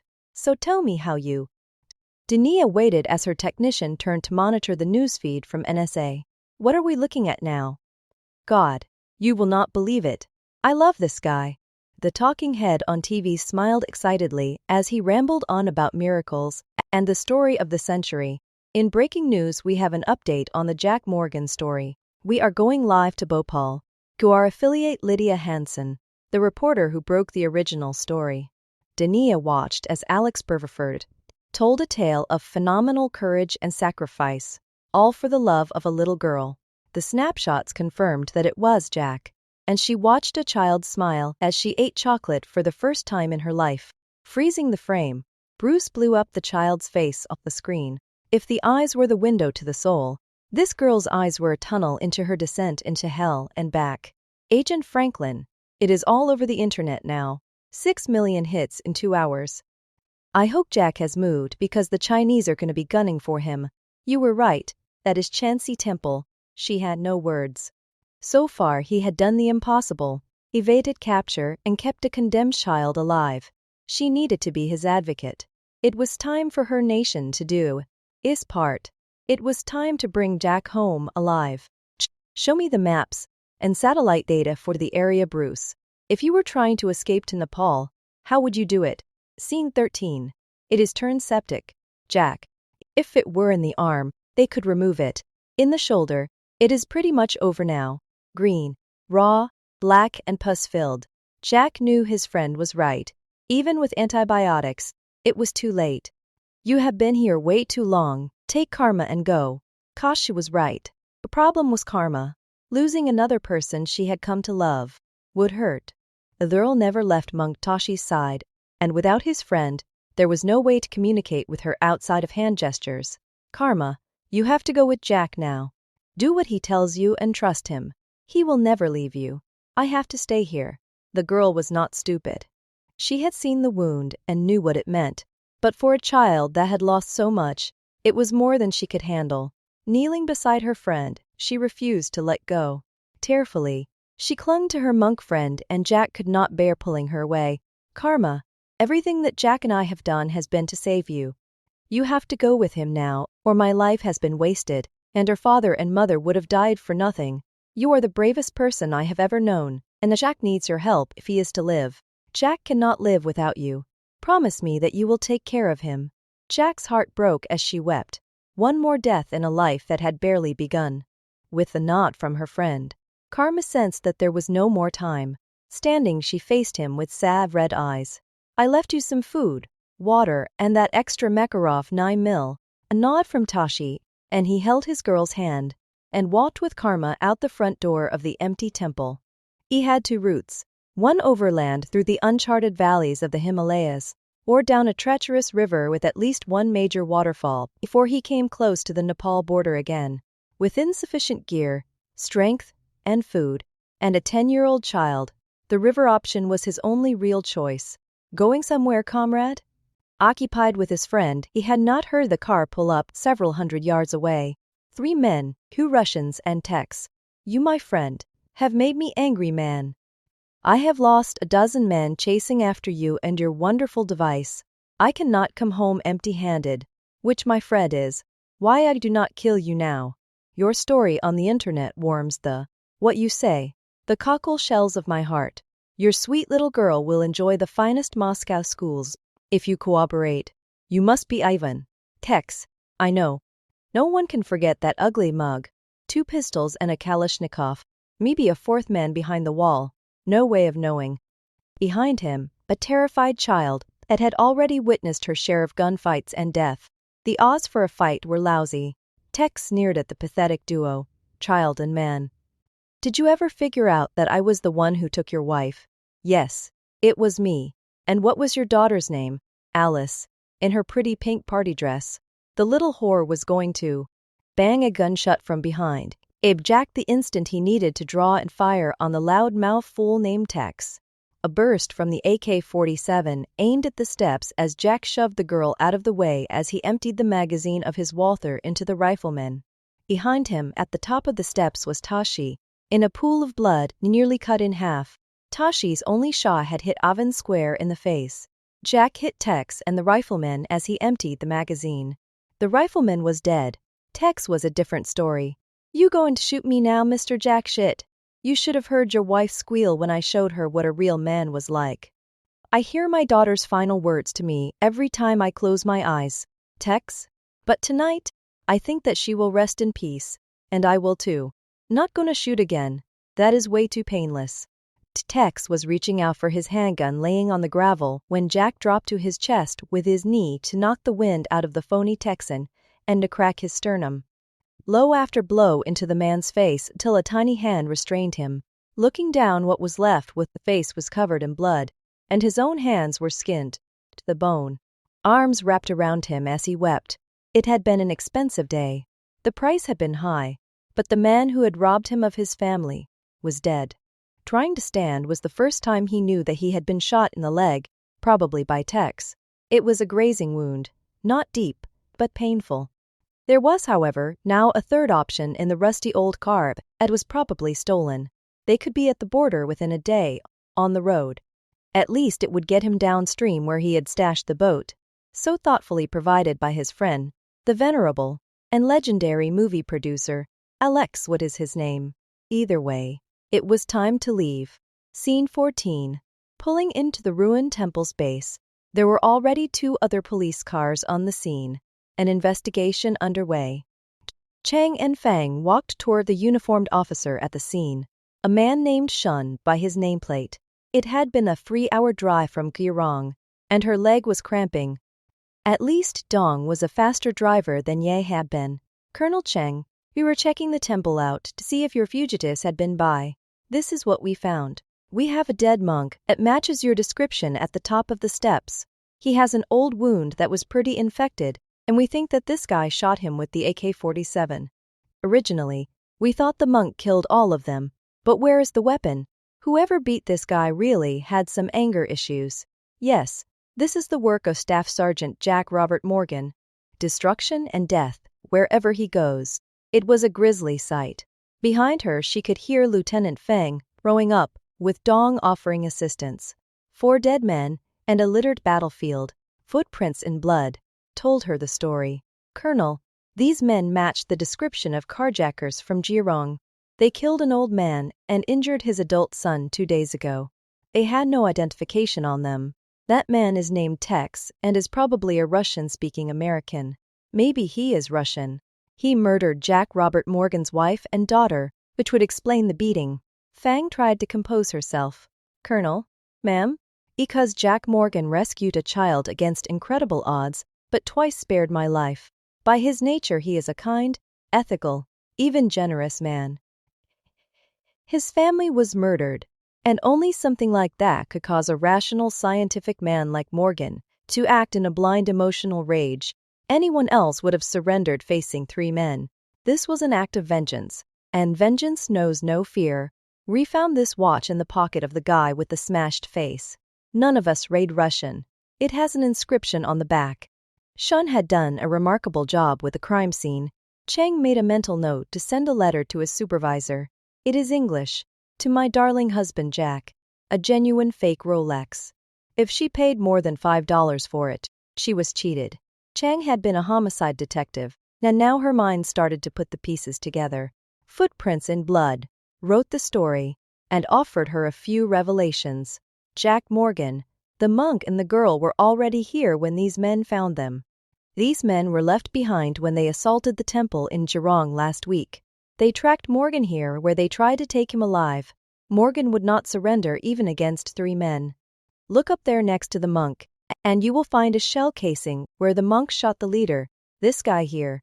See how he fell? Morgan shot Tex, and then the rifleman in rapid succession, just like in one of those wonderful American westerns. But was hidden a leg. See the blood here? That is where Morgan shoved Karma to get her out of the way. After the gun battle, he broke Tex's sternum and vented his rage. Fang, still a bit green, had recovered some. That is a remarkable set of deductions, Colonel. How do you see all of that, ma'am? Homicide detective in Beijing. See the small tracks in the blood? Karma ran to Morgan's aid. Probably pulled Morgan off of Tex here, or he would still be here smashing his face in. They took the car that the Russians so conveniently provided. Colonel Chang, please allow me to apologize. I thought that you were crazy, but I was wrong. So how did Morgan get here? He could not have walked here with a child. By boat. He rented a boat with a watch. If you check on the carjacking victim, he was probably an old nomad and had a yak skin boat. You see them on the lakes mostly. Have your men check out the riverbanks for a boat of any kind. We need to get back on the road to Jairong if we are going to get home before nightfall. Ma'am, Jack Morgan is looking to cross into Nepal with Karma. She speaks Chinese, and he does not, so they cannot communicate. We will go to Jilongzhen for the night. It is out of our district, but that is where he will be heading. First Doctor. Chapter 10. Re-Mukun. 3 things cannot be long hidden: the sun, the moon, and the truth. Why did not we stay in the car, Jack? He had pushed the car off a cliff after draining the gas. Now she was trying to hang on inside a wildly bucking boat that made her sick. I'm scared. I'm scared. Shaq, I'm scared. You look like you are enjoying the cruise, sweetheart. Nighttime ride down a raging river, with rapids inside a deep dark canyon, would terrify most children. But Karma seemed to be doing well, screaming with excitement. In her oversized helmet and 2 life preservers, she was still soaked and cold. Her eyes were open wide, and she clung to the straps. He had tied her to the boat to keep the featherweight curl from being bounced out. In America, you would pay thousands of dollars for this kind of adventure. Could not he see how afraid she was, she wondered. Closing her eyes, she prayed for a quick death as the boat spun and rocked. Jack was shouting something strange, and she wondered what "yee-haw" meant. Sorry to end the fun, Cupcake, but if this map is right, that should be the Zhongbasi temple over there. It is a walk, so we better get started. Running the rubber craft onto one of the few slips of sand he could find, had to get the child off the wet, cold river. In the dark he had not noticed that her lips were blue with cold, and she was shivering hard. You have a death grip on these straps. You had to be terrified to hold on so tight. Let us get a fire going and get you dry. He had a fire going, but soon it would be full daylight and being seen would be fatal. Already he had dodged searchlights from the road above. The Chinese must have found our little disaster at Chansi Temple by now. Waterfalls and mountain climbing will not work for a wounded man and a 10-year-old girl coming off of 6 months of prison food. Sorry, sweetheart. Back on the river, I am afraid. I miss Monk Tashi. I am sorry, Jack. Why do they all want to kill me? Sweetheart, we have a steep 200-foot climb to the road over there, or 1,000 feet over here to that temple. Rationing food was silly at this point. They had more than they could carry, and both of them were weak. I have to get rid of the boat, but we are on the wrong side of the river. He will move over there and encamp for a day or 2, but I have to get rid of the boat. I wish that you could understand me. Pulling out the map, all of it written in Chinese, he studied it as Karma munched on the Australian MREs, cherishing the chocolate bars most of all. Warm and dry, she was capable of smiling again. What had he given up for her, she wondered. Always kind, he saved his chocolate bars for her. For all the terrible things that she had seen, it was Jack, always Jack, that stood up for her, cared for her. No man had ever better earned the right to her faith. Karma could see that her friend Jack was lost. Watching him study the map, she realized that he needed the help that Monk Tashi had asked of her. Woldizumime si, Waldisimlumj si, Zazerlay. She was pointing on the map, a small village below the falls. It would take several days on foot along the mountainside north of the highway, but it was a possibility. She was anxious that he would understand and believe her. Ramakan, it is then. With no other plan, it was time to get rid of the boat and get some rest. Scene 2. Where are they? Where in China can a wounded man and a little girl go? Chang studied the maps laid out on the table. It was the biggest manhunt since the criminal, the Dalai Lama, had escaped. There were checkpoints along the roads, an impassable river, the world's highest mountains, and 2 people just disappeared. Lieutenant Fang, I want you to return to Jirong and take over the prison there until I return. I need way back here tomorrow morning with 10 men and Shruk. I have a hunch. But Colonel, I understand. Fang had learned not to argue with a Chang order. Yes, ma'am. Full weapon load. Jack Robert Morgan is not a man who gives up. I have seen him take down a team of Russian Spetsnaz. Shun had watched the colonel work for 2 solid days without rest. Excuse me, sir. You seem afraid of this man. What can he do? He cannot go anywhere. The roads are blocked and every vehicle is searched. He is just one man. He is not just one man's, Sergeant Shun. The body count in this manhunt is about 50, including Russian special forces, our Chinese soldiers, armed police, an American scientist. I watched Morgan shoot, trained elite special force soldiers, a helicopter and a dozen vehicles. He has 2 weapons, a small Walther pistol just like this one and his mind. And that is why we are hunting that man. He designed and built a weapon so powerful that it can kill every man, woman, and child in a nation within hours or assassinate a single man buried in a 1,000-foot-deep bunker. When his government decided to test that weapon here in China, he came to destroy it. Yes, Shun, I am very afraid of this man. General Shi ordered us to give you full cooperation. Why not use our men? Your men are not expendable, Shun. Mine are. The ringing phone interrupted the conversation. Shun, I see. Bodies? I will tell the colonel now. Find them. We found a crushed boat at the base of the falls north of here. Tuni Gudale. Below Long Mu. That is an 800-meter drop. No one survives that. They have been traveling at night. Probably got caught in the current and went over. They have to be dead, Colonel. Bodies? Not yet. But, until you have a body, this manhunt continues. But Colonel, take me there. Take me there now. Scene 3. Dom Dem Muk, Jack. Dom Dem Muk. The girl hid behind the tree as the large animal wandered aimlessly toward them.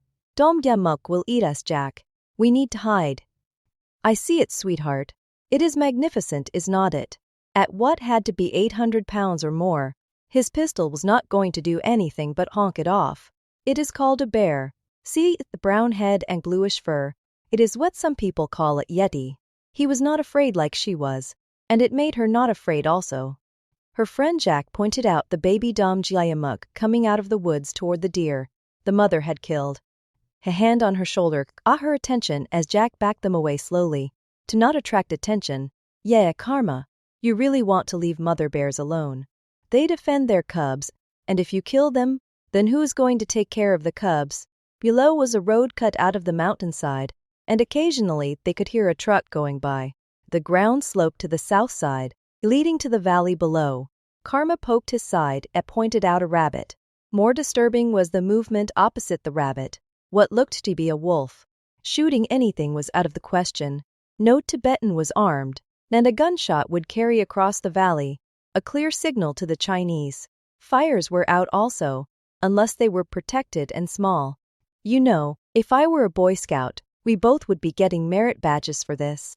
It kind of reminds me of the army. People were trying to kill me then also. Were you ever a Boy Scout? Maybe a Girl Scout or a Monk Scout? Do monks have a scouting program? I expect not. Karma could see Jack struggle to breath. Thin air, she supposed. At least you could see through it. Mongtashi said that there were places where the air was so thick you could not. She wondered what color air really was when it was that thick. It was getting dark, and with the dark would come the cold. Whatever he was trying to tell her must be important. What did he call the Dom Jaimuk? A bear, or was it a yeti? I once had a daughter, you know. She was older than you, and bigger. She liked gymnastics and she had a crush on a boy in school, a kid named Freddie. Not a bad kid, Mexican heritage. I did not really like him, but Alice did. I wish that you could meet Alice. Struggling through the brush, he could hear a helicopter to the south. Getting her under cover, he knew that if it had IR sensors, they were screwed. I wish that I still had the police angel unit. But then, it could be just a few sightseers. Helping the child with the large rocks, Jack tried to get a view of the valley. Below, to the west, just a few miles away, on the far side of the river, was a lush green plain, with a town. With one bridge, it had a choke point which worried him. Karma, you would have lacked Alice. I was not a very good father to her. When she needed me the most, I was not there. I swear that I will always be there for you. Karma poked him, and pointed at some rocks ahead. Just beyond there was what appeared to be a shack. "There is a house, Jack. We could hide there, live there." Pulling him toward the shed, it seemed unoccupied. It was not fancy, but it had a roof. "Hello in there?" Karma looked around, and there was a well, a few tools that were cared for, and religious symbols. "We mean you no harm." Behind her, she knew that Jack was holding his gun. She hated guns, and all the death they caused. Monk Tashi had once told her that everyone in America had guns, but they were all nice people. That seemed to be a bit strange to her. "I will not hurt you." A head popped out of the misfitted door. Long unkempt beard, dirty black hair with some gray. As he stepped out, he could see the man was holding a large down-curved blade. "A kukri. What do you want?" "Right. Now we know where Tibetan Grizzly Adams lives. My friend Jack and I are going to America. It will be dark soon. Can we spend the night here?" It was a strange pair, a slight 10-year-old and a middle-aged Westerner dressed in black.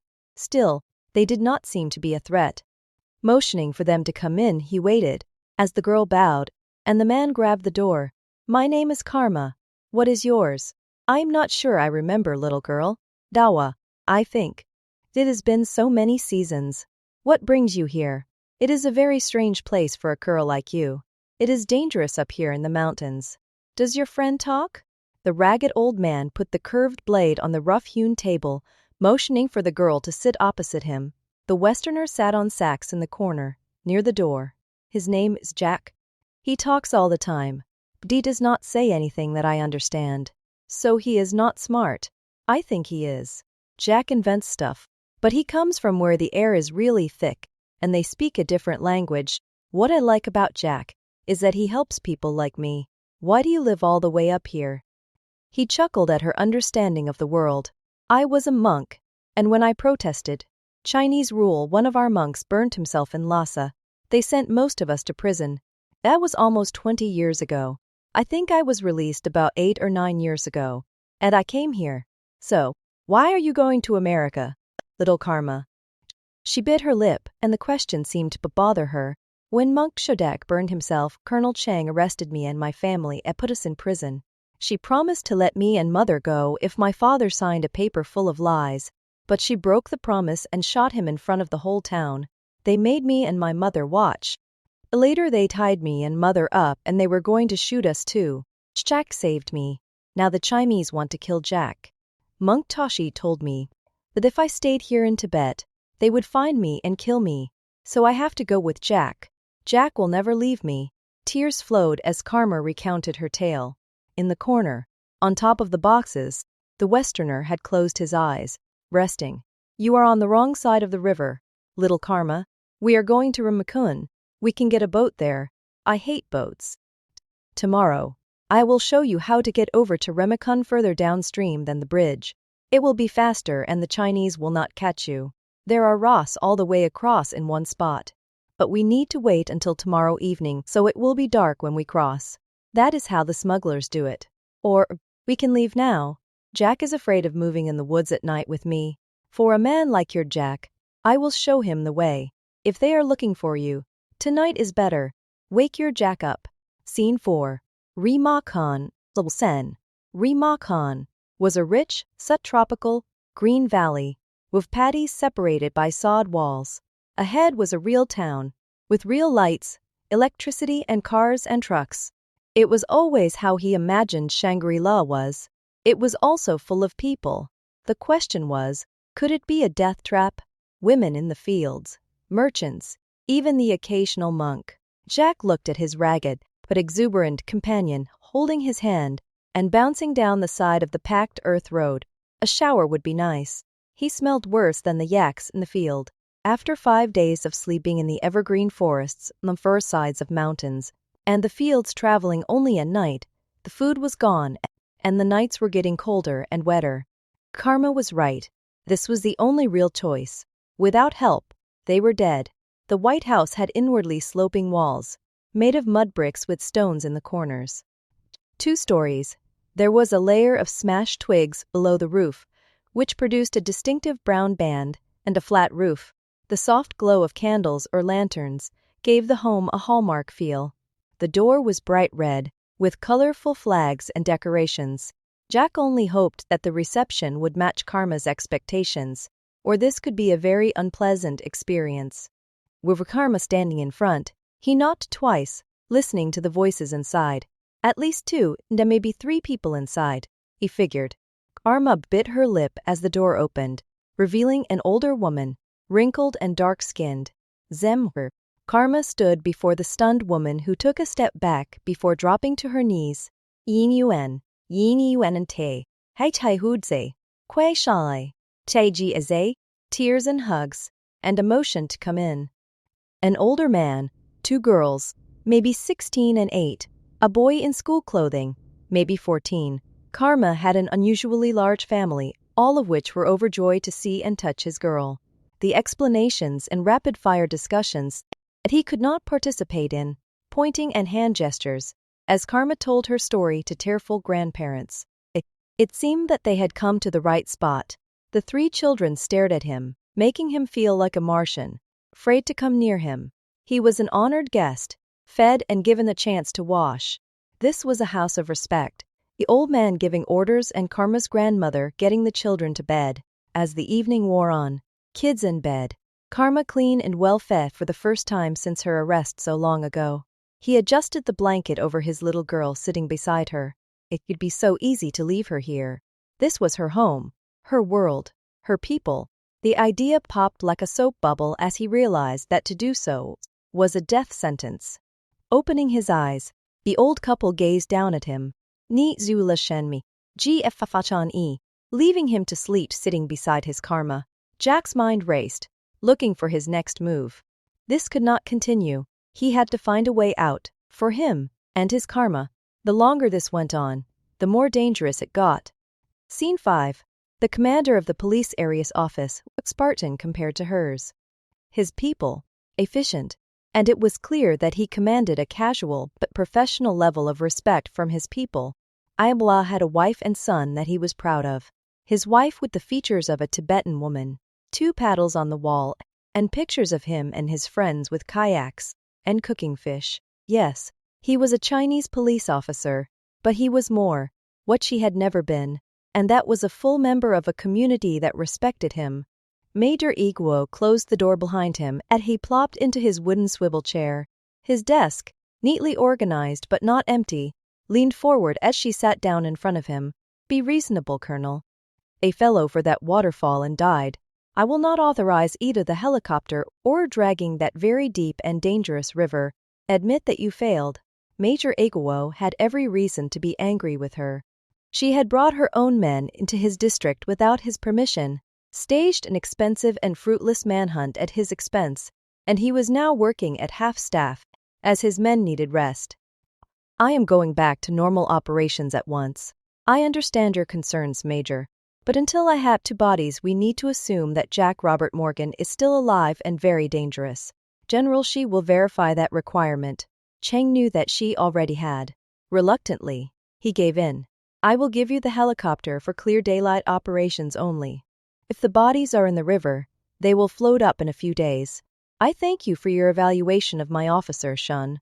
I agree, he is my best. I cannot say the same for your Lieutenant Wei. He is a rude, ignorant, and incompetent man. More than fair, Major. Wei is the son of a high-ranking party official. I have already tried to arrest him for corruption, theft, and insubordination. When we find the American, who has already shot him once, I hope that Wei will honor China with his death in the service of the people. Her words seemed to surprise the professional, and by every account, honest and capable leader. It was Wei's attempt to carry out an execution that he knew had already been rescinded that has given us this nightmare of a manhunt. An innocent woman was shot by Wei acting as executioner in public, and which has enraged the people. The girl we are trying to find is her daughter. She needs to be recovered alive. Wei is here so that I can be sure that he cannot brutalize the prisoners in Girong prison in my absence. I see. The men Wei chose are the last of his henchmen, corrupt and brutal. I expect that if given the chance they will try to eliminate me. I am certain that Wei had a hand in my predecessor's death. Colonel Ye Tao. A cold chill went down the spine of Major Iguo. So what is your plan, Colonel? I intend to search the smaller villages and towns with my men. I ask for your Shun, as he knows the area better. Unless you find a body, or we find out Morgan has escaped, I have no choice. Send in Shun. Major Aguil sat back in his chair, waiting for the little dragon to leave. Sir, you wanted me. Shun, I have to apologize for my rebuke earlier. You were right. That is the coldest and most ruthless woman in China. Scene 6. It was the most colorful house he had ever been in. Built mostly of wood beams and dried mud brick, it had 2 living rooms with a kitchen area in between. Outside was a courtyard and a work area with tools and several yak used for farming. The electrical setup was primitive, and the house had a pungent odor, which was probably due to the use of yak dung as fuel. Karma spent most of the morning with her cousins. At least that is what he assumed they were. She was free to be a child again, but Jack could see her hold back, reluctant to engage in the horseplay and fooling around. Every now and then she would look at him, as if she needed to see if he was still there. Karma was still afraid, and he figured she had the right to be. It was about noon when the grandfather opened the door, and with him a well-dressed middle-aged Tibetan woman. Standing up to greet her, she offered her hand. You must be Mr. Jack, the American tourist who is lost. I am told that you need someone to translate to Tibetan. I am schoolteacher Miss Palmo, and study English at university. Is an honor to meet you from America. It was as close as he was going to get to actual communication. Bad halting English being better than no English at all. It is an honor to meet you. My name is Jack Morgan. Call me Jack. She was not looking at him anymore, but Karma, now standing beside him. Karma? Karma? Xian Ma? Woman YW's Isale. I see that you know my girl here, Ismalmo. You should get reacquainted with Karma first. We have a problem and you might be able to help. He did not need to speak Chinese to know what she had said. The shock on her face said everything. Scene 7. Agent Franklin. They found boats at the base of the falls here, and they think that Jack and Karma are dead, but have not found the bodies. Now they have helicopters going up and down the river, and a team checking out the smaller villages downstream. Your Colonel Cheng is not giving up until they have bodies. There is no way this guy is getting out. The Chinese are going nuts. It is amazing that Jack Morgan has made it this far, wherever he is. Bruce, Jack Morgan is going to make it. I know that he is. I want to believe that miracles are possible. So does the rest of the world. Check out social media. It will not be with our help. Nepal is refusing to allow the US to launch any military operations in China from within its borders. I am surprised we are still here in Nepal. India has also. So why are you here, Agent Franklin? Good question. Dr. Linhauer is dead. The Chinese have the LENR, but not the Satan's breath device, which Jack somehow got the Chinese to destroy, while blowing up the helicopter that was his only way out, which the Russians had anyway. We are still looking for Director Brady, and we think that he is in Thailand, so that is where I am going next. But now, I want my faith restored. I want to see a good man win. Just once I want good to triumph over evil, and I want to see Jack Morgan carry that little girl over the border to safety. The world needs it, Bruce. I need it. Scene 8. Colonel Cheng, 8 under experiment, dropping a live sheep out of a police helicopter, which by the way upset a number of my officers. We no longer believe that your fugitives went over the waterfall. Bodies would have been on the rocks and shore by now. Never had the man seen anyone as obsessed with proving a point as Colonel Cheng. Some of my men called it psychotic. It was a hard admission for the major to make. She needed his help, and, I told you so, moments would have to wait. It was not a bad assumption.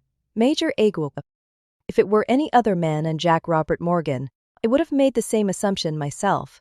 We have searched Abu, Magakun, and Defutifokun, and I am going to take my people to Remakun next. Her dogged efficiency was frightening. Colonel, we are within 40 kilometers from the border. Why does not your Jack Morgan just walk? A wounded man with a 10-year-old girl, safer than the river. I kayak myself, and it is a bit rough for a child. The river. He had used the river before. He had handled the rapids and even the smaller waterfalls. Standing at the map, it could not be more than a 30-kilometer ride. Jack Robert Morgan is an outdoors man from Texas. He knew enough to survive the rapids and avoid the falls. Show me where the river crosses over to Nepal. If it were me, I would not go that far down the Trishuli. There is a spot here where the border is an easy 100-meter climb to this ridge in Nepal. 5, maybe 10 kilos to a village, and they would treat him like a king. He will avoid this bridge where any marksman can take him out. The map on the wall showed a major highway further south and larger towns. The Major was right. That is where she would get him. You can stand your people down, Major. That is where Morgan is going. I will bet my life on it. I can send a team there now. Not necessary. I will take Way with me. I will meet Jack Morgan myself. We have unfinished business. I also do not want the child hurt, and I can prevent that. I will put people on the bridge, and on the opposite bank to push him toward me. I would prefer that your son command those men. If Morgan a pass, cut off every other path but the river. For once, let us dictate the plan. He will move tonight. Scene 9. I will move tonight. Putting the girl back onto the river, but it is the fastest and easiest way. Miss Palmo, you have my gratitude. When I get home, I will send your school the books I spoke of. Palma watched Karma say her tearful farewells to a family that, win or lose, she could never see again. Grandmother and grandfather stood broken-hearted, gathering their grandchildren to clear the path for Karma and Jack. A final hug for Karma, from a woman who could no longer hold back the tears, and even a hug for Jack. Jack looked into the old man's dark eyes and could see that he understood that this was still a long shot. There was no other choice. The police had already searched the village, and staying another day would get the whole family shot. Slipping into the older car that Palmo had borrowed, they would make their way to the Trishuli south of town. There, two-person kayak would be waiting, a gift from Palmo. Karma, I will never leave you. Tomorrow morning, we will be in Nepal, and you will be safe. I came to this land just for you. If we are caught, we will die together. The ringers surrender. The teacher, Miss Palmo, seemed a bit surprised that the American man would say this to a child. You should not tell Karma that, Mr. Jack. Please tell her exactly what I said, word for word. Miss Palmo, Karma has the right to know. Palmo spoke to the child as she drove. Karma says that she knows. She believes in you, Mr. Jack. So do I. Looking into the back seat, he could see his girl smile. Texas, Jack. Yeehaw! Yeehaw! Karma! Yeehaw! Scene 10. Why am I up at 4:30 in the morning? What do you have, Bruce? The IR satellite image was confusing. Orange blobs met Berlin black soup. This is the Trishuli River. That is a kayak and 2 people. They have already dumped twice, and they are in a fight for their lives. They are having problems in the dark on the rocks. Worse, I see cars on the parallel road watching for them. The banks are steep, but the Chinese know that they are coming. It was frustrating. No way to warn them. No way to rescue them. It is Jack versus the Chinese giant, and it did not look good for Jack. When is sunrise there? Bruce. 5:57 a.m. Nepal time. He will not make it by then at this pace. What is the difference? The Chinese will have them at first light. What are you doing? Nia was on the phone, sending text messages, giving Jack some witnesses, letting the world know where he is, giving the Chinese a black eye at least if they shoot them. Does not that tell the Chinese also? They already know. It will take hours for it to filter down to the police anyway.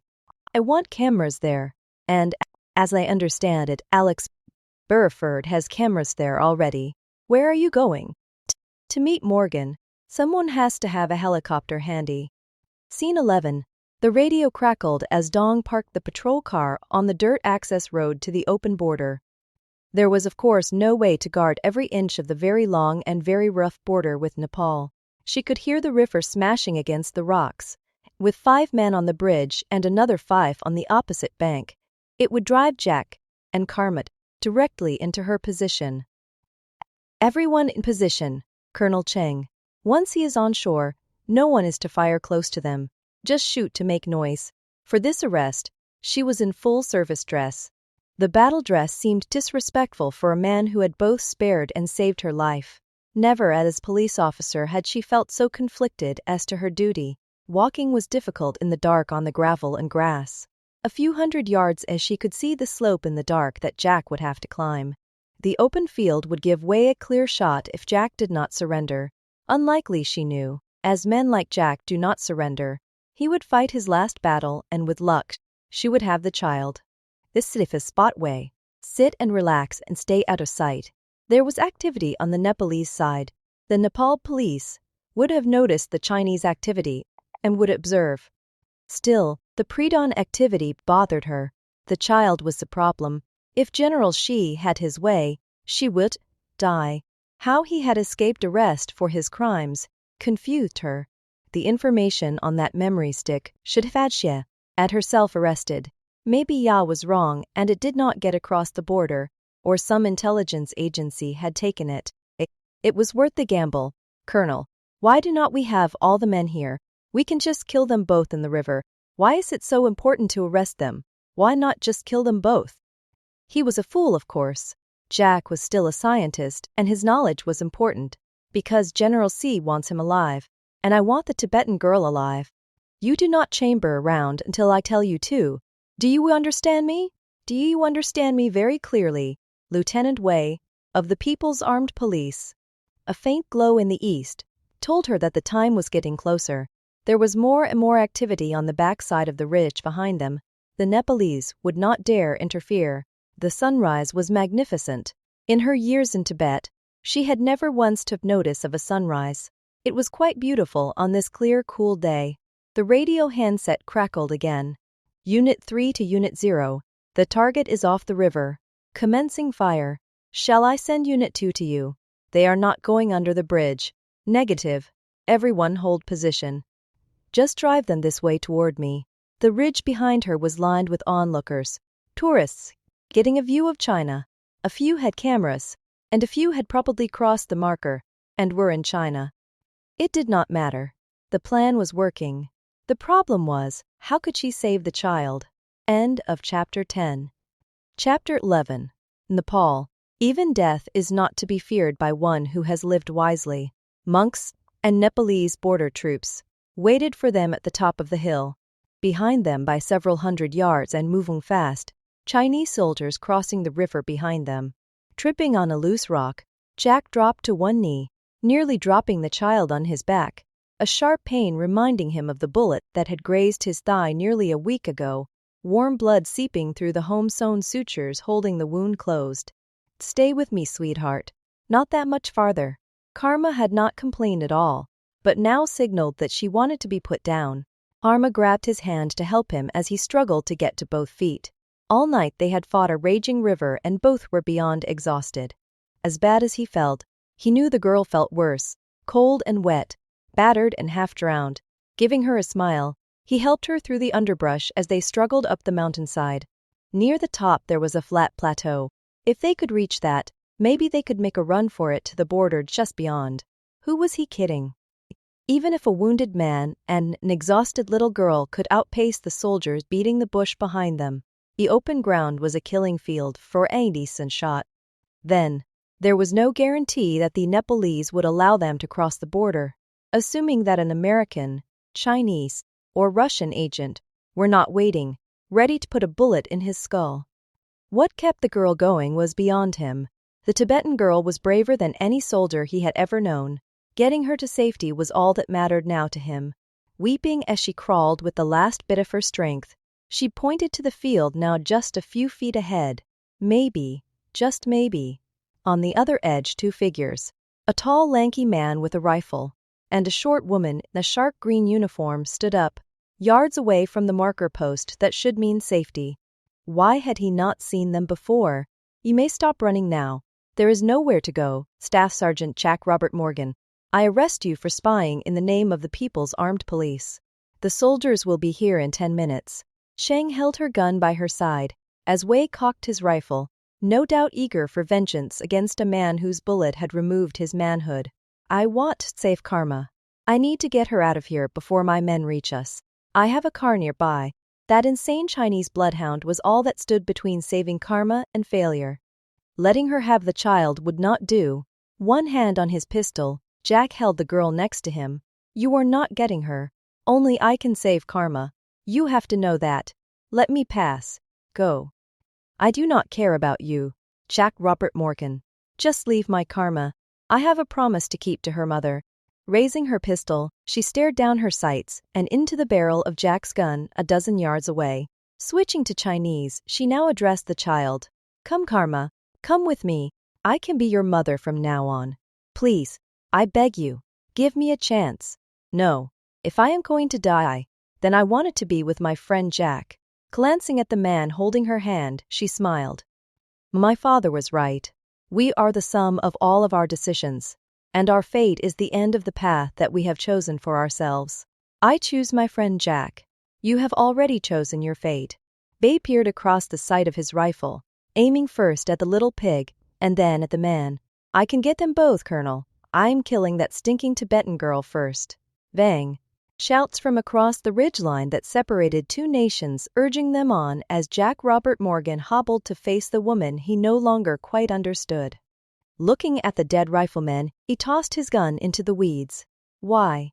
Because you're right, Jack Robert Morgan. You can save my Karma. I cannot. Karma is right. It is time for me to face the fate that I have created for myself. Why did not you shoot me when you had the chance? Right now, out of bullets. Been for some time, if you excuse me. Jack wondered what the girl had said to Cheng to make her let them go.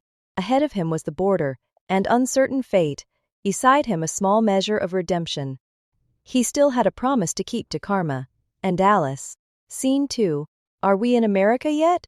Karma wrapped her arms around his neck as Jack picked her up and headed toward the border marker, closing her eyes, and exhausted. Karma laid her head on his shoulder. She opened an eye to look at her homeland, tall mountains as far as the eye could see one last time. In the distance a car was driving away, the body of Wei laying still in the tall grass. I miss Monk Tashi. I wish he could be here too. A crowd including Nepali policemen waited for them down the hill. A tall, older, but very well-built official with 2-star pips, with crossed kukuri and police baton on the shoulder of his light blue shirt and dark blue pants, stood arms crossed admiring the scene, as helping hands from the admiring crowd assisted him forward. There were faces he knew, Burford and his assistant, he had seen before. Some were Aussie, some French, from the t-shirts they wore, a priest and monks, a variety of nationalities, languages, and races there to greet him. Burford leading the pack, wiping tears from his eyes. The tall Aussie offered his hand in laughter. You made it, mate. You had me scared for a bit. I had me scared too. I am afraid I have to owe you for the boat you gave me. I could not get it through customs. No worries, mate. You more than paid for it. The people wanted to see him, and see the tired girl, touch her if they could. Karma had become a symbol, and Jack wondered how they even knew that they would be here. I am Superintendent Rai of the Nepal Police Operations Section. I speak English as well as Chinese. Your girl is confused. She thinks this is America. I honestly did not believe that you would make it, Mr. Morgan. I have dealt with Colonel Cheng before. She was unusually merciful today. From your English, you were Gurkha once. Very perceptive, Mr. Morgan. We have a number of questions for you. There is one more important than any other. Satan's breath is destroyed. The woman who created it is dead. So is the helicopter that carried it. Was that it? That was one. The next is the culpability of your government in deploying the weapons so powerful for testing from my nation. That is a very long and wicked story that I will be very pleased to tell you. I need to feed this child and get her to bed. It has been a long couple of weeks. You will dine with me and my wife at our house, where you will be my guest. Superintendent Rai was a cultured and kind man, educated and interested in the overwhelmed girl. Karma, you are in Nepal. You will be safe here, and my daughters will take good care of you during your stay with us. Can Jack stay too? I want to go to Texas with him. Jack will be with us. It will take several days to sort out your status, and I was wondering if you would tell us about what has happened to you. Karma seemed to relax a bit, and was having trouble keeping her eyes open, but nodded her consent to the officer. She seems genuinely happy with you. What is your intention for Karma? To make her my daughter. She is Chinese. I will want her back. She is Tibetan.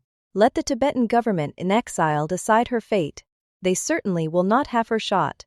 Of that, Superintendent Rai was certain. Mr. Morgan, you seem sincere. I hope that it will work out for you and the child. The American government and Agent Franklin are screaming for your extradition. That would send you back to the United States without the child. Then the American government can go to hell. They might be more willing to work a deal after I have spoken to your people and the world press. Jack wrapped his arm around the sleeping girl beside him. I made a promise to Karma, and it is a promise I will keep. Then I have another guest at my home that might help you. I believe that you are acquainted with a reporter named Lydia Hansen. We may have met once or twice. Scene 3. Noon and no luck getting transportation. Agent Dina Franklin was dirty, frustrated, and angry as she made her way into the shack on the hill that watched over Tibet. No helicopters are available, Bruce. Everyone booked. And Stafford, I meet Tom Taffer. Bruce smiled as he sipped on his beer. Why? You are done here. Take the bus back to Kathmandu. Go home. I'm gonna pack up here soon. The truck is coming for my equipment in an hour. Nepal wants us gone. It is all over. The Chinese got 'em? Oh bad. Dear Jesus. Not the news she wanted. Yay. Want to see it? I saved it for you. Living color, and all over the internet. Really horrific. Bruce punched at the scene starting as Chang and the executioner stood from the grass within yards of the Nepali border and safety. Agent Franklin's chin quivered, tears streaming down her cheek, watching the guns level on their targets. Bruce punched the freeze button. Oh, it is heart-wrenching. You do not want to see it. It will break your heart. Just show me. She was a federal agent and had seen men die before. This was different, worse. Her heart pounded as Bruce punched play. What just happened? He made it. The son of a bitch made it. Bruce, you are a stinking bastard. If I were armed right now. The talking heads on the news networks droned on and politicians pontificated. Cheering crowds and joyful celebrations. Chinese officials spinning the news. Like the birth of a new sun, the universe was somehow brighter. Hope had won, and now it was up to her to make justice prevail. Scene 4. It had been a long, lonely, silent drive from the border to the prison that she both commanded and was incarcerated within. Her driver pulled in through the black gates of the hell that contained only those awaiting death, and those that would dispense it, and she prepared for the stench of slowly dying people in the misery for which she was now fully responsible.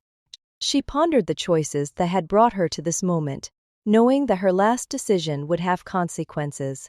The lies that had forced the execution of a monk and Nam, a father and a mother of the child she had just failed to kill, and by whose words she might know peace, and knocked out her thoughts by the cold air rushing in as her driver opened the door. The much-feared police colonel Lei Cheng, adjusting her hat, emerging into the darkness of the night. My General, she wishes to speak to you in the morning. He has already retired for the evening. Lieutenant Feng opened the door for her boss. You let them go, and shot Wei. Why? It was a question for which she had no answer. Murdering a man and a child with the world watching would not have played well on Yueduach. Perhaps that single act of mercy might buy her tiny bit of forgiveness in her next life if there was one. Av will be in my office. I not to be disturbed. She took a deep breath of the crisp air and looked at the mountains beyond the walls of her prison compound, still marveling at how dark the nights were in this awful, terrible land. Marching through the door held open for her, Chang walked down the hall to the large wooden door to the office of her dreams, closing the office door, turning the lock.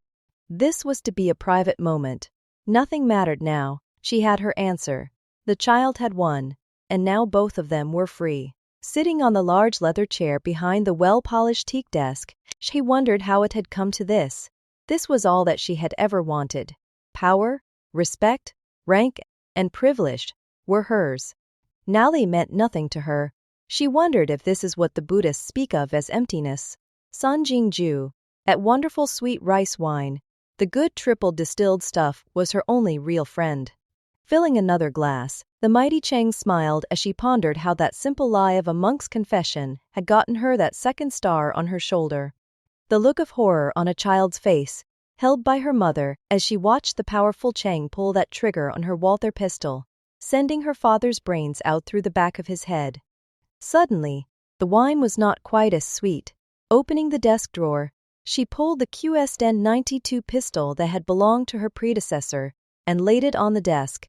Colonel Yi Tao had left her a final message the last time that pistol was used. It was time to write her own, for the next commander of Jiarong prison. 38% alcohol did nothing for her normally exquisite handwriting. Still, the message would be clear. On a second paper, an apology to a little girl, and a confession. The Tibetan girl would never read it, yet her meaning would become clear enough to whoever did. Placing both letters on the desk where Lieutenant Fang would find them, with sunlight peeking through the window, it was time. Scene 5. The courtroom was well decorated in wood, and in the rear was a cage for the accused. Jack sat at the desk, in the center of the room, with the world press behind him at his insistence. Mr. Jack Robert Morgan, the nation of Nepal thanks you for your honesty in your testimony. You are facing very serious charges in the United States, to include treason and murder, as well as in the People's Republic of China. Technically, you are also, by your own admission, guilty of human smuggling a child out of said People's Republic of China, one 10-year-old girl named Karma, into Nepal. You have denied nothing, hidden nothing, and your actions in helping develop a weapon of mass destruction also have resulted in a subpoena from the World Court, which is also investigating your nation for crimes against peace. Do you have anything to add to this court's deliberations? 3 judges had questioned him for 5 solid days, each detail and every fact, thought and crime replayed over and over. Testimony from the United States and China, even from an Australian movie producer, and a now famous American news anchor. What more could he add, he wondered. Beside him was a child, allowed to sit with him over the objections of lawyers and diplomats alike, and beside her Superintendent Rai, to explain the proceedings to her. Karma squeezed his hand and rose to stand with him. Sir, I thank you for the opportunity to tell this story to the world. I did not build a weapon of mass destruction. I advanced science for which the world was not ready, but it was to save lives, and that is what the Police Angel unit was. When it became clear how my government intended to use an extension of that technology, I walked away, and for that, my family was murdered. From the beginning, my intent was to destroy the weapon that my nation had built, and to make sure that it could never finish another. He looked at his girl, who stared up at him as she stood by his side. On the way over to Nepal, my mission changed. A child I did not know became my only concern, and she stands with me now. My actions prove this. I do not care what you do with me. The life of this child is all that matters now. I ask that no matter what happens, that Karma be granted sanctuary, and be allowed to grow into the wise and courageous woman that she is destined to become. I thank you. Very well, Mr. Morgan. We are prepared to render our ruling at this time. On the extradition request for you from the United States, this is denied. The criminal nature of that government actions renders any such request illegitimate. On the extradition of both Jack Robert Morgan and the child Karma to the People's Republic of China, both are denied. The attempted execution of a child so clearly innocent makes the request illegitimate. No civilized nation can return an innocent child to certain death. The squeal of approval from the backbenches interrupted the robed figure who pounded his gavel until the room returned to silence. Mr. Jack Robert Morgan, the nation of Nepal holds you not responsible for the crimes of your nation and grants you full custody of Karma and sanctuary. Some 60 nations have offered you refuge, and Nepal offers you and your, if I may use the word daughter, travel papers to any of them. These have been prepared. You can see the clerk to sign for them. You are free to go. What does that mean, Jack? What does that mean? Superintendent Rai had been with them for the entire process. Now watching a man on his knees, hugging his child in tears, made him proud. What it means, dear Karma, is that Jack is now your father. A very public-private moment would no doubt feature on the front page of the world's newspapers, right next to the resignation of the American president, the dismantling of the NDRA, whose existence had been hidden from the world. The world's most intense manhunt was still underway for director Harold Brady, and that was in the news. As Jack stood up, he realized that he had nowhere to go. His accounts were frozen, his U.S. passport invalid, and while he and Karma could travel, they had no money to get anywhere. The U.S. government had even shut down and seized the donations set up for him and Karma. Before him stood a tall female Chinese police officer holding an envelope. Taking it, it appeared to have small bloodstains on it, although it remained sealed. Without a word, the woman glanced once at the girl, turned and walked away. Her name was Lieutenant Feng Qi. She knew you're Colonel Cheng. I would be interested in knowing what is in that envelope, Jack. Also in the courtroom was FBI Special Agent in charge Denia Franklin. So would I. Agent Franklin. But it is not addressed to me. It seems to be addressed to my daughter. My daughter, he said. It was the first time, but it felt as though it always should have been. Decreed now by government and nature. You need to come home, Jack. It is the only way to clear things up, get your life back. Who was she kidding? He had just brought down the American government, revealed its most terrible secrets. Why? I have so many other offers now. Maybe my daughter and I can live in one of them without building a mega world-destroying superweapons of ultra-mass death and destruction. He was not buying any of it, of course. She knew she would not have. And Jack was smarter than she was. You murdered Dr. Elizabeth Linhauer, Jack. One of those nations will extradite for that. It goes a lot easier if you come on your own. What about Karma, Agent Franklin? Is she invited too? Agent Franklin sighed. That is the worst part. I'm afraid not, Jack. Karma has to go back to China. Thanks to you, the United States is in a very weak position. China is not budging on that. If there were ever a nuclear-powered deal-breaker, that was the one.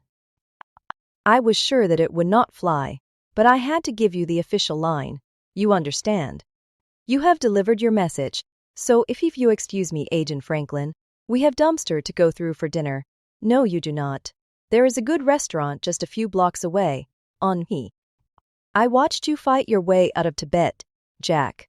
I think Bruce wants to meet you also. He is the tech who tracked you. Saving Karma was the right thing to do. You cannot get back to Washington. You will have a voice in me. How much pull do you have? New president. The vice president resigned today also, so I am dealing with a new party. Let us see what kind of deal I can sell. If it does not include citizenship for my daughter and sanctuary, we will have no reason to talk. I will not build weapons again, ever. Agent Franklin. Round 4 then? Scene 6. Yangling Tibetan restaurant in the heart of Kathmandu was a surprisingly modern establishment. Indeed, Nepal was not the backward place of American movies, crowded, but not filthy. It was an elegant and exotic city, with temples and highly decorative architectural features, even on the more modern buildings. Even more varied were the languages spoken, from the official Nepali to the common English, a sort of a pidgin English with a British accent. With 123 official languages, Jack wondered how they communicated at all. Nepal was a tourist dream, with shops galore and a safe exotic city, landscapes that anyone would die to see, and a deeply religious population, primarily Hindu but with many Buddhist temples. Jack guided the girl into the fancy restaurant, uncertain how he would pay for the meal if someone did not pick up the check. The thin young gentleman, nicely dressed, and holding menus signaled for them to follow, as they made their way to a back corner, where Agent Franklin, a stout Westerner, that he assumed was the Bruce, that she had talked about, as well as Alex Burford, and his rather pretty assistant, who Jack suspected of being more personal than a personal assistant normally was. He felt a bit out of place, being dressed a bit more casually. Karma was still in the slightly oversized Tibetan smock that was plain in color, more suitable for cold nights and midnight escapes than a fancy meal. At least it was clean. He had not even been able to get money from friends back home, as the government had blocked those paths. At least he would find out what was going on. Welcome, welcome, Jack. And how is my little lady? Have a seat, my boy. How do you like Nepal? Burford shook his hand vigorously, as Karma attracted the bulk of the attention from the women. Jack, you should be ashamed of yourself. The least you could have done is get Karma here something nice to wear. Burford's assistant had introduced herself once on a river in what seemed a lifetime ago, but he could not recall her name now. That would be easier to do if the US government had not turned off my accounts. He glanced at the end of the table at Agent Franklin. Tonight we are officially homeless in Nepal. Karma and I are used to that. All that we have is right here in this backpack. It does not include a party dress nor the means to acquire one. You do not have to worry about that tonight, Copper. You have a room at the pub, Yak and Yeti. Best place in all of Nepal. Burl the buffalo chili momo. It is just the best. Slipping him a wad of cash, Burford lightheartedly admonished him to get something to wear. The food was good, the conversation a bit stilted with Karma's limited English. Still, it felt good to be in the company of people not trying to kill him, and he started to relax a bit. So, what are your plans now? You, Karma, find a place to live where I can protect my girl. New Zealand is on the list. They almost speak English, and I can find work as an engineer while I work out certain legal difficulties. Have you considered work in pictures, Jack? Not really. But when I needed you the most, you were there for me, and Karma, and for that, you have my gratitude. For you, I could consider a career change. Two well-built Asian men wearing dark suits pushed their way past the host with pistols raised. Grabbing Karma, Jack slammed through the window back first, landing on the second-floor balcony mid gunshots, screams, and crashing of glass. With Karma under one arm, he dropped to the street level looking for a place to go. Nepalese police officers returned fire from the armed suspect climbing over the balcony rail. Diner's over, sweetheart. Time to say goodbye. Sure hope someone is left to pick up the check. He had not time to pick up the backpack, and, until the police cleared the scene, he was not going back.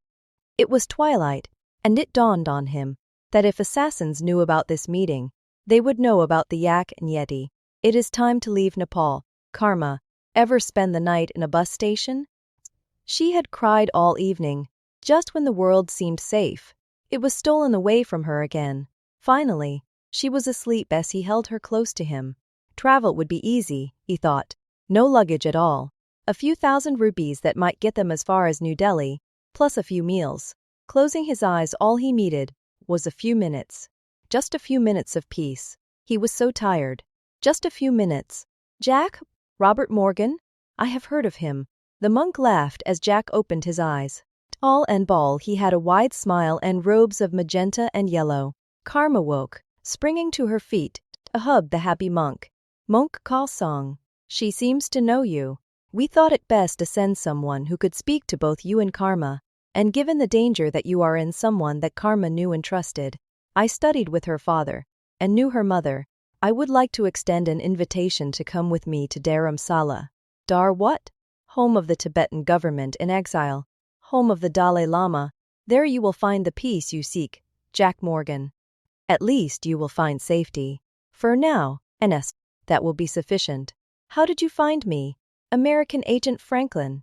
You are famous, Mr. Morgan. While you slept you were photographed and are all over social media. Your backpack is in the car. Karma, you will be safe now. You and Jack will come to Dharamsala with me if Jack approves. Please, Jack. Please. For you, Karma. Anything. As options went, it was as good as any. There was no other real option. Scene 7. A 2-day car trip to Dharamsala was bumpy on occasion, but watching Karma blossom in the company of other Tibetans made him question his own worthiness. As Monk Kalsong had put it, to be the girl's father. The VTW van had seen the previous century and a time when living in communes was cool. It only broke down once, but was only delayed a few hours, thanks to the wonders of duct tape and a useful junkyard along the way. The older nun and the younger monk traveling with them spoke Tibetan as well as English, Chinese and Hindi, useful for dealing with junk dealers. Your Tibetan is improving, Jack, but you might want to stick to English when we arrive. That bad? Not complete yet. By the time you leave you will be passable should you ever choose to leave. I chose to stay. He was being kind and Jack knew it. Tibetan was the most complex language he had ever encountered, even more so than the Pashtun, that he did well with. Jack turned to his girl sitting in the back seat, with it Amanorbu. Karma, when we get to Dharamsala, you might even get to see the Dalai Lama. He is like the Pope for Buddhists, only without the funny pointed hat and red shoes. Your parents may have talked about him. Just wave. Or whatever everyone else is doing. Jack. The Dalai Lama is a diner in San Francisco. They serve great veggie wraps, but for you I recommend the pastrami melt. The Dalai Lama is the head of Tibetan Buddhism and the soul of the Tibetan people. Karma was raised in a temple. She knows how to act. The question was, did Jack? When we get there I will give you a white scarf. If he comes out to greet you, bow your head and he will bless the scarf. Then one of the other monks will give you a red rope. Just bow your head and do not look at him. Karma was pretty in her new dress, and even prettier smile.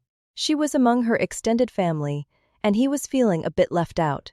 All of his communication had to go through one of 3 filters, and not everything was being passed on. Be happy, Jack.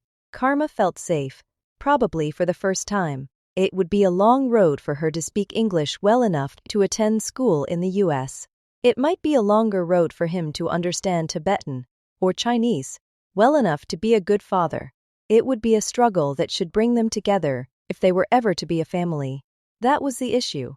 As much as he wanted to, as much as he needed to, could he give Karma all that she needed to be a family? The van groaned as it turned on the uphill climb to the final leg of the journey. It was early afternoon and the locals lined the roadway to greet them. Nervously, he evaluated each of the people to look for offense, wondering if his paranoia were still justified. There were those 2 unhappy gunmen in the restaurant in Kathmandu. How did they know where he and Karma were? Who was the target? Was it him, or the girl, or both? Was this their life from now on? He wondered, going from one assassination attempt to another, one escape to the next. Coming to a stop before a fortress-like temple, Jack could see that the crowd had grown considerably, although quiet and restrained. The reason for that restraint apparent in who was there to greet them. Karma, you may get to see the Dalai Lama a bit earlier than I thought. Scene 8. You have been avoiding me, young man. Am I that fearsome? His Holiness smiled as he chided the clearly uncomfortable man standing before him, offering him a seat. Jack Robert Morgan was a man he knew well, by the description of one very bright and cheerful 10-year-old, for whom he was the world. I thank you for what you did for Karma. I thank you for what you are doing for the world. You think I do not notice your letters and your messages to end development of your weapons of science. But I expect that is not what is bothering you. Is it, Jack Morgan? No, sir. I mean, Your Holiness. I know that they will not listen. Now that they know the science works, every power-mad government will have scientists working on building something that will end everything in existence. I cannot stop that. All I can do is try. I am worried about Karma. She is happy here. I am being selfish. I want her with me. Karma is all that matters. I do not have any religion of my own. My only religion is kindness and compassion, decency and respect. I am afraid I cannot measure up to what she learns here. I am sometimes sad when I hear the personal stories of Tibetan refugees who have been tortured or beaten. Some irritation, some anger comes, but it never lasts long. I always try to think at a deeper level, to find ways to console, but you make me very happy. Jack Morgan. When the world could do nothing, you found a way. Many Tibetans sacrificed their lives, but because of you, one did not have to. He could see the tears in Jack Morgan's eyes. If you have a particular faith or religion, that is good. But you can survive without it. There is no need for temples, no need for complicated philosophies. My brain and my heart are my temples. My philosophy is kindness. That is true for you, Jack Morgan. You in Karma's heart. Let your heart guide you.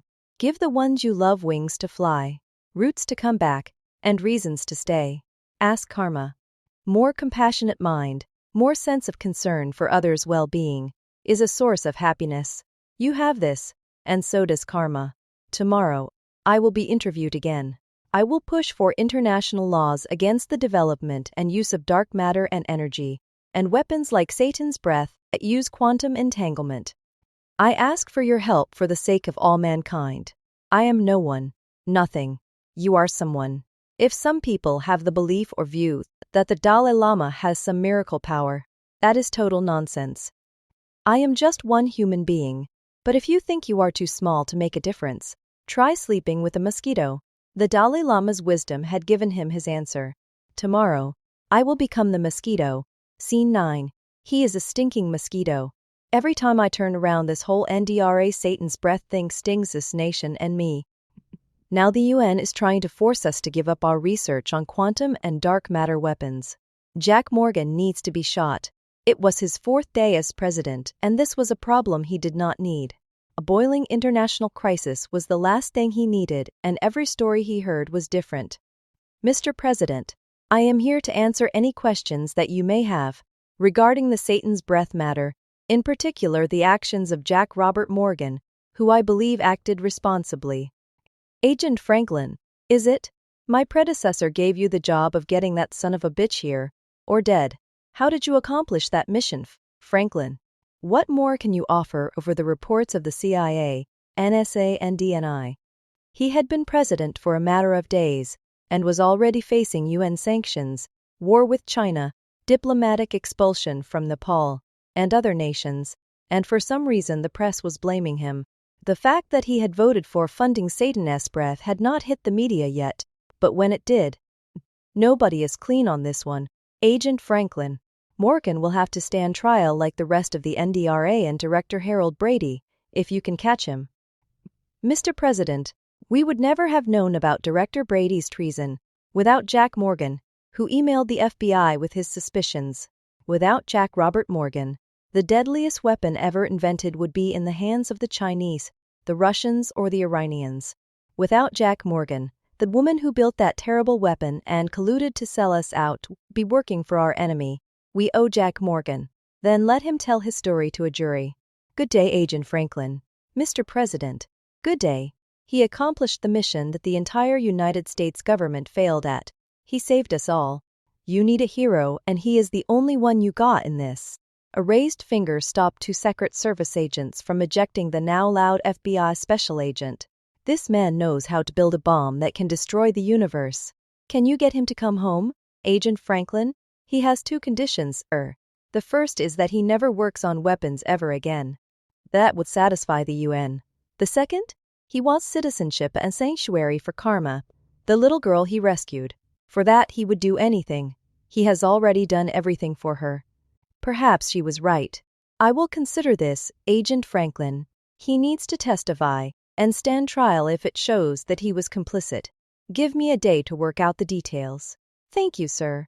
He is a good man. All he wants is to be a father again. How is your shoulder, Agent Franklin? It is healing, Mr. President. Bruce Leitner, the NSA tech that I was with, was killed, as was Alex Burford's assistant, Wilma Ford.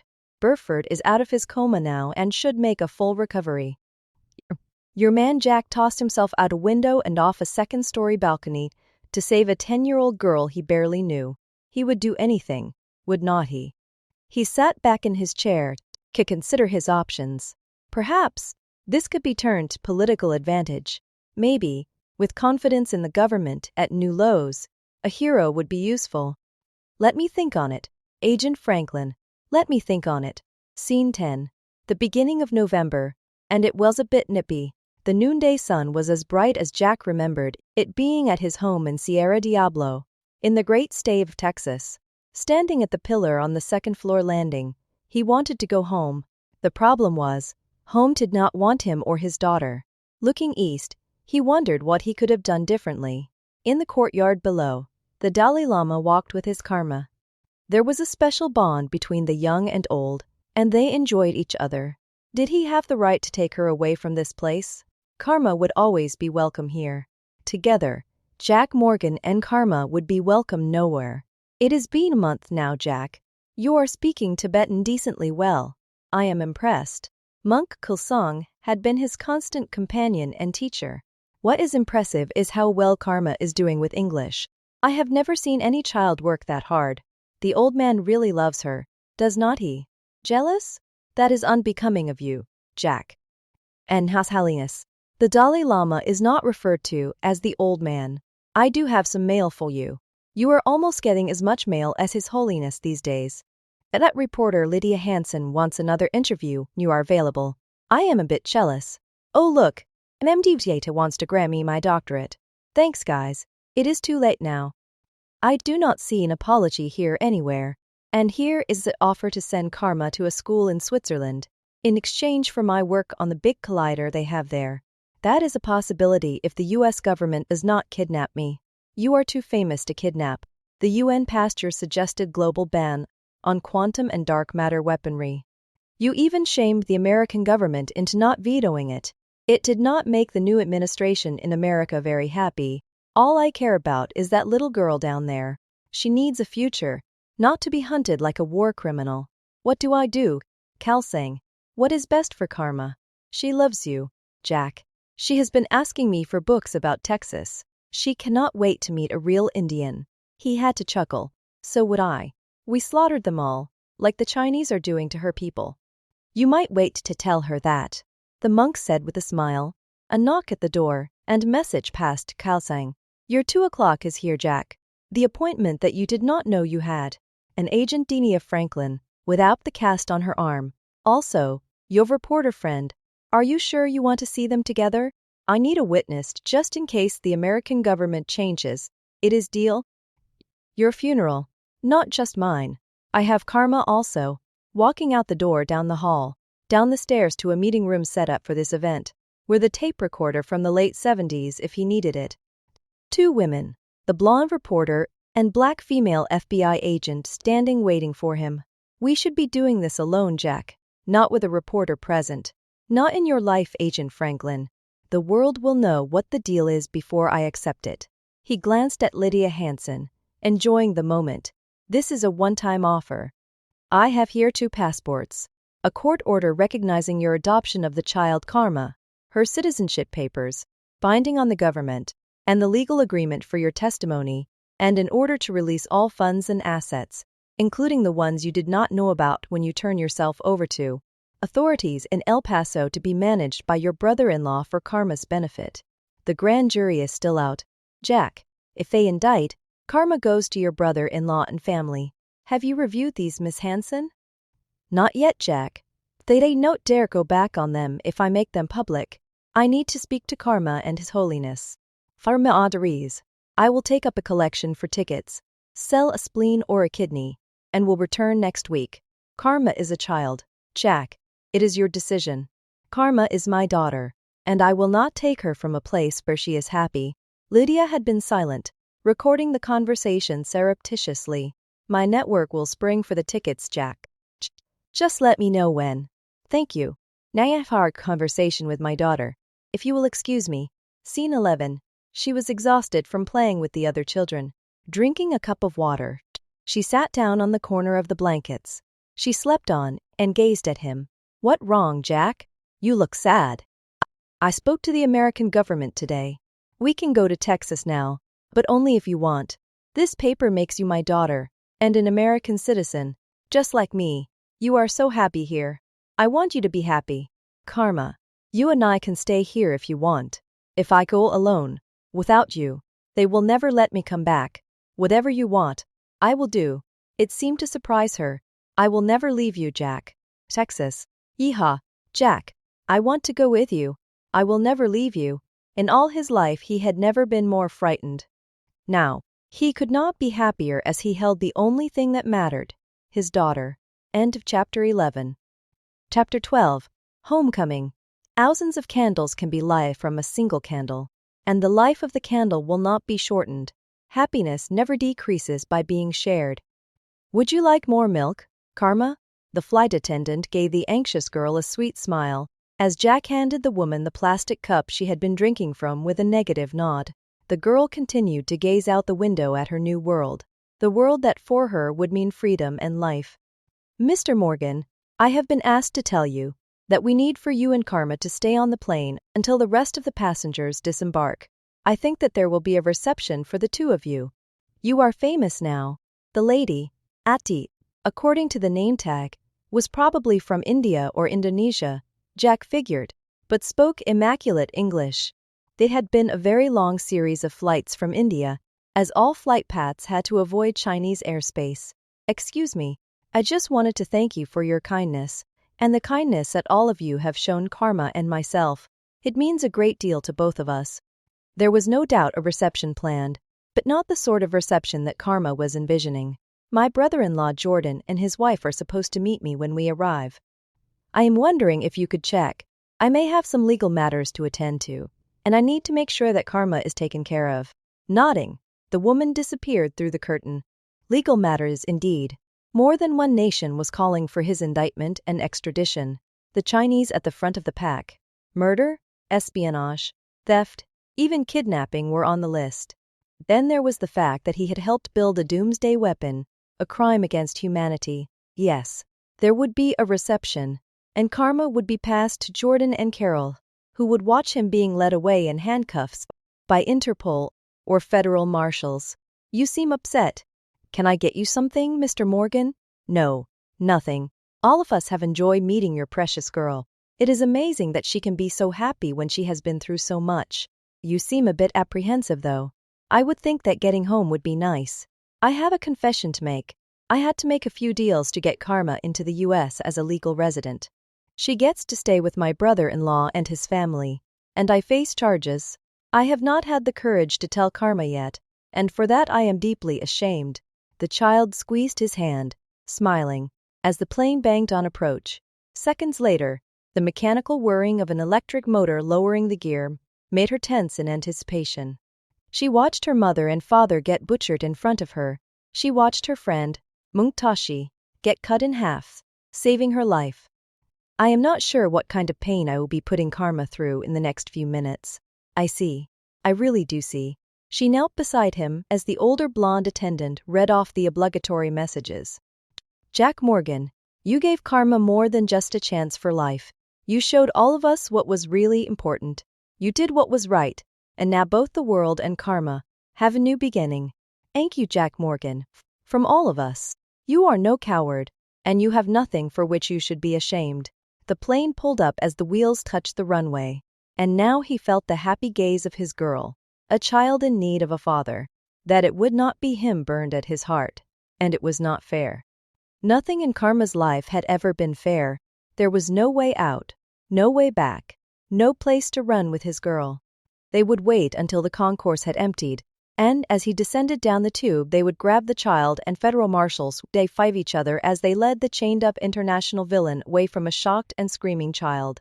Even before the doors had opened, people were emptying the overhead bins. Karma seemed a bit confused, so he forced a smile and motioned for her to wait.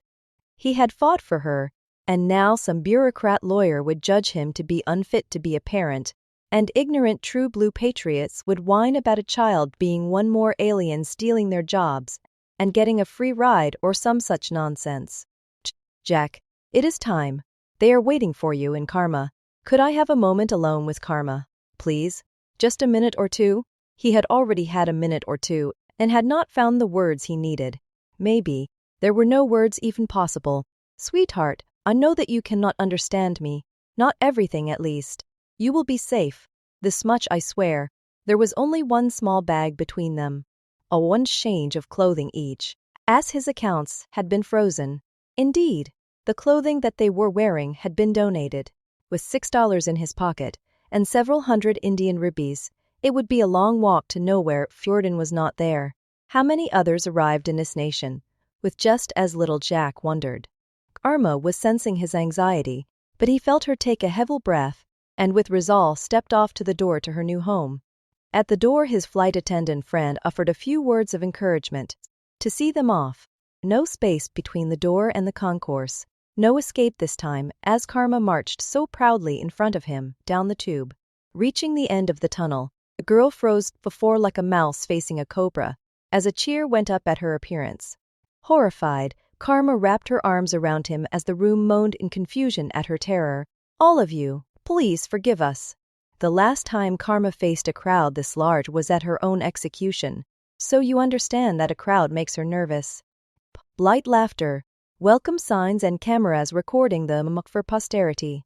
A podium had been set up for the welcoming committee, among them Lydia Hansen, the reporter, Jordan and Carol and Agent Tia Franklin, and a few that he presumed were local politicians.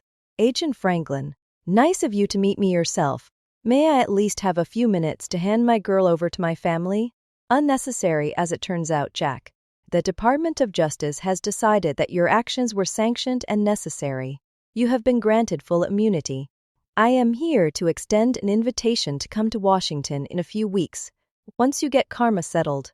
It seems that someone here has earned the thanks of a grateful nation. The president wants to pin a medal on you and meet Karma. Karma loosened her grip as the crowd gave an awe. Will it be all right, Jack? Everything is fine, Karma. Everything is perfect now. It is time to go home. End of Tibetan Churl. This is not the end. The story continues in the book, The Redemption of Colonel Leicheng, and Droids. Each act of kindness is not just its own reward, but becomes a door to a different future. A young Tibetan girl alone, in the silence she did moan.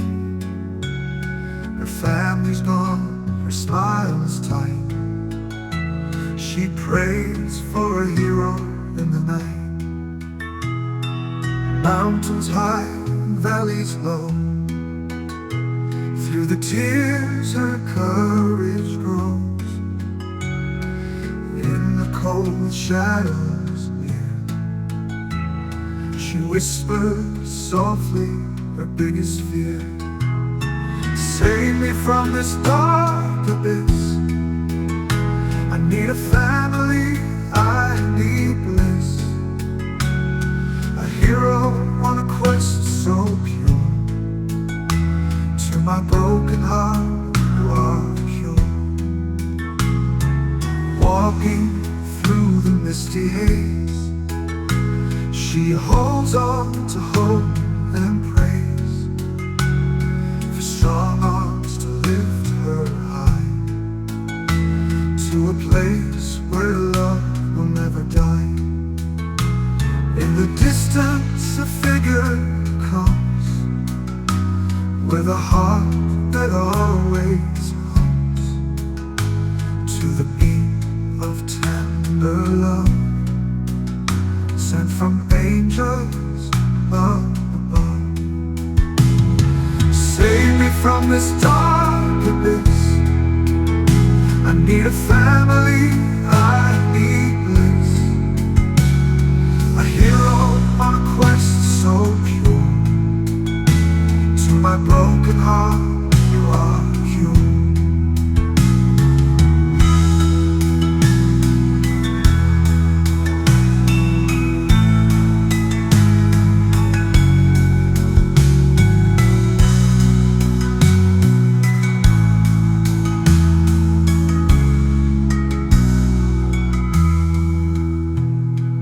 Walking through the misty haze, she holds on to hope and praise.